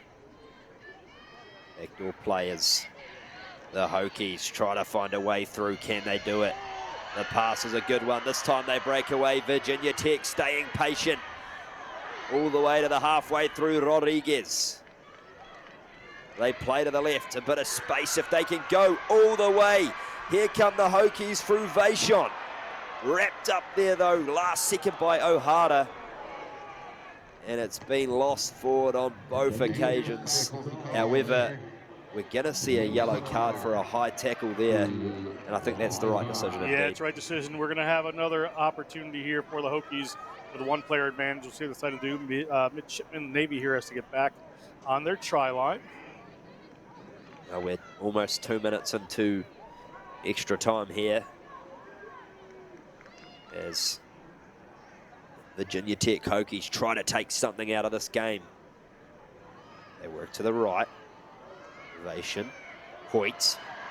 Space there for Watford. One pass will do it, and it will be a try to Natalie Rodriguez. Well-deserved for Rodriguez there. Well-deserved for this team. Rodriguez, the first-year player of Endicott City, Maryland, touches down. Well-deserved 5 points for this Virginia Tech team. Hung in tough with Navy this entire time. Ball comes out here. They just had enough people out wide to move it. Great little pass coming in there from Royster. And then out to Rodriguez. And well done. Well-deserved. Well, that'll take plenty of confidence heading into their next games. They stayed in the fight. Unfortunately, don't get the ultimate result, but you can see their smiles on their faces, and that's the main thing at the end of the day. So that is all we have time for in this one, and we're going to hand over the microphone to the great John Broker, who will be joined by Darian Lovelace. See you in just a few.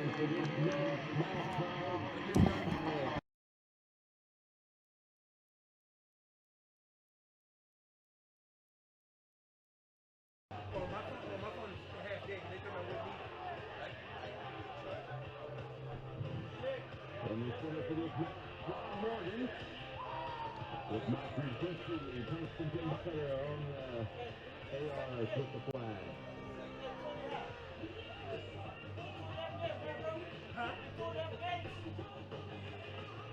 again? Okay. Yeah, I got you. You said don't want to. What do you ask? The beer garden is now open in the South Field. No better way to spend the Rugby Saturday than sipping a cold one and watching some championship caliber teams. Head over now to the beer garden and party hard. I was listening to him. And drink responsibly.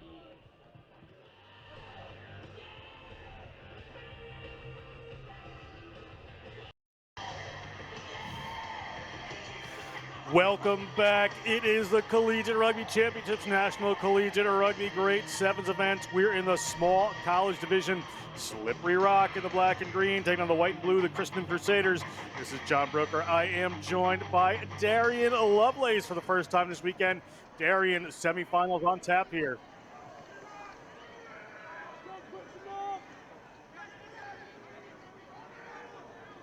Christendom on the move here.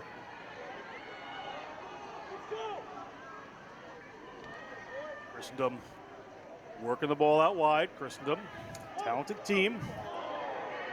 Ball spills forward. Slippery Rock pounces on it. Slippery Rock through Aiden O'Shea. Back. First little error here.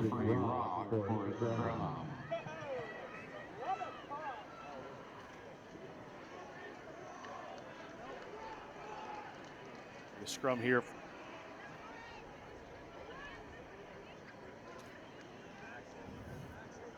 Zach Harrington to put this in for Slippery Rock. Hey, you was asking how many games we did? 1.5. Yeah. My fault, man. I was listening to him and trying to listen to you. Zach Harrington, sophomore from Indiana, Pennsylvania. Yep. 2.5. Ball doesn't go, and Darian in now. Big semifinal here, Christendom versus Slippery Rock. Ready for your break, right? Yeah, and we're going to continue to touch on it throughout these semifinals. The team that's really going to be able to band together and do their thing, showcase what got them here today is really what's going to be the differentiating factor, but they're already on the attack. Yeah, great move there. Harrington gets it around, a little double wrap around there. Good work. Ball up to Harbison. Harbison moves it out to Heckerman. Out to the wing they go. Dosh comes back in, not using a ton of width there. There's a Christendom player down in the backfield there, so they're up one player due to injury right now is Slippery Rock. They're working towards that player, so they might have to stop play here. See what they decide to do as they slide back in. Slippery Rock playing with some serious intent here. They've gotten the message that this is the cascading brackets. You have to play every game like it's your last in every moment. Robbie Daly gets it. They put it wide. It drifts and hits the ground. Christian Dosh is going to touch that one down, and Christian Dosh, a junior from Sandy Lake, Pennsylvania, touches down for the first 5 points of this semi-final. Arian, what a play. What a play, but also just unfortunate there for the white side. We see a player down, which means that there's already going to be a mismatch on the outside, but they do a good job of working the ball after this ruck. This is what sets the platform. Everybody starts to flood left. There's a lot of space to burn here. Ball doesn't go to hand, but the white side doesn't seem to come across fully, and Christendom just get beat around the outside. The giant tries to take on the tiny guy, but he gets across, and that's that big hype that this team needs. That kick's going to drift just inside here. That is point. After this, we're going to have St. Thomas versus Endicott in the other semifinal. Move on to the men's D2 and men's D1 semifinals.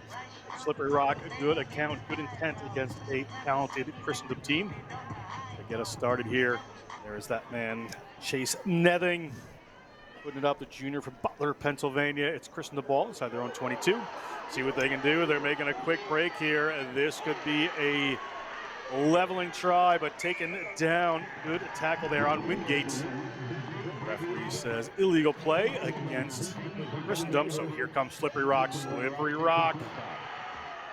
Rocky the Lion, the mascot.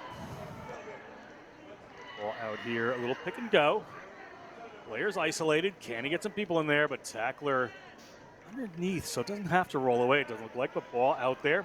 Harbison winds up in the hands of Dominic Falco. Chris Usher. I just saw the 2, not the 12. So this is penalty against Slippery Rock this time. So here goes Christendom. This injured player is back up for Christendom. Steps a couple of people heading upfield. It's their number 6, Akla. He is one of the tied for leading try scorers in this division with 5.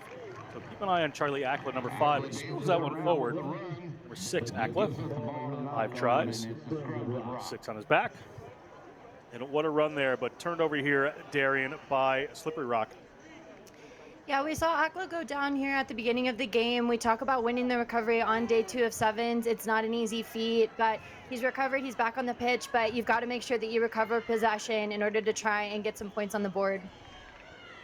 There's this little wraparound. It's effective. Harrington has the ball again, and a key runner so far for Slippery Rock in these first 4.5 minutes. They're just up by 5. Ball coming out here. That's Leif Heckerman.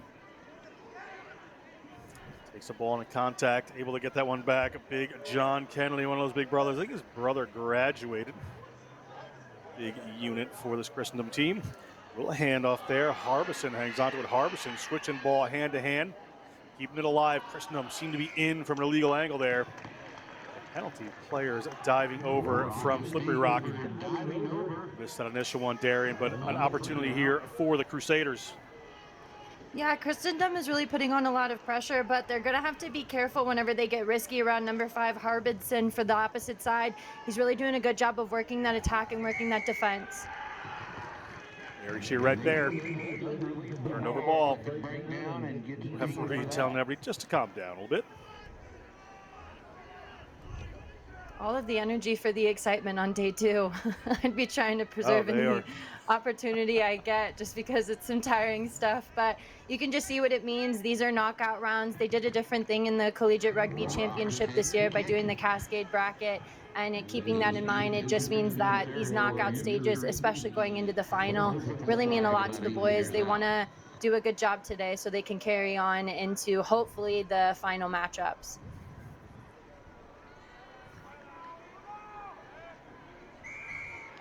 Ball up and over the top. Referee blows a whistle, however.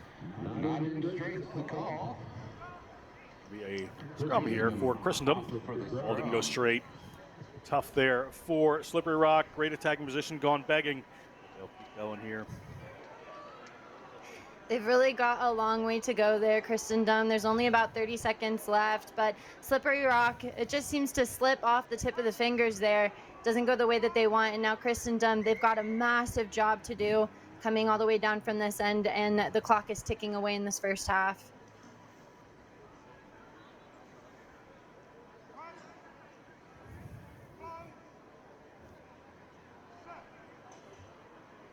Christendom gets a free kick. Slippery Rock, another little error there. Here comes Christendom just down 5. We're at the 7-minute mark in the first half. Across their 22, spent most of their time down on their own end so far. Get it out to the runner, Ackla. Ackla, I'd love to get his 6th try here. Ball coming across. Big hits coming in from Slippery Rock. Player has to roll away. He's stuck in there, but he does a good job of it. Christendom, before the end of the half, looking to get a leveling try here. They whip it out wide. It doesn't get there. Wingate can't quite hang on to it, but right on the spot is Harrington. Harrington is here to make it to the finals for the Slippery Rock team. Slippery Rock, more points would do them well before halftime here. Yet extend that lead a little bit, going to halftime. But, I wouldn't call it a cushion, but more points on the board. Slippery Rock keeping it alive. Big pressure coming in there from the Christendom Crusaders. They've ripped it away. It is anybody's game. These players are lights out. Penalty hitting the player without the ball for Slippery Rock. And here comes Christendom again. Christendom gives it to the big boy, Kennedy. Kennedy across the 50-meter line, offloads it. That ball spilled forward. The referee is going to whistle us for halftime, and what a barn burner. This is what you want in knockout rugby. 5-0. Slippery Rock will step away for a second. Back to second half action after this.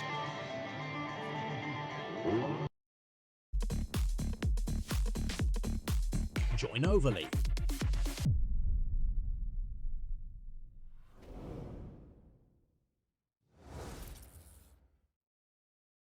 Let's get ready.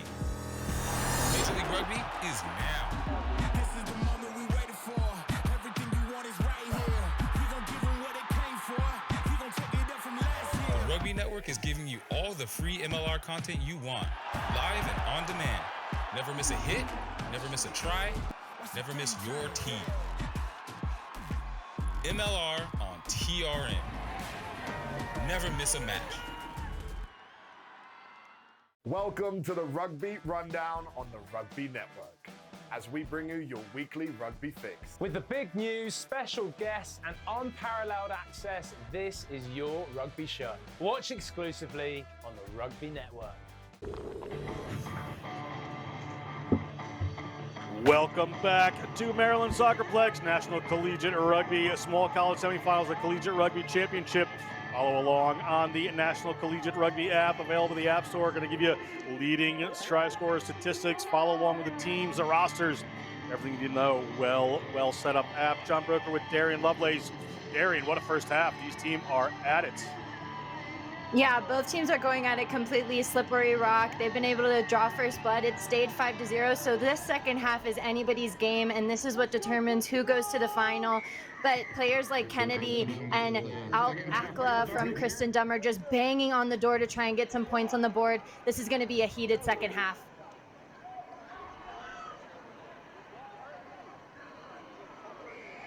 Big pressure coming in, but penalty there against Kennedy. Referee's going to whistle here, and I think big John Kennedy is going to spend 2 minutes in the bin. The 6'10", 290-pound literature major from Mountain Vision, New York, just playing illegally in there. Just unfortunate there. He's really dominating the point of contact, but he allows the hips to kind of go above the head, and that just determines dangerous play. He's impeding the ball movement. Sevens is very fast-paced, so you got to get out of there quick and listen to the ref. He gets a card for kind of going a little bit rogue, and we'll see if that costs them. They're going to come down with that one. Slippery rock. They are up that play right now, so the 6'10" Kennedy in the bin. So a little less size in the field. Slippery rock could use to make some hay of this. Don't quite get what they wanted there. But Josh, try scorer, is going to head forward with that one. Acklet tries to pull it away for Christendom. See if they can use these outside runners. They're going to go straight to the width. They're just on the wraparound there. Not really back in the speed on the outside all that much. Zach Harrington takes it in the contact. We've got another Christendom player piling in there. They're not rolling away. They got to be careful, Christendom. They're going to call for a scrum.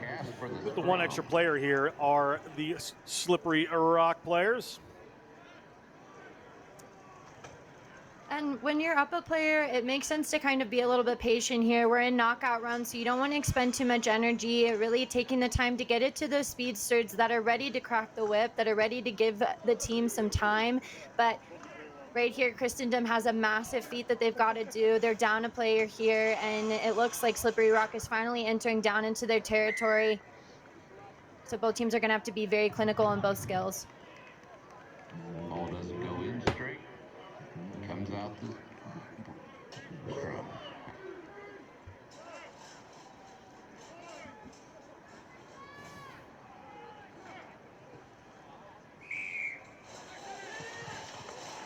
Coming in straight at the scrum for Slippery Rock. So Christendom, I'm going to go quick with that one. Referee's going to bring him back to the mark.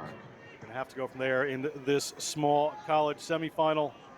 Winner of this plays the winner of Endicott St. Thomas the next game in the final. So very important here. Still a 5-0 on a knife's edge. Player back on is John Kennedy. So a big man is back on the field. High school basketball champion in New York in high school. Playing rugby at Christendom, ball back over the top. He's got it immediately. 2 defenders on him right away, so we can't get ahead of steam. Akla, their danger runner, has to play the distributor role. The player coming up the middle here for Christendom. Christendom gets it out wide in the hands of Sanchi. Sanchi is headed towards the line and will not be stopped. Can he get closer to the post? Make the kick easier. He is there. Player dives on top of him. Has the try, and they get to hit this and move it up with a lead change. Just 9.5 minutes. Daring, great run there by the Crusaders. That whole play was just jaw-dropping. From the opposite sideline, we saw a massive point of contact, and then we saw them kind of string the phases together off of a beautiful offload back inside, but then the finisher, Santiski, he just takes it around the corner and is finally able to get Christendom in there.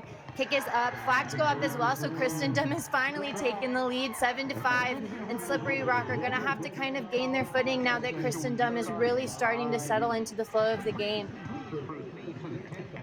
Christendom the lead change, up by 2 over Slippery Rock. 4 minutes to go, plenty of time. Excuse me, Slippery Rock will receive this. They bring it down safely. We'll have an opportunity to take the lead again.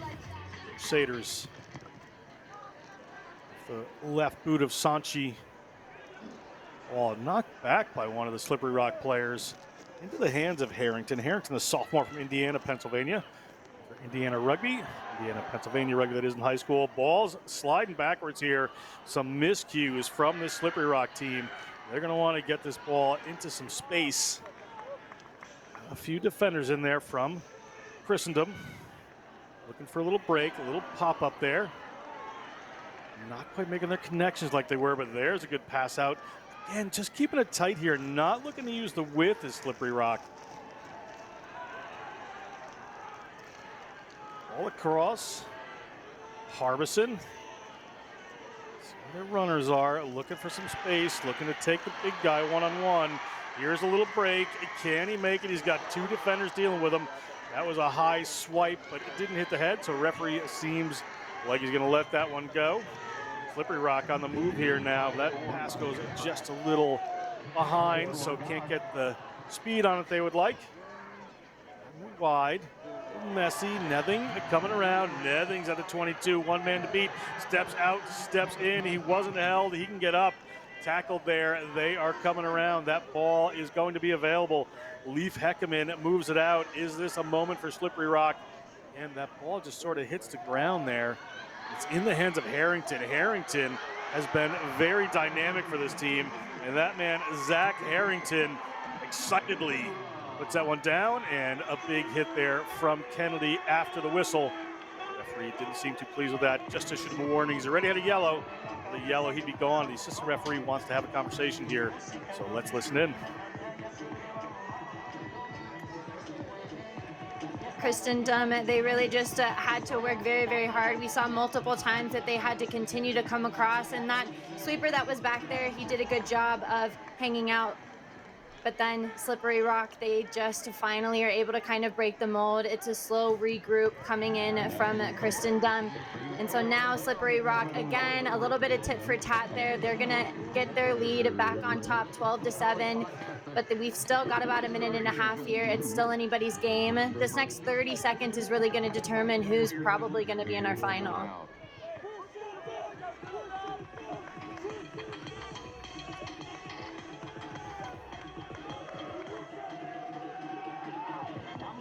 Kick to come here, 12-7. High kick taken down by Christendom. Just 5 points, an unconverted try here. Here's Kennedy. Kennedy, 6'10", 290. Always gets him go forward. Great work by Slippery Rock. Are they going to draw this penalty? And indeed they are. Good work there on Kennedy. Oh, no. But and yes. that is the end of our matchup. Slippery Rock is headed to the finals. Christendom not going to make it. We had a little time on the game clock there, but referee was keeping time. You see the elation of these Slippery Rock players. Slippery Rock moves on to the finals. Christendom play for 3rd and 4th place. We take some looks here. We're going to move on to St. Thomas the Saints versus the Gulls of Endicott College. In just a minute, Darian Lovelace. I am John Broker. We are going to step away and be right back.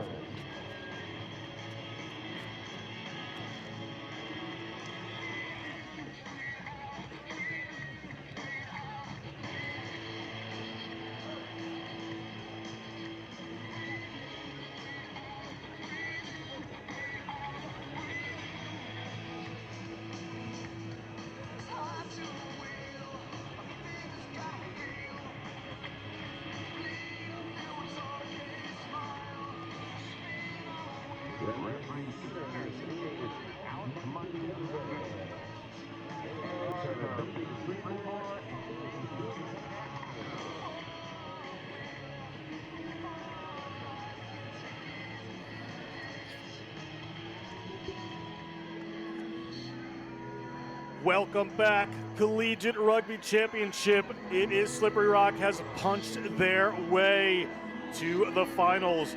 Right now we have Endicott, you see there in green, the Gulls. We'll be taking on St. Thomas, the Saints coming out in the field. Kyle Ernest has the ball right now. It is going to be a matchup for the ages here for the right to play in the small championship. Great work for these teams. Players cross. We're underway. John Brooker with Darian Lovelace. St. Thomas gets that ball out quickly. Coming in are the Gulls. The Gulls want to get going. Patrick Brennan, one of their key players, has it right here. Patrick Brennan looks at a couple of players, winds out, takes it himself, puts it out to the wing. Big runner coming here. Jonathan Taylor. Taylor is hanging on to. Here comes Patrick Brennan. Brennan moves it across. All in the middle of the field, little wraparound. Can they get this to the wing? And they have number 6, Landon Silver. London Silver touches down, and immediately the Gulls put points on the board. Great work, Endicott College. Darian Lovelace, what a movement. Yeah, both teams, I mean, put on a show of what this game is going to hold. I think that the black and blue, it really resonates because you see that these teams are coming to play war. They're coming here to kind of beat up and bruise up the other side. We see even players with war paint on.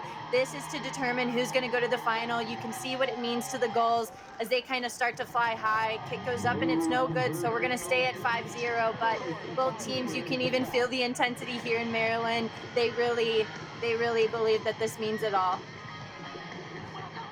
The kicker has 4 tries in the weekend. One of the scoring leaders in the small college division.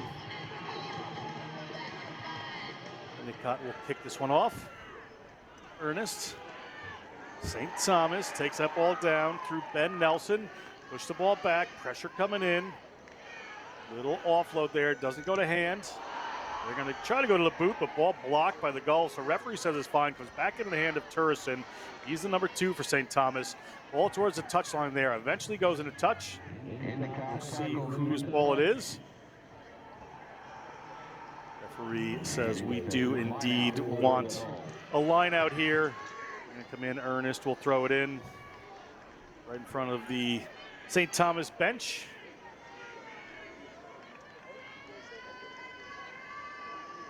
Go a little long with that one, a little trickery to the back. They've got a big runner powering through. Ball comes to Brennan. Brennan has a dummy runner come in. Brennan held. A little offload that. They're going to lip backwards, are Endicott the Gulls. So a little spill forward. A couple of them going back and forth. We'll come back to a scrum for St. Thomas.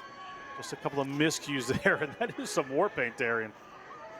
Yeah, like I said, I don't think that any mate that's right now on the pitch came here to mess around. Every team has their thing that they do in order to kind of really keep you in the thick of the game. We talked about how both teams are really bringing energy, but they're going to have to kind of learn to reel it in and kind of control the war and play the chess game more. Right now, things are kind of getting a little bit heightened, especially around the breakdown, and both sides are going to have to kind of keep their cool, especially seeing as how this is a semifinal. Ball coming in from St. Thomas here. St. Thomas at their own 40-meter line. Plenty of room on either side. They've got runners mostly off to their right. So they decide to go with that. They're going to take it around the back there. Aiden O'Connor, he's hauled down. Ball goes up in the air, but it was hit by one of the Gulls players there as it was coming up. So it'll be a penalty, and they're going to go quick for O'Connor. O'Connor gets the ball. One of his teammates, Gulls, however, try to take that one away, but player's not releasing. Referee, after the Gulls, the moment committing more penalties. So here comes St. Thomas. Again, players, the Gulls trying to get in there. St. Thomas outside of their own 22, and this time the Gulls pick one up. Yeah, it's almost like the seagull that finally gets the French fry on the beach there. They were kind of, they weren't making very much ground. Referee had almost given about 20 meters to St. Thomas, but Endicott, it finally pays off for them going into that breakdown. Patrick Brennan had a nice setup there, but they couldn't quite carry it through. So ball is back in the hands there on the run. A couple of too many offloads at times here are the Gulls, and that one gets knocked on. Just playing with a little bit of excitement and panic, Darian. And the offload game, it works whenever you're not going in at such an aggressive side. Right now, St. Thomas is doing a good job of kind of marking those channels, and they're doing a good job at the point of contact, so those balls aren't going to hand. Sevens is a little bit risky whenever you start to offload, so it's just important to move the ball to space rather than trying to attack the space and be patient and let things build. And another penalty against the Gulls. That one against Brennan. A little too aggressive around the scrum there. Back as we're at 5 minutes gone. Just 5-0 to Endicott here. A little bit sloppy back and forth in between. This is a knockout semifinal here. So the winner does take on Slippery Rock in the finals. A lot to play for. Lots of time. Here comes St. Thomas. A long pass out to the right-hand side. Wraparound coming here. Player pinches in on defense, but able to recover as that pass doesn't go. So we're going to come back. It'll be a Gulls line out inside the Endicott half here. The Endicott players coming over. Yeah, St. Thomas, I think, just getting a little bit too saucy with that offload. You have to wonder if maybe some of the paint got in his eye. They just got to make sure that things are kind of working and that they're going to hand. Don't rush the process here, especially whenever you're down. Yeah, and that attempt at a very long line up there, another thing, they're just up by 5 points and trying to do some magical things as Ernest comes across, makes a big tackle. Offload up there to another St. Thomas player. Gulls player has to roll away and does. Little one-handed pass out there to O'Connor. O'Connor puts that one up there, and that one gets knocked down. Offsides against the Gulls are kind of making their own bed in a bad way at the moment there, and a lot of penalties against this Gulls team. Yeah, almost making their bed, but with bed bugs in it. Right now, they're just not really doing themselves any favor here. But St. Thomas, they really need to capitalize off of it, especially getting about 40 meters now in penalties. They're going to have to try and score and penetrate this defense soon. There's the step that they've been waiting for. Dominic Kraus will cross the line. St. Thomas, Dominic Kraus, the junior from St. Louis, Missouri. The St. Louis Priory School touches down for 5 points. We could have a lead change depending on O'Connor's kick. Strauss probably wiped the pain out of his eye there and was just able to look up and spot the gap. They had to be patient there. There were a lot of penalties that came from Endicott. The Gulls just getting a little bit too hungry at the defensive line and around the breakdown. And because of that, St. Thomas kind of had a lot of really brilliant moments here. We see the cut back inside. It's a good point of contact, but again, just defend and then to be able to just hop back inside. Just raw athleticism coming in from that St. Thomas player, Strauss. And so he's going to go down in between the sticks. It's 7-5 now, and St. Thomas is on top. St. Thomas, good comeback there for them. 7, that's halftime, 7-5, the lead change there at the end. A lot to play for in the second half. We'll be right back with that action after this.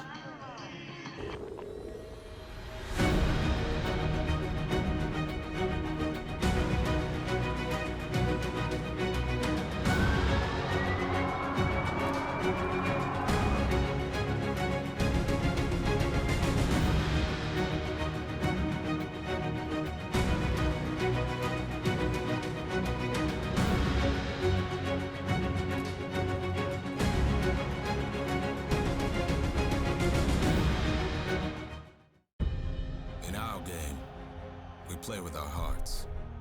We don't play with sticks, bats, or gloves. We don't wear shoulder pads or helmets. We keep playing when it hurts. And we leave everything on the field. What we wear must be built for our game.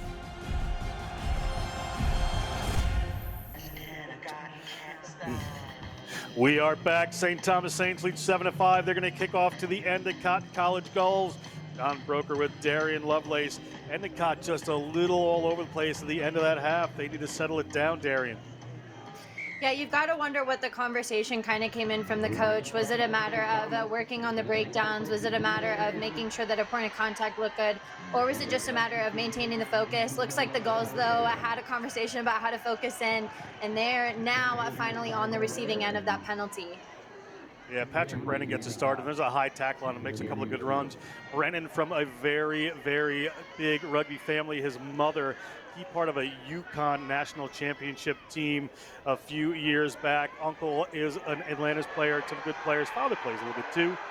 Comes from a Good Rugby family, Brendan Good Rugby Brain, and now he gets it started and they're away, and it is number 11, Jonathan Taylor across the line. We have another lead change in this semifinal.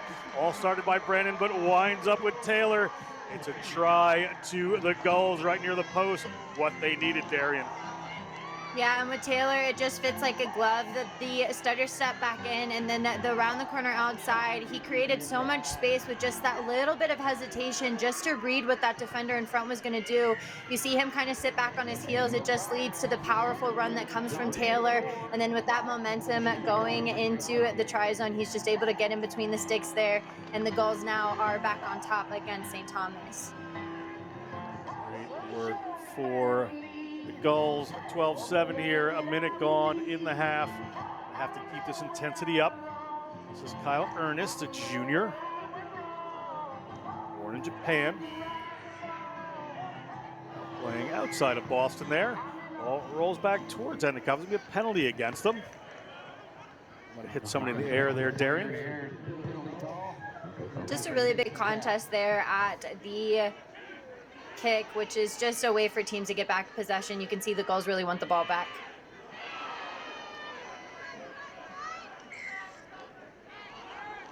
Penalty here against the Gulls again. And it's starting to pile up there. And there's going to be a card. I don't think the player intentionally did this, but he's going to go off the field for a bit here. After this game, we're going to have D2 and D1 semis. He's going to handle over the wheels for those games. This has been moved forward as we've taken a look. And even though it might have not, not been that big of an infraction, I just think that Endicott, they just were so ill-disciplined in the last half that it just kind of led to repeat infractions. Here's a break for St. Thomas. Some of their big runners coming through here. Their number 11, Dom Krenz, offloads, and ball goes forward. Hard luck for St. Thomas. Good luck for Endicott. There's a scrum here to the Gulls. Really good set of skills, though, coming in from the Saints. And this is good interchange play just between the number 13 and then his inside. Right there, they just keep on going back and forth. But the number 13, he's got to work a little bit harder to get back behind the ball. That pass borderline could have gone to hand, and he could have been smooth sailing. The idea was there, but the execution just wasn't. So no try there for St. Thomas. A free kick here for the team. Here goes Ernest. St. Thomas very patient to get back 10 there. They get it across field. Looking for some runners. They get it out to the danger man, Brennan. Brennan sneaks around a couple. He's played some summer rugby for Mystic River in the men's division, so he certainly has some experience. Coming is Jonathan Taylor, just scored a try, eventually pushed in a touch. So there'll be a line out down here for St. Thomas at their own 22. A lot of distance to go with 3.5 minutes left. Yeah, Endicott, my jaw was on the floor for a lot of it right there, though. But that's just the hard work coming in from the opposite number in St. Thomas. They don't really want to allow Taylor back into that try zone again, just because this game's so close. So we've got about 3.5 minutes left to determine who's going to go to the final for the small college division. St. Thomas goes to the boot. They spot some space back in there. Players are running back on it. Here is a speedy fella. He just hands that ball off. Ernest has been all over the place, working in tandem so much, but knocks it on right there. So good result for St. Thomas off that kick. It's going to be a scrum out at inside the 50 for this St. Thomas team. Definitely paid off there for the Saints. They needed to relieve some pressure because Endicott was really putting it on, so it's a good decision, and it pays off really well for them. They've got to work their way back into this end, so they're only about 5 meters from entering into scoring territory.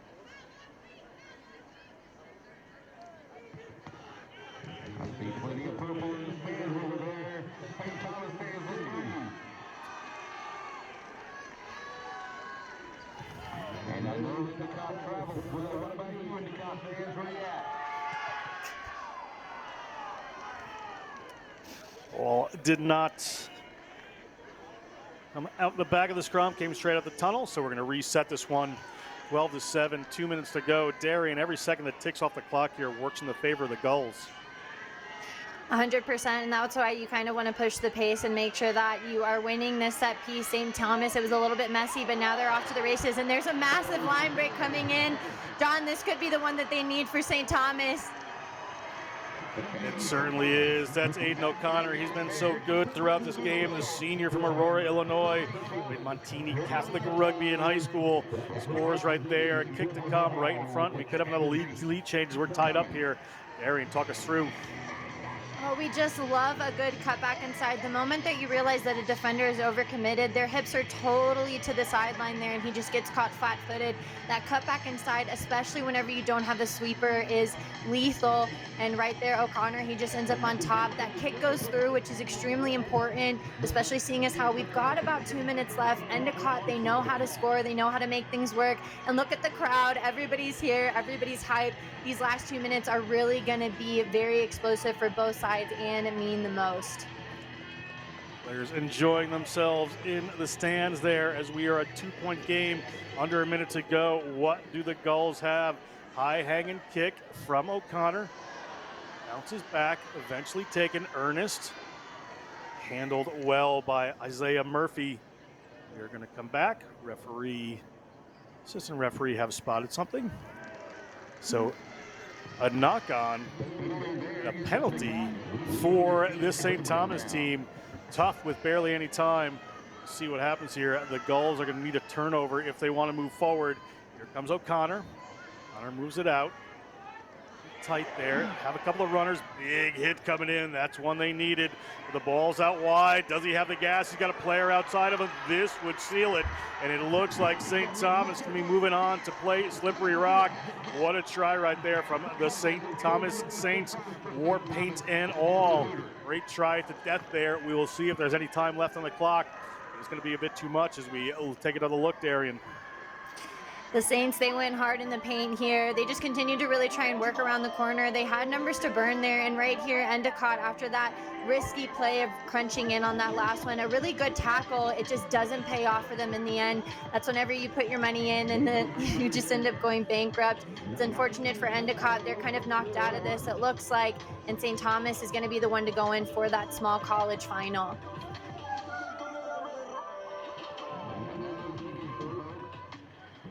Whether the game has finished here, and the game has indeed finished. Referee whistles it, so it is going to be a Slippery Rock versus St. Thomas in the small college finals. We're going to change to Division II men's small college semifinals now. It's going to be handed over from me to Thomas Wheels. Grant will be coming on in just a second. Be back a little later when the women's second round starts. It is a great day of rugby here. Make sure you download the NCR National Collegiate Rugby app to follow all the action and the scores. Saturday is a rugby day. We'll be right back.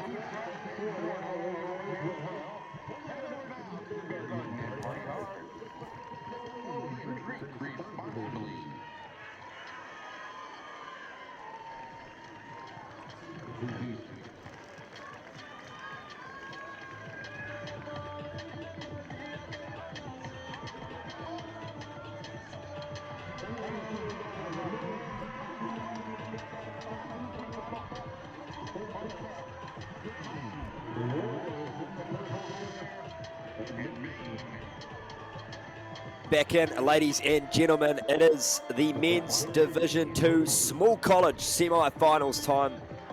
It is the UMaine Bears taking on the University of Scranton Royals. Thomas Grant with the call alongside me, Darian Lovelace. Good afternoon, Darian. Wheels, always a pleasure to commentate with you. Just based off of that last semifinal matchup where teams were kind of only leading by a try going into the half, I think that this is just going to build the excitement as we enter into the D2 semifinals. Both teams are really here to play, and I just think that this matchup is going to be incredible between the two sides.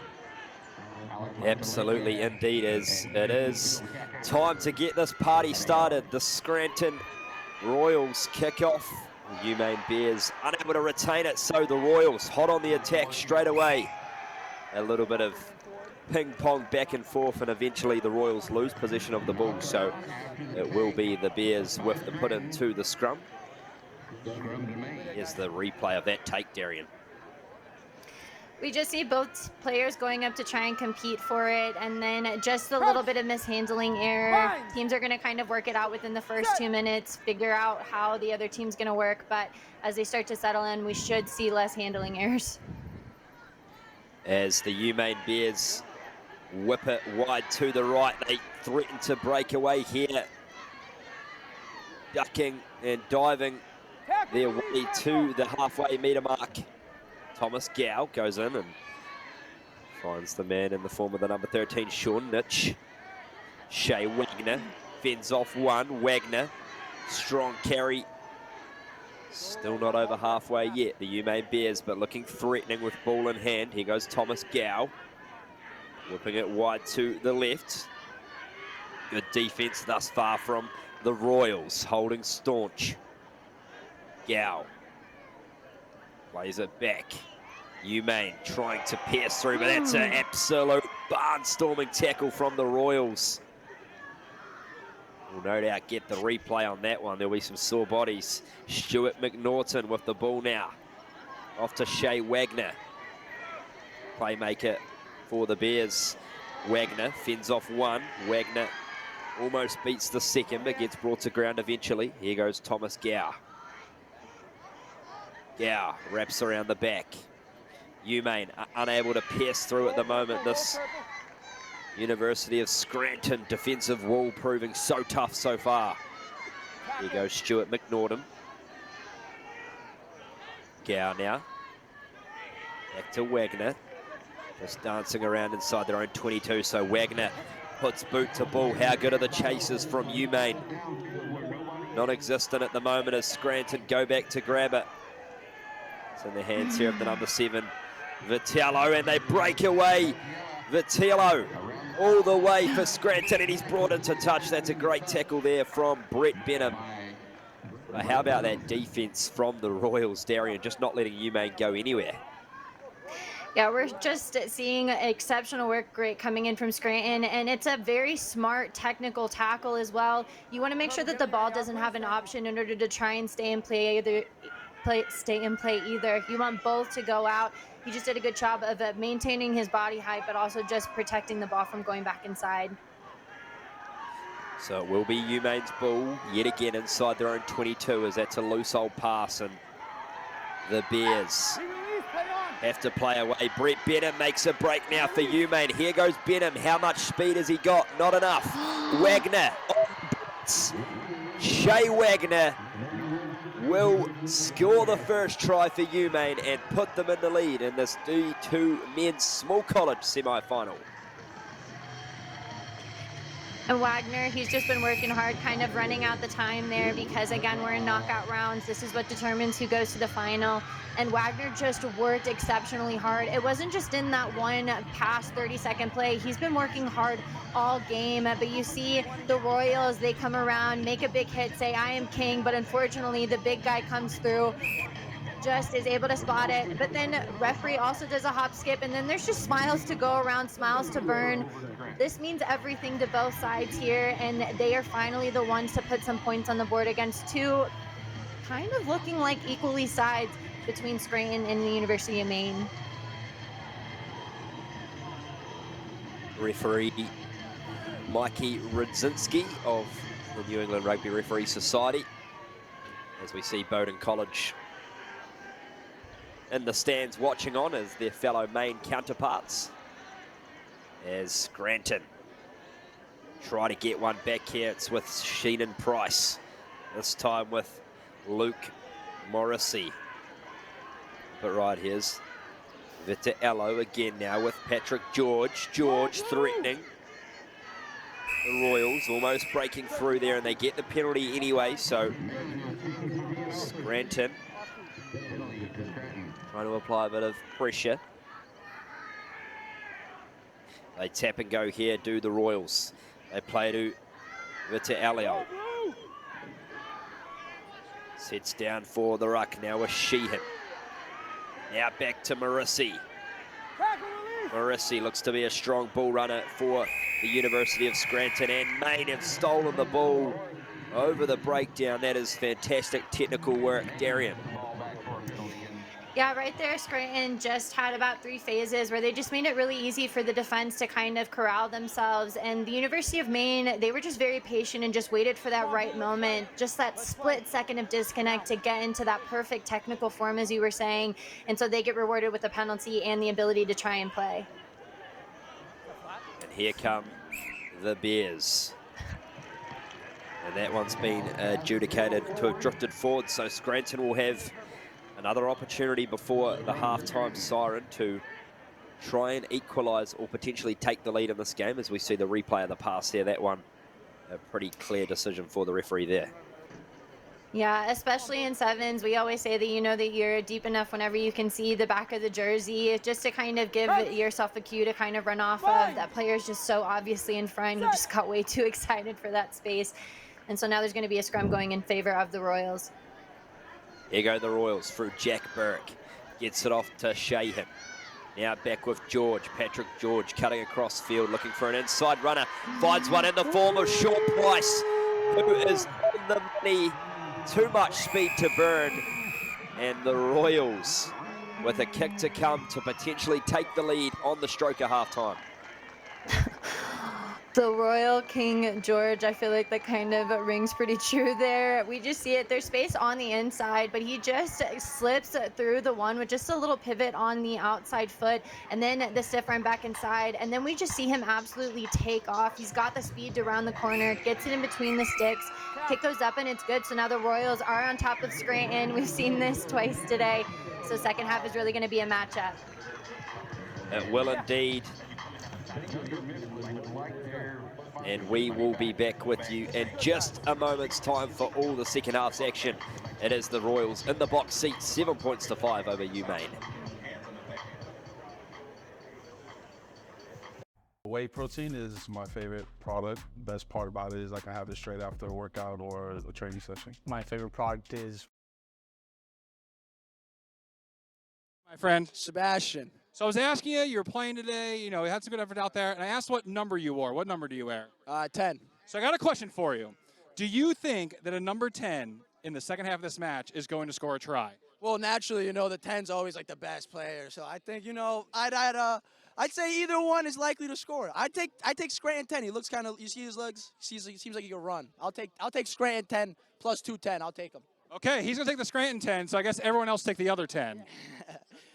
I mean, yeah, I still take 10. I'll still take Scranton 10. I like my bet. All right, here's the deal. If a number 10 scores, I need everybody going absolutely crazy. So if a number 10 scores in the second half, I need everyone in the crowd to go crazy. Back up to you guys in the booth. Let's go, 10. And welcome back in, ladies and gentlemen. It is 7 points apiece in this men's D2 small college semi-final between the University of Scranton Royals and the University of Maine Bears. This game too tight to call at the moment. Darian Lovelace, what an entertaining first half that was. 7-7. This is what you want in your semifinal matches. You want to see the matchups of the best, and they are vying for that spot for the D2 final championship. Keeping this in mind, though, we did have our fun little crowd goer say that the number 10 for Scranton, they're going to put bets on him to kind of score, so keep an eye out for him. But it's anybody's game, as you said. Shea Wagner for the Bears gets us back underway with a deep restart that's taken in the air from UMaine. So we're going to see a yellow card here to number 10, Jonathan Williams for UMaine. Just caught the man in the ear. And it's so wild that they just said in the stands that number 10 was going to be the one to score, and now he's going to have to sit for about 2 minutes there. He tried to time it perfectly. Looks like the knee kind of just got stuck there. And because of that, both number 10s kind of went up. You just see the look of disappointment as he kind of looks down. Getting down a man, especially whenever you're 7-7, just means that this team has 2 minutes now to try and score without another player. So the Royals are just going to have to be extremely patient. Let's see if that patience pays off as they threaten to break away here. Do the University of Scranton with Daniel Shahan.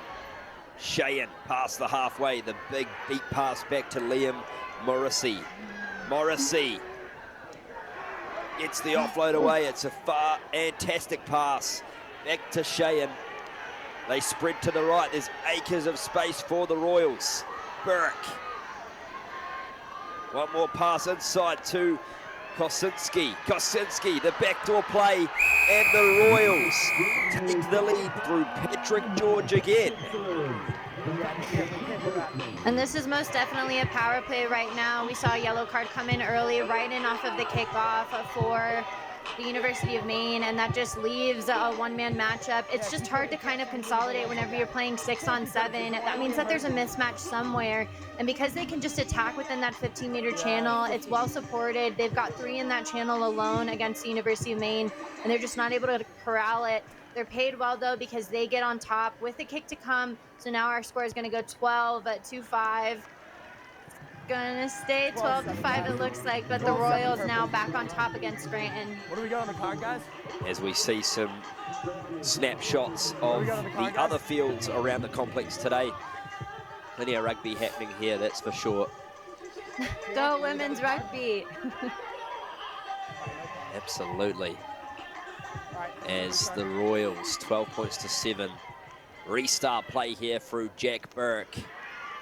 And Shea Wagner goes back to collect it for UMaine. Puts in the little chip kick over. He chases after it. Does Wagner. Wagner puts boot to ball. How good's the chase?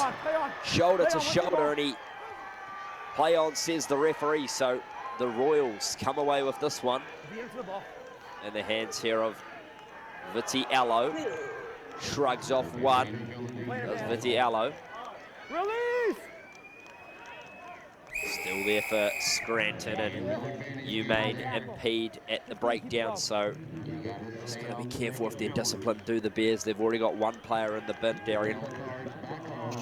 Yeah, it's already hard enough playing 6-on-7. You don't want to go down to 5-7. That's just brutal and kind of self-inflicted at this point. They know that they're kind of under the ref's watchful eye because they do have a yellow card in the sin bin. So keeping that in mind, they're just going to have to play good, technical, soft defense. Right now, Scranton is kind of pinned down in their half. They don't want to give up any meters, and that's just going to take patient defense, methodical one, and an intercept from the number 11. And Brett Benham, as you mentioned, has picked this one out of thin air to level the scores at 12 points all against the runner play.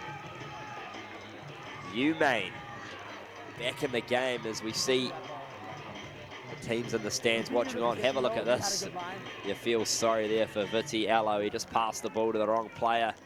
And Brett Benham said, "Thank you very much, I'll take that." And UMaine take the lead with the kick over, 14 points to 12.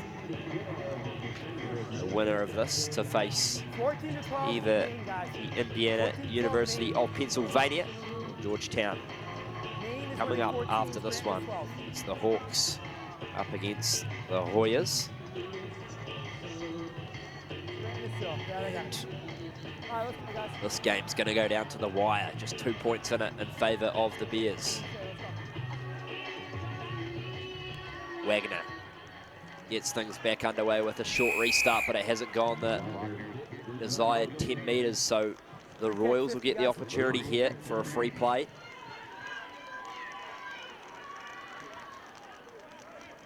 There goes Burke. Gets it out to Morizzi. Morizzi wide pass out to Patrick George, already 2 tries to his name. Back to Morizzi. Morizzi can't get rid of Shea Wagner. No clear release, says the referee, so 2 minutes to play. Penalty in favour of the University of Scranton. A tap and go, here's Burke. Past the halfway to Patrick George. George gets it back to Morizzi. Morizzi gets taken around the bootlaces and penalty advantage, says the referee. No arms. No arms tackle is the call. We're going to have a double blow of the whistle. Another yellow card is not what UMaine need. Your boys right now, that was a no arm tackle. That's a few different penalties in a row on him. That's a few different penalties in a row. Talk to your boys right now. Get it under control. Yeah. Yeah, University. Warning. Yeah, University of Maine, you're on top 14-12, right? You just finally got Taylor back on to the field, the number 10, and the referee is just asking for some better respect for the rules. Absolutely, and solid contact in the midfield drives the University of Scranton back into their own half. UMaine try to pinch this, but it's been knocked on the ground. So good job by UMaine. The Bears just to disrupt proceedings there. And we're going to see some changes enter the field, some fresh legs. And this is the time to do it. The ones that are really fast, the ones that are going to bring the energy and the intensity, we call them super subs, we call them the finishers because they get the job done. It's the last minute of this game, a 14-12, only a 2-point difference. So bringing in the fresh legs, they're really going to have to crack the whip. Let's see if they can crack that whip as it goes back. There's an advantage playing here. Patrick George gets the wide pass out to Senan Price, but it was unable to be reeled in. He went for the ball. It's just a knock-on. And knock on here. The knock-on will be played, so it will be a scrum. Here's the replay. It was really good ball movement, made it to hands even, but just King George, the number 10, our try scorer, he just takes his eyes off of the ball for just 1 split second because he knows how fast he is, but that split second can really determine a game. It was the build-up, and now it's going to go for a scrum in favor of the University of Maine with 2 points and no time left. We'll see what they can do. As you mentioned, time up on the game clock. All the Bears need to do is get this one in and out quickly to punch their ticket through to the D2 Small College Final. Should be held later on this evening. Gow gets it into the scrum. The Royals put a good shove on, but it's kicked into touch. And the UMaine Bears get the job done, 14 points to 12 over the University of Scranton Royals. You can see the jubilation there, great game.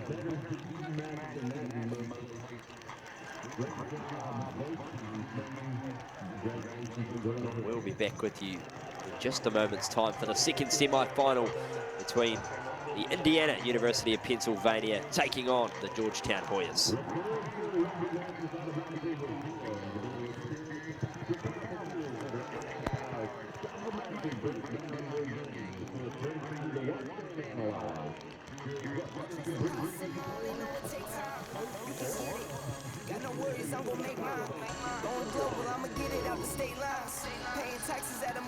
You may not. Different bracket eating off a different plate now. I need my hands. This life is real. If they pretend, came off the bench. I get it in. I get it in. I get it in. For my wins. I need my hands. This life is real. If they pretend, came off the bench. I get it in. I get it in. I get it in. For my wins. I need my hands. And welcome back in, ladies and gentlemen. This is the second of our D2 men's small college semi-finals. That is the IUP Hawks up against the Georgetown Hoyas. And there is some solid rain coming down now after the wonderful conditions we had yesterday here in Maryland. And this game is underway. It is Georgetown in the white strip up against IUP in the red and black, as IUP, the Hawks, try to break out nice and early in this one. But here for McAnulty, this one messy on the ground. The rain potentially going to play a factor in this match as we see a slight bobble, and you can see there on your screen, Darian, it is coming down at a good rate of knots now.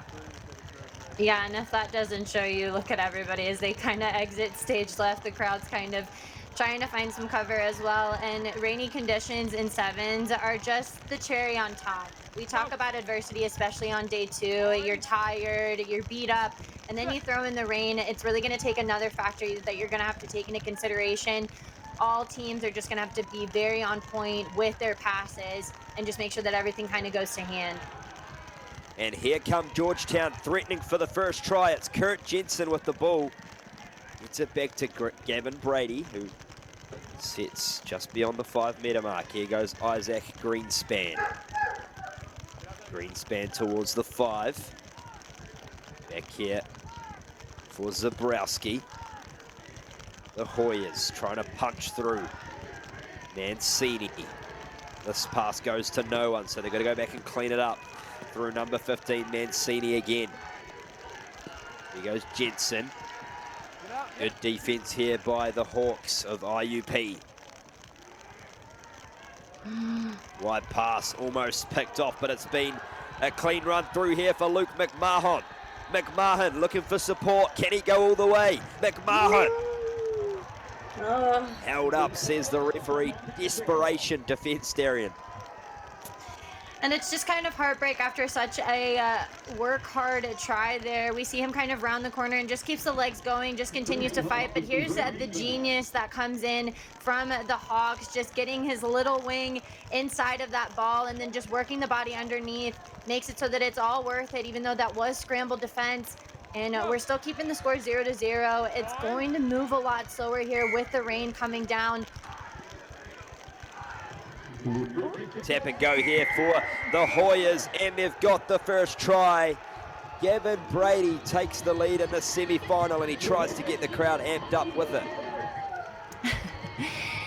And also probably signifying to his team as well to keep the ante up too. You've got to keep the energy up here, and keeping the energy and focus is the deathly combo that happens with sevens that kind of differentiates between a winning side. Right there we just see the slow reaction coming in for the Hawks, and because of that, Georgetown just has one split second in order to capitalize.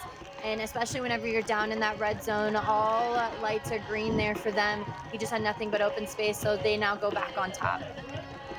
And the kick was off the post, so no good. It remains 5 points to nil, and Isaac Greenspan will get us back underway here. Nearly 3.5 minutes gone in the semi-final. As IUP take it in to the ground. Here goes the number 3, Hayden Kovacic. High tackle advantage, says the referee. They get the penalty. Tap and go quickly. RJ Beach with the ball now. Beach looking for runners. Finds one on the right side. In the form there of Joey Kosnick. Space down the right. How's the speed? Dom Holmes beats one. Immediately taken there, though, by Luke McMahon. Back for Beach. And it's been lost forward. Mother Nature potentially providing some assistance on that one. You know, Mother Nature, sometimes she sets you up with beautiful 75-degree weather, and sometimes you just get the luck of the draw. And as we see, the rain is coming down. Jerseys are just getting absolutely drenched there, and it's just leading to a lot of mishandling errors. Just bodies not being able to kind of turn towards the ball direction. Here goes the Hoyas. Number 12, Gavin Brady with the ball. Gets it out the back, and it's a messy old pass. So number 11, Kurt Jensen, has to go back and clean it up. Secure the breakdown and look to play quickly as the Hawks pile in. Here goes the Hoyas. Turned over here, one-on-one contact. The Hawks do a great job. Opportunity to try and level the score here. Beach goes himself, but gets wrapped up by Zabrowski. Here come the Hoyas once more around the breakdown. They force the turnover, and they've got the breakaway. Here's Mancini, the man out of Fairfield Prep. Here goes Matthew Mancini with too much speed down the right edge. And he extends the lead for the Hoyas. Freshman. And he is fizzed about it, isn't he? And I would be too if I just put on footwork like that. You just see here just a little bit of the stutter step back inside, the dance back and forth. You can see the players coming around, but then not only does he have a step, but he's got speed to burn. Even takes out the mouth guard in order to try and breathe through that sprint there. Super subtle things that just get you down in between the sticks. Georgetown is now leading, and time again, we've seen about 3 semifinals today within the men's bracket, and each time that a side goes into the half leading, they end up winning the game. So Georgetown is just going to really have to make sure that they maintain this lead. And the kick is good, so 12 points to nil as Isaac Greenspan gets things back underway. IUP would love a try before the halftime breaks, taken in there by Kovalchuk for IUP. High tackle, they tap and go. Fiscio. Here goes Fiscio. Santino Fiscio gets the pass back. It's messy again from the Hawks. and will come back for the no advantage. There was a Georgetown hand in there. And IUP, Darren, you feel are just pushing things a little bit too fortuitously, maybe not settling things down a wee bit and playing to their strengths. What we've kind of seen Georgetown do is they are kind of shortening the distance, but they're still able to make those long passes, and that gives room on the outside for speedsters. Right now, what IUP is doing is that they're trying to play the offload game when they're not stable. Not only is the ball wet, but so is the ground as well. So just not being able to get your balance when you're trying to attack those little spaces, it just isn't really giving them much success. IUP spread this one out to the left as they threaten to break through. A little bit of space here for Fiscio. Fiscio still going. Fancy footwork, and the Hawks threatening the Hoyas here before the half. Beach almost in recipient of the ball there. They get the penalty to IUP, and Beach taps and goes quickly. Plays through the middle, beats one. Ducks under a tackle. It is RJ Beach. Pick and go quickly for the Hawks. Dom Holmes. This is good play, much more promising. Beach again. Short pass over, and just as it all looked so good, it was lost forward. So that is halftime here. It is the Georgetown Hoyas 12, IUP Hawks 0. Vitamin D, back in DC, we practice a lot indoors, especially in winter, don't get a lot of sunlight, so having some vitamin D is important. We select Thorn because we know it's tested and it's safe to use.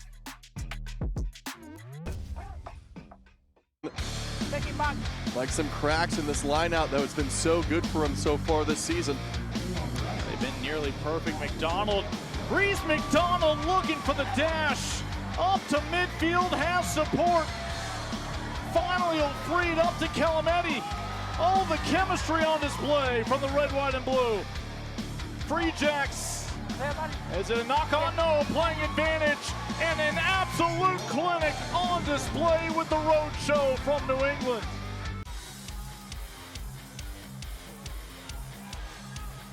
In and out on the maul. Paulisike, Hodgson on the loop. Out to the fullback, he's looking strong again. Michael Manson, and into his hands, what a play that is! He's gonna cross the line for the Warriors. What a display of individual play there.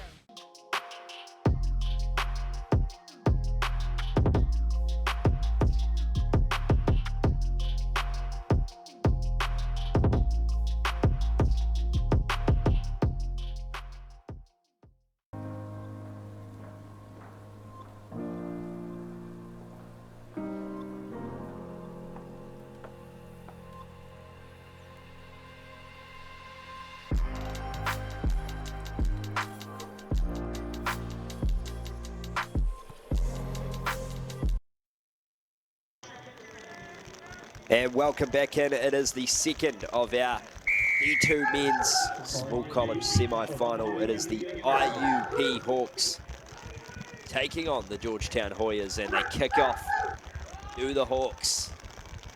Play back here for the Hoyas to Mancini, who whips it out to George Egan. They spread it through Zabrowski, a bit of space here, and the bump off for the Hoyas. That was Aubrey Ayard. That was some solid contact there, Darian.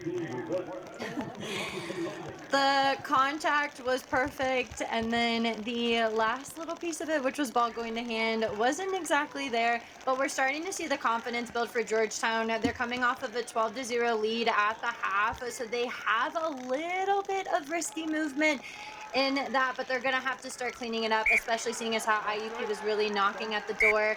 But unfortunately, an error there for IUP, and it goes right back to Georgetown. Yeah, as you mentioned, IUP will be really needing to clean that up across the next 6 minutes if they are to get back in this game. Let's see just the saturation. IUP 15's national champions out here trying to get the 7th crown as well. But it's Georgetown at the moment who are looking the goods. Here come the Hoyas breaking away. Here's Mancini again, the try scorer. Matthew Mancini trying to go around, gets the pass back in. Picked up by Kurt Jensen. He's met there by Ryan Hornadell.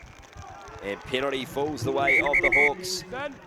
Off the mark, says the referee, so we'll bring it back.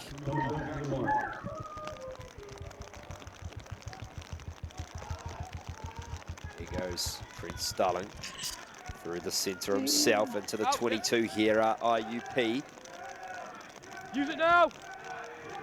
Use it now, says the referee, so they do. Here goes Beach. Rather, that is Trent Starling once more. Starling into the 22. This time for Beach. Back inside, lovely pass. Dom Holmes. The Hawks threatening, they get another penalty. They're going to be careful here, do the Hoyas with their discipline. Here goes Beach. Beach loses control of it. And a bit of white line fever there, but it just shows the slipperiness. Say again. Yeah, they had some room to work with there, especially off of that penalty. They're only about 7 meters outside, so the decision here is kind of to go quick and to get your friends and kind of just bully it over there. But Beach, he just gets kind of caught with the ball, just slightly loose, and in these conditions, you've just got to make sure that you maintain ball security always. Georgetown now with the 22-meter dropout, so IUP can get possession back, but of course Georgetown is going to go deep and kind of pin them right back in this end. That one at the back here for Santino Fiscio. Takes it into contact just beyond the 10-meter mark inside their own half. Here goes Holmes. Gets it back to Beach. Beach takes the direct option. Holmes. Back there for Fiscio. Quick hands will do it. A bit of space down the right, but he loses his footing. Potentially a little bit of cramp in backfield as well as the medical team runs on to assist. The Hoyas play on. Isaac Greenspan, we've got a penalty here. And that didn't look very pleasant at all in back play, Darian, for that gentleman. I almost kind of empathize with it a little bit because I've had my fair share of hamstring injuries, and when you get going that fast and then you get caught flat-footed, that's usually what it is. We just see here the player down there just kind of in pain, so hopefully it is just a cramp and just a strain, but right here we just need IUP to just be a little bit more disciplined there. Speedy recovery to the number 7, it looks like, for IUP right there. We just see him kind of slip and just have the ability to decelerate. Not sure if the knee or the hamstring got caught, but it's just kind of the part about rugby that isn't the best, even though we'll advocate that it's a wonderful sport. In the rain, it's just not it in sevens. Just leads to a lot of unforced errors and accidents. So Georgetown now on the attack. Here goes Georgetown. The Hoyas unable to break through cleanly, so the ball falls back in favour of the IUP Hawks, and they get the penalty. Joey Kosnick caught high there around the neck, so we play on. Dummy and go, beats one here as McAnulty. This time loses possession of the ball, will come back for another penalty advantage, and you'd think we are very close to seeing a yellow card here. Yeah, we heard the double whistle. That's usually a no-go sign. Yeah, exactly right. The double whistle, the most feared thing in rugby union. And a turnover for the Hoyas. Great job around the breakdown. That is right on the money. And it's a very important thing too. Right now, Georgetown is just dominating the possession game here against IUP and just starving them of that. You can't score without the ball, and so now Georgetown is on the attack. The number 13 finds a little bit of space, and it looks like Georgetown are just going to keep on extending their lead, and IUP, just the heartbreak of the semifinal, slowly dwindling away for them. It was Quinn Zabrowski who scores the try. The man out of Verona, New Jersey, went to Delbarton High School. 2023 NCR All-American, so certainly has a good rugby CV, as we see here on the replay. Yeah, the number 13, just the big fend, and there, just the finish coming in from him. And this is really what seals the deal right now for Georgetown. IUP, the chase is on, coming in from the number 13. He goes to touch it down and is just kind of milking the clock a little bit to extend the lead. And just did keep his hands on the ball there, but looks like he just kicked it away towards the end. I mean, you don't want them to score. IUP is still trying to defend it. He tries to get his foot under it, but unfortunately he did get a seat in the sin bin for that one. Yeah, that's a bit of a brain explosion there, but we play on nonetheless, and Georgetown have the opportunity to extend once more, and they're going to take that offer up. Oh, no, they are not. I've put the immediate commentator's curse on him, Aubrey Ayard. 22. Oh, that could not have been more set up for you right there, Wheels. But this is just the work rate. IUP, this is just a lot of heart right now. They're losing 17-0. The deficit is pretty large, especially seeing as how we've only got a minute to go. But you just see how much it means to these players to really make sure that they end on a good note. So there's still time to burn. They're gonna reset, even though they're down a yellow.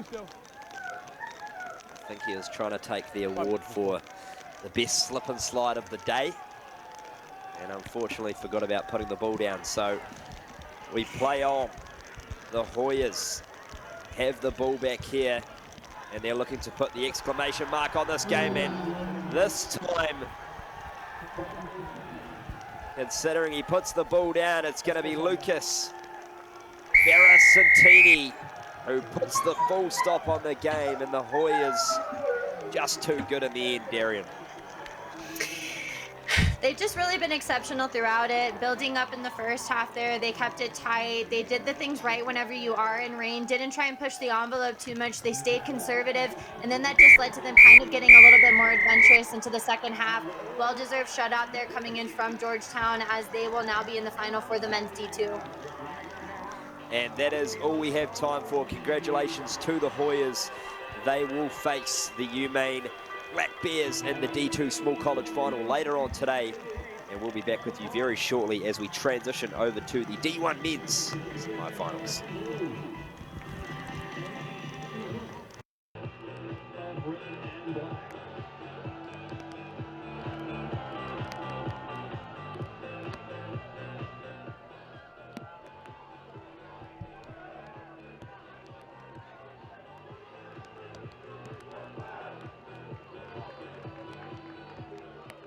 Ladies and gentlemen, lost and found is now moved to will call.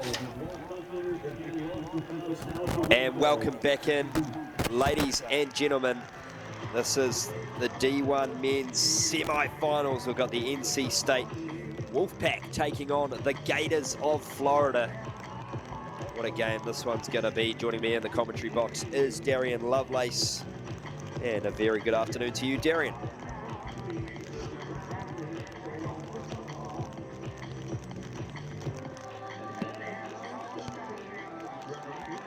Have lost Darian, but that is okay.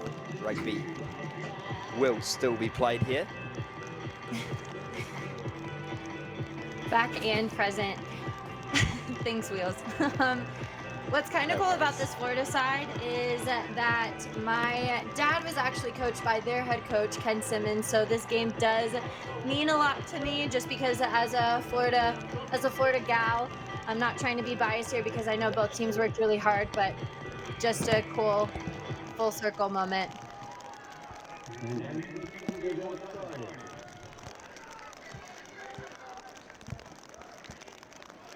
And we are underway. It is the NC State Wolfpack up against the Florida Gators, and shout out to our engineer Mike who put this all together. He's a graduate, one of his teams playing today, which is fantastic, and it's his birthday. Happy birthday, kind sir. And with that knock on, you did get a little bit of an early birthday present there. Hopefully the Wolfpack can deliver that for engineer Mike, part of the Next Level Rugby family, putting this package together today for you all to enjoy in the comfort of your home. And it will be the Wolfpack with the put into the scrum as they play to the right in the hands here of Whitaker. This one's been lost forward, so it will be the Gators who will get the put into the scrum.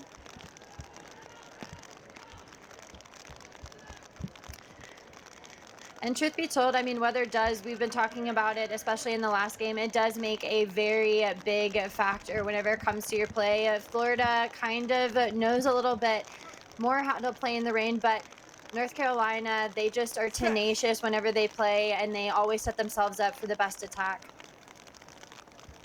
Here come the Gators, breaking off the back through Olivero, but they lose it forward, so the Wolfpack will get possession handed right back to them. You can see it's those conditions out there making things a little bit difficult with ball in hand, and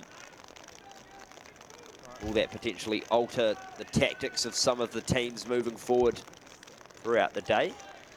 Maybe keeping things a bit more compact. Bind. Set. Ready.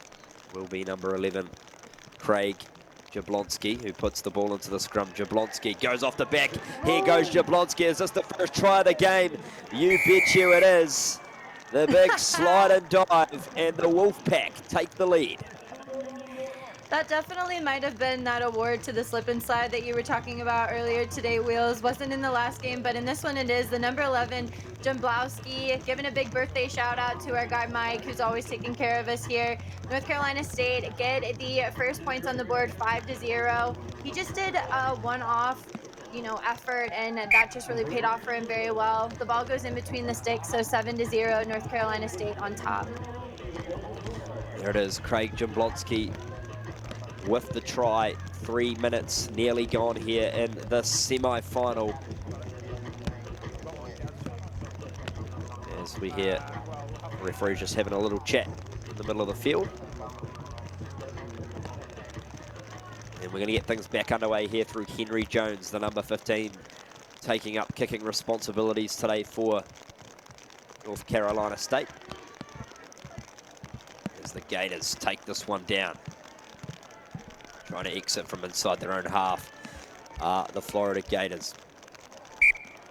That one bobbled there on the ground, unfortunately, by number 21, Martine Gentile. And again, the Wolfpack will get the ball back here, Darian, in a good position.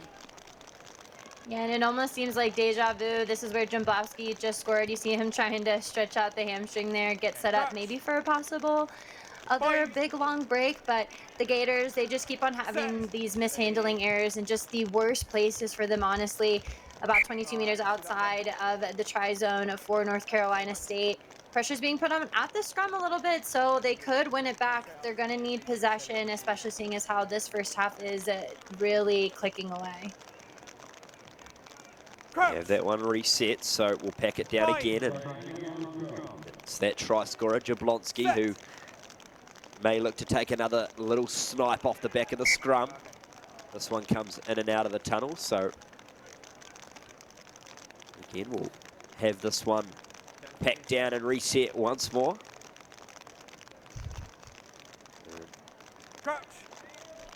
After this game, we'll have another D1 semi-final coming at you between Louisville and Tennessee. That'll be a great match as they play away here through Jablonski. Gets the ball off to Trevor Hilburn. Hilburn almost going in. And being bundled into touch. So it's going to fall in favour of the Wolfpack still. It must have touched a Gator's hand there. So I'll be happy if that one's Arian. Yeah, Florida, unfortunately, again, just really not getting the luck of the draw there, but North Carolina State is really kind of reaping the benefits of this. They have a little bit of a wayward pass, and now they're off to the races with Florida coming in to try and secure that possession, but North Carolina State says not today.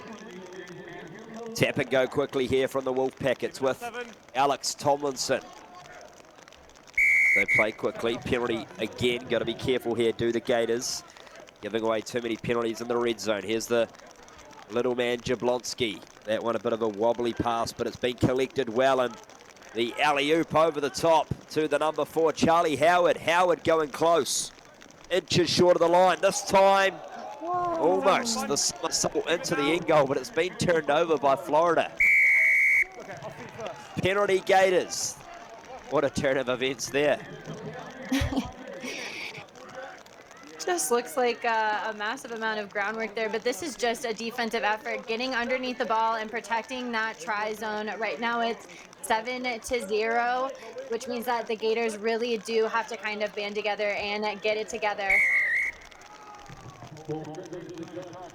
As we have a penalty given there to the Wolfpack, so rather, sorry, the way of the Gators, so they'll get back-to-back penalties.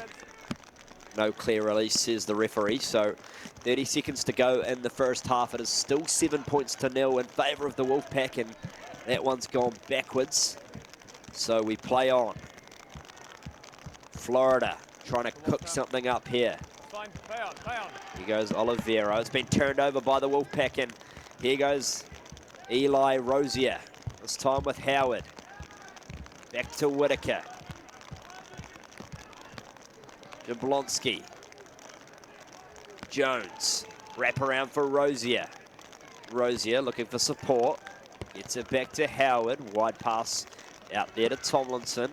And the number 23 jumper. Pass off the ground, and Florida come through and apply pressure backwards, says the referee again. So the Wolfpack not really going anywhere at the moment. Here comes Rosier. Space here this time for Jablonski. Can he get 2 tries? The pass inside is absolutely superb. And it will be Charlie Whitaker to extend the lead for NC State. Whitaker ran a beautiful support line off of Jumblowski, who got ankle tapped in that offload and was still able to just get the ball back inside, work it away from the sideline. And Whitaker just runs a beautiful support line there. Right there, they had to be extremely patient. North Carolina State just kind of moved it back and forth. But right here, Jumblowski, he's got determination. That little ankle tap tackle almost saves them. Then the bounce back, it's just too perfect for Whitaker there. And so Whitaker just continues to kind of pump the legs. That nobody's going to catch him there. The Gators now still down as we enter into the half. And the conversion kick over, so 12-0 it remains. And that is halftime here in Maryland.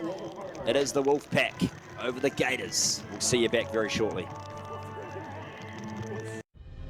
In our game, we play with our hearts. We don't play with sticks, bats, or gloves. We don't wear shoulder pads or helmets. We keep playing when it hurts. And we leave everything on the field. What we wear must be built for our game. Whey protein is my favorite product. Best part about it is I can have it straight after a workout or a training session. My favorite product is vitamin D. Back in DC, we practice a lot indoors, especially in winter, don't get a lot of sunlight, so having some vitamin D is important. We select Thorn because we know it's tested and it's safe to use.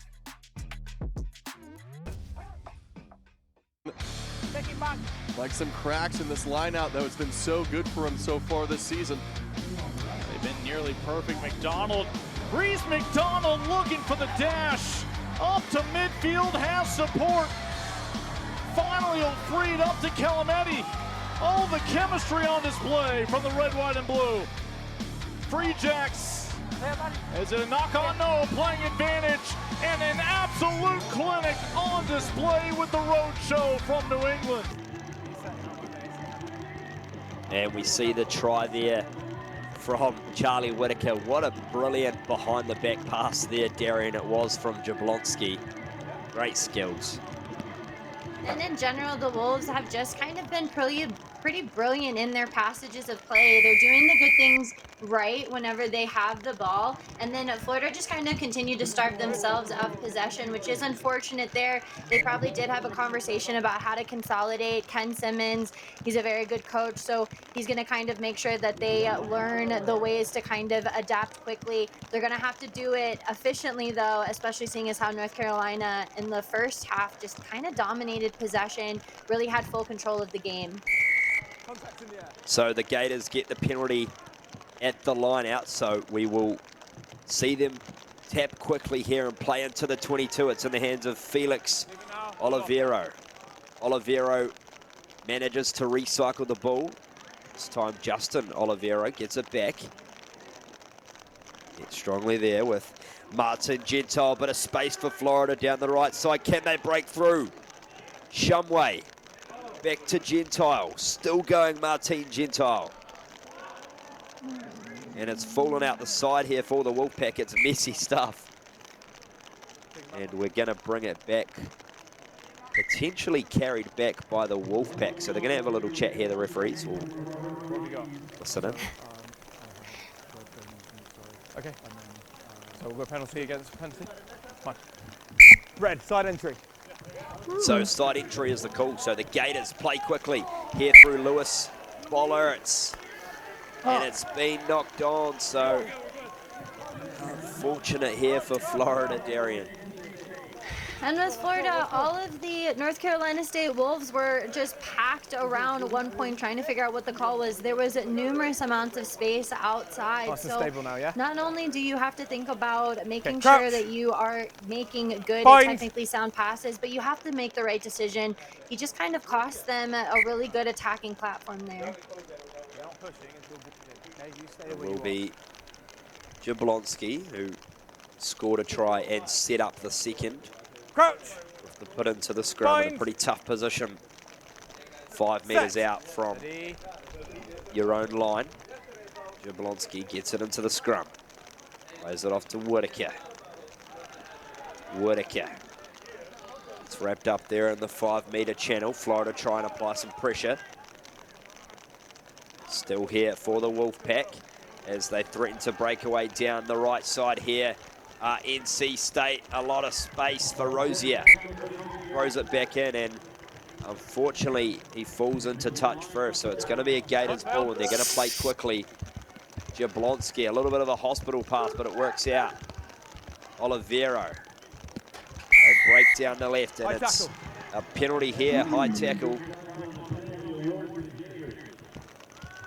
Here come the Gators. They need to make the most of these opportunities. Chip and chase. Could this be the one for Florida? No, Jablonski on the spot once more, and a penalty falls the way of the Wolfpack. Right now, the University of Florida just kind of being careless with the possession there, kicking the ball away, especially whenever you're back in this end. It could be a good idea. It's risky business. Right there, it looks like it could have gone either way, but North Carolina State, they end up coming up with the penalty. Here goes Jablonski. Can he have a hand in the third? Big bump off, and he gets brought to ground there by the number 5 for Florida. As NC State try and get one more try on the board here to put this game to bed. Switchback play, the offload's a good one. Wrapped up nicely there was Stephen Thompson of NC State. Here goes Rosier, Eli Rosier. Play to the width here once more. Whitaker, the try scorer, back to the magic man, Jablonski. No, play on. Florida almost disrupting things there. Play on, says the referee. And Henry Jones goes back to grab it, and that's a penalty the way of the Wolfpack. I thought a little bit hard done by there, Florida.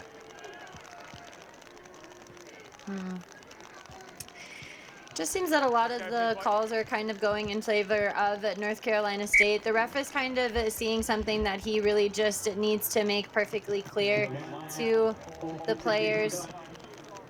Right here, though, looks like there might be a substitution coming in. As you mentioned in the last game, the impact off the bench really key in these long tournaments, and it will be the Wolfpack around halfway with the throw into the line out. Just over 2 minutes to play in this semi-final. We'll have the Louisville Cardinals up next against Tennessee. And that one's popped back, Rosier. Rosier still has the ball here after a little bit of ping-pong on the ground. Jablonski back to Whitaker, who drops this one. Cold, so it's going to be Florida ball, and they need to make the most of this opportunity here.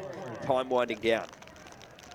Yeah, this is probably their most crucial moment. This is whenever it matters most. They're down only 2 tries, and there's about 2 minutes to go, and the clock just continues to press on. So Florida are really going to have to make a big deal about this. They're going to have to try and find their finishers, those fresh legs who have the speed to finish the job. In North Carolina State, they're going to have to really band together and make sure that their defense stays connected. The Gators with the ball in the hands of Martine Gentile. Down the left here for the number 8, Lewis Bollerts. As they break away, Florida trying to pinch through here. Good defense from NC State as Justo Olivero gets brought down. Felix Olivero now, the brother of. Here's some space for Florida. Can they get the try here? Brian Stock. Stock, how much speed has he got? Stock still going, and Stock gets the offload away, but it's been knocked on. And you gotta feel for Florida, but how about the scramble defense from the Wolfpack? I mean, it just hurts my heart to see. We see the work was just being so beautifully done until that last pass, just the eyes being taken off for 1 second. The space was around to the right-hand side. That supporting Gator looked like he got caught on the left-hand side, which just put them both under a lot of pressure. And in those moments, those tiny decisions really can make or break a game. Looks like North Carolina State, big shout out to Mike. Looks like they're gonna end up in the final. And they send this one into touch, and that is all we have time for. It is the Wolfpack who punches their ticket through to the D1 men's final. 12 points to nil, and we'll be back very shortly with the second semi-final, Tennessee up against Louisville.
And welcome back in, ladies and gentlemen. This is the second of our men's D1 semi-finals. It is the Tennessee Volunteers taking on the Louisville Cardinals. And this one is going to be an absolute classic, Darian Lovelace. The men's semifinals have been extremely competitive. The first half has really not had a say in who's going to win, even though leading into the second half, usually the person who's on top stays on top. But these games have just been so incredibly close. Both teams are really vying for a finals position here. It's not just about the knockout rounds that'll get you to the next game. This is in it to win it for it all. So both teams are going to be competing heavily. But Wheels, we've been talking about this rain and the weather. It's just not set up for sevens by any means. So both teams are really just going to have to make the most of it. And we see that brought to fruition there as that one drifts out to touch. And the Tennessee Volunteers playing in the bright orange strip against the Cardinals in the black and white strip. So it will be Tennessee with the ball here. It's number 9, Patrick Carey, who gets it in, and it's eventually brought back. Here go the Volunteers for number 12, Joey Barone. And penalty falls the way of Tennessee. They tap and go here through Carey again. Trying to break through and get the first score here against the Cardinals. Here goes Tennessee. Carey once more, a little bit of a bobble, but he regathers it. Carey still on his feet. Great job here thus far from Louisville. And that one's been knocked on. And the Cardinals withstand the first attacking onslaught from Tennessee. Your mark, Jets, yeah. Yeah, and these handling errors are a little bit different than what we saw in the last game with the University of Florida versus North Carolina State, right? On the last game, it was a matter of them putting themselves under pressure, but the defensive pressure coming in from both sides is pretty extensive, so it's just leading to both teams putting themselves under a lot of pressure, and it's just going to continue to lead to those handling errors if they can't just take a little bit more space away from the defensive line. And here we go with the Cardinals. With the ball in hand now as they shape to the left side. Louisville trying to break through. Here's number 6, Danny Bombard, and they get the penalty. High tackle, tap and go here. They play on through number 13, Baylor Kovalasik, and it gets turned back over. So Tennessee with the ball breakaway now. End-to-end rugby sevens is what we love to see. That one's been bobbled back off the ground. And here go the Volunteers towards halfway. Trying to get the poach here are the Cardinals, and they do so successfully. Tap and go, no time to breathe. Here goes Louisville. And we're going to pack down for a scrum, so frantic stuff here, Darian. And with this semifinal, we're just seeing two different things, right? We talked earlier about the pressure that they're putting themselves under, but right here you have to wonder if the rain is making it hard for them to see. In the last one, it was a matter of them not being able to hold on to the ball. Here it's a matter of them kind of passing into those passing lanes. Rather than looking for bodies, they're looking for space, which is great, but you have to take into account that the rain is coming down. That's also going to impede a lot of what you're trying to accomplish. So just doing that second look really makes a difference when it comes to attacking those spaces. Here go the Cardinals. Who's going to strike first in the semi-final? They float it out to the left side, and that one's been controlled. So in the hands here of the number 11, Liam Johnson. Johnson keeps it in play, gets it off to Baylor Kovalasik. And penalty falls the way of Louisville once more. They tap and go quickly. Trying to poke through here, Stevenson. Wrap around play, it's great. Back to Stevenson, and he gets a lovely pass away to Danny Bombard, who draws the first try in this semi-final. And right there, we just saw the patience coming in from Louisville. That number 5 has really been everywhere, being that crucial connective piece. You need somebody who's really going to be able to attack the line and who's confident in attacking in the rain. And right there, we just see the workaround. He's looking for that second touch, which is something that you need in a sevens playmaker. After he gets that second touch on the loop around, there's space to burn with that last defender really turning in and having to commit and make a decision that just leaves room open for Bombard. And that's a well-deserved first group of points there for Louisville. And the kick, no good. So you see there Stevenson with the ball, who set up that wonderful try. It was just a lovely delayed pass. So 5 points to 0 in favor of the Louisville Cardinals. And here we go. Tennessee back with the ball here. Number 5, Michael McGettigan. Penalty falls the way of the Volunteers.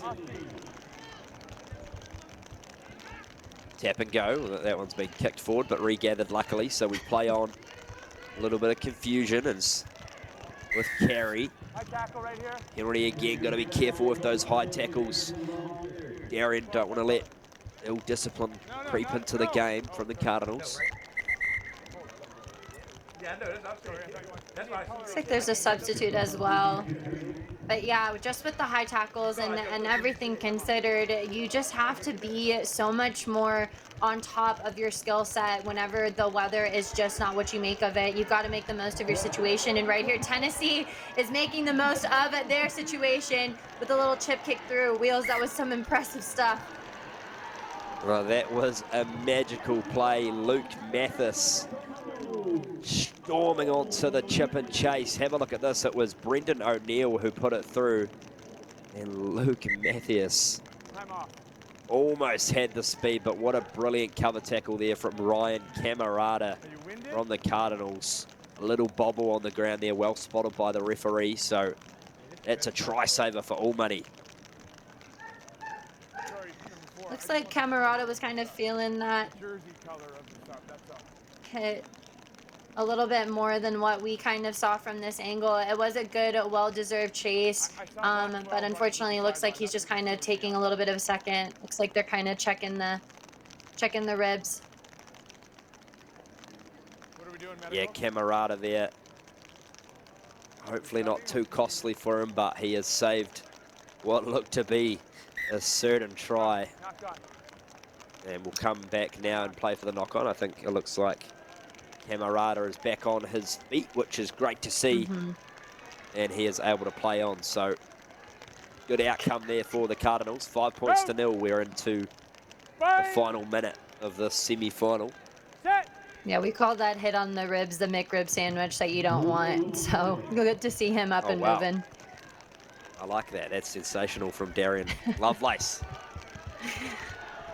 Here goes the Tennessee Volunteers. There's a bit of collision there off the ball, and we're going to come back for the scrum, and that's one of your McRibs like you just called it.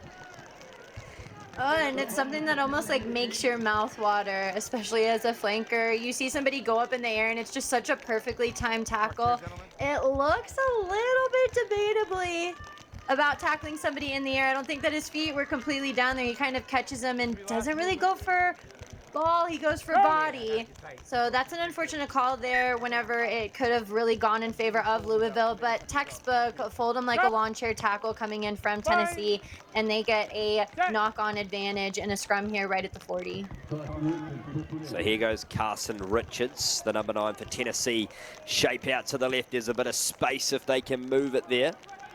Here with Brendan O'Neill, the number 10 for the Volunteers. Tennessee looking to draw things up or potentially take the lead. Stevenson rushes up to make the tackle. Here with Richards again. Tackle height, please. They play to the right, do Tennessee, and Carson Richards goes into play scrum half again, whips this one out to the right. Little dummy and go, but good tackle there from Parker Anderson of the Cardinals. Here goes Richards. Richards jukes around one and goes towards the 22. Louisville trying to get the turnover. There's a bit of space here for Luke Mathis. And penalty there off feet. So Tennessee will tap and go. Joey Barone goes straight direct. Only knows one way, and that's forward. Richards. Brendan O'Neill. O'Neill takes contact this time. This is patient play here from Tennessee. Back to Richards. Richards whips it out to Mathis. Barone. Space here for Mathis again on the right side. He loves hanging around that right edge, does Mathis. Almost scored a try moments ago. And penalty again for Tennessee, and we're going to see the ref reach into the pocket. That's just too many in a row, Darian. Well, and I think that his hand kind of got caught in that passing lane as well, so it was debatably an intentional knock on there coming back inside after that break around the corner. But Tennessee down 0-5 against Louisville. Louisville now down a player. This is a power play. This is whenever you really want to make sure that you're striking and making the smart decisions. They've got way too much to lose here with such an advantage down here in their end. So we're well into referee's time here as Mathis with the ball in his hand again. Almost shrugs off the tackle, but the Cardinals do a good job to defuse the situation as Tennessee with a bit of space here goes Christoph, or rather that's McGett again. Back here for Barone, back to McGett again, and it is for pass and half-time. Louisville clinging on by a thread. We'll be back very shortly with all the second half action here on the Rugby Network.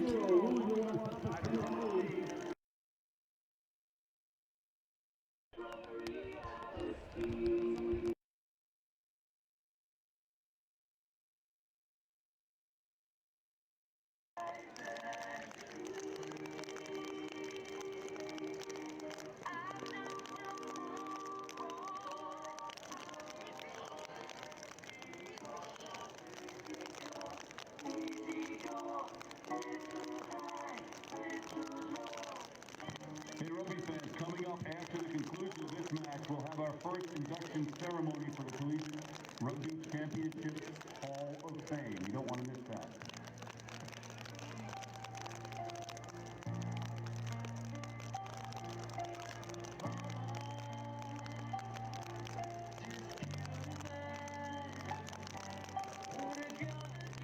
For you, Nick, wherever you are.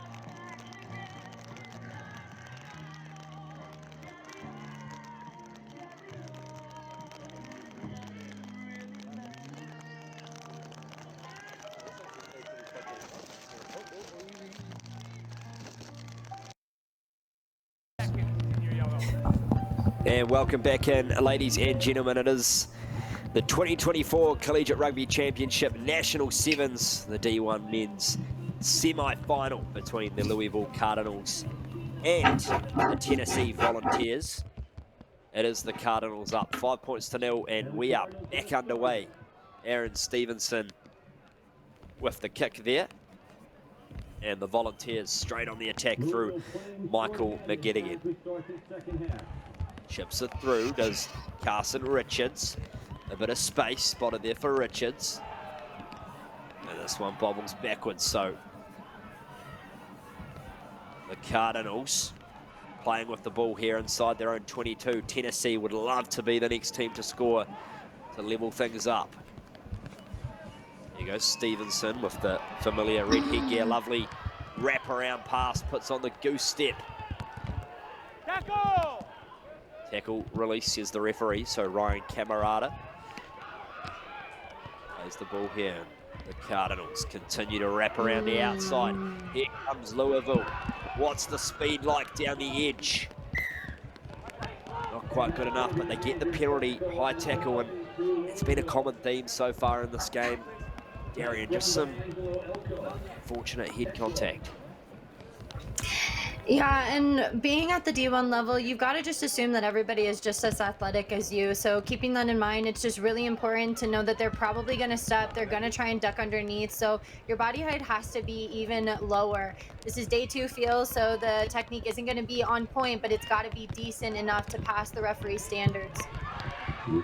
And they break through here, do the Cardinals, through number 4, Angelo Iklu. The Cardinals, Liam Johnson, looking to extend their lead. Breaks one, does Kramer. Kramer towards the 5-metre line. Stevenson in support, but it's been lost forward on the ground, so it's going to be a Tennessee Volunteers ball, but they look good with ball in hand, do the Cardinals.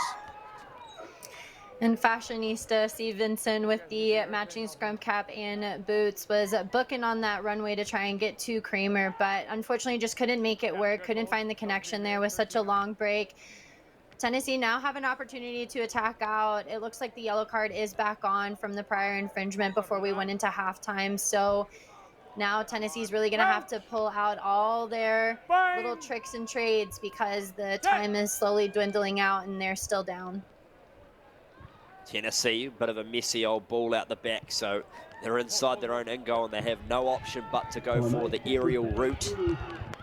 And the Cardinals on the counter attack here. There's lots of space. Here goes number 10, Cameron Dolan. Dolan gets it back into Camarada. And penalty falls the way of Louisville. They tap and go through Dolan. 22 metres out from the line. Here's Stevenson. Jinx. Drives, busts his way through, almost gets it back to Iklu, and it is try time, Cardinals.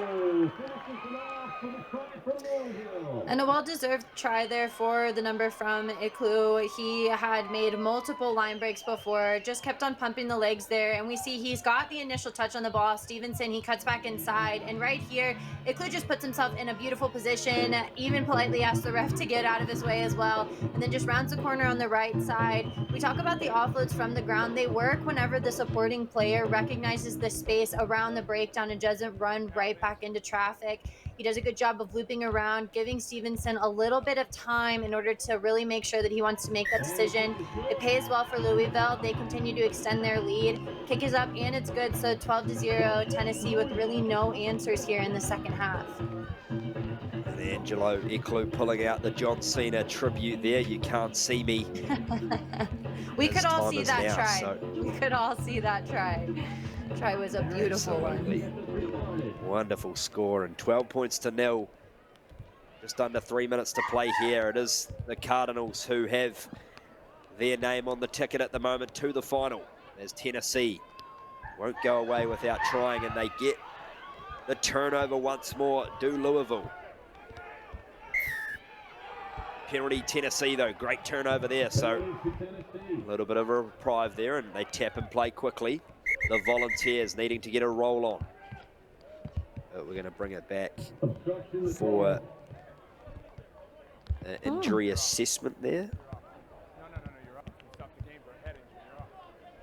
Looks like Carson Richards rather, just getting some attention. Hopefully everything's okay with him.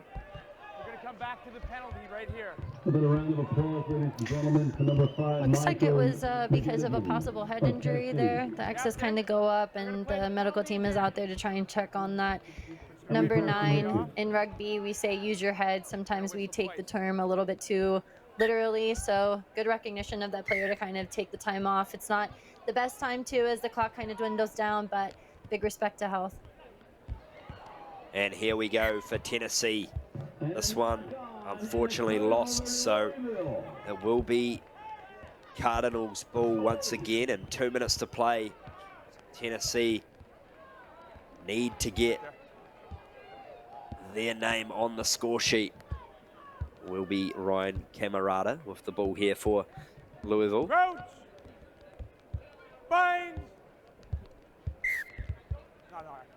Free kick falls the way of Louisville, so they tap and play, the way of Tennessee. So the Volunteers tap and play. They put the chip over the top, no sweeper in position.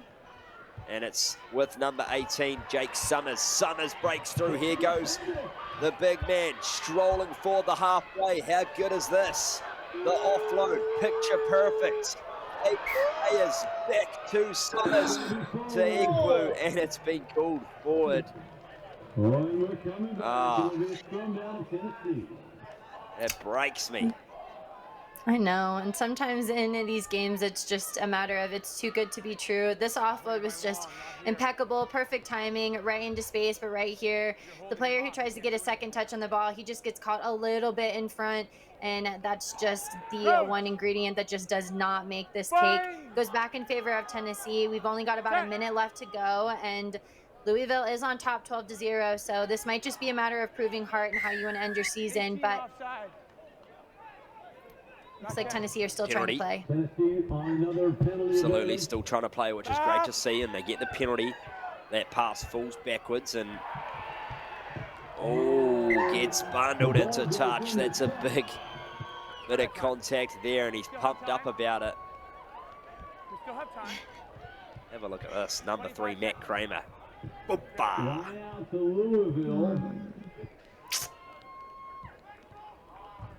Just a big hype man coming into Iklu. You can see him trying to kind of rein it in a little bit. Give a pat to your friends for a good job. They're almost about done though. Louisville looking like they're going to be the one to punch their ticket in for the final against North Carolina State for this D1 college final. And there's another yellow card being issued. And we will come back Intentional knock. for the penalty. Up next, obviously we have a short break. We've got some Hall of Fame inductees happening, and then we have our Women's Premier Cup quarterfinals, but it is the Cardinals who get this one done. 12 points to 0 over the Tennessee Volunteers. And just a reminder, you can jump on the NCR app to keep up to date with all the latest fixtures, scores, statistics, you name it. It's all in one place. We'll be back after a short break in just a moment.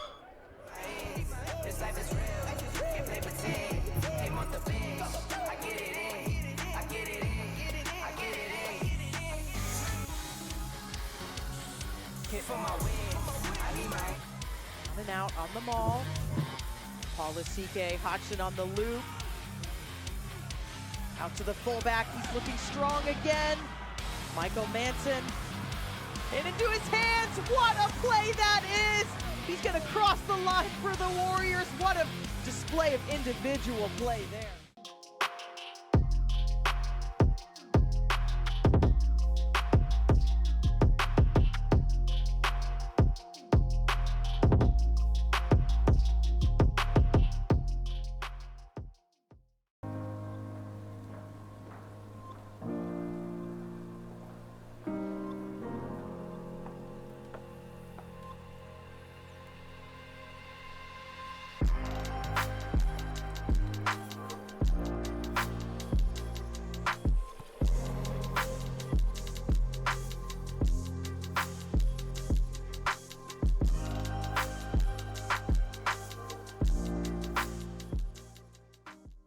It's time to hit. It's time to pass. It's time for tradition. It's rugby time, America. It's rugby time, America. It's time to hit. It's time to pass. It's time to train, step, and tackle.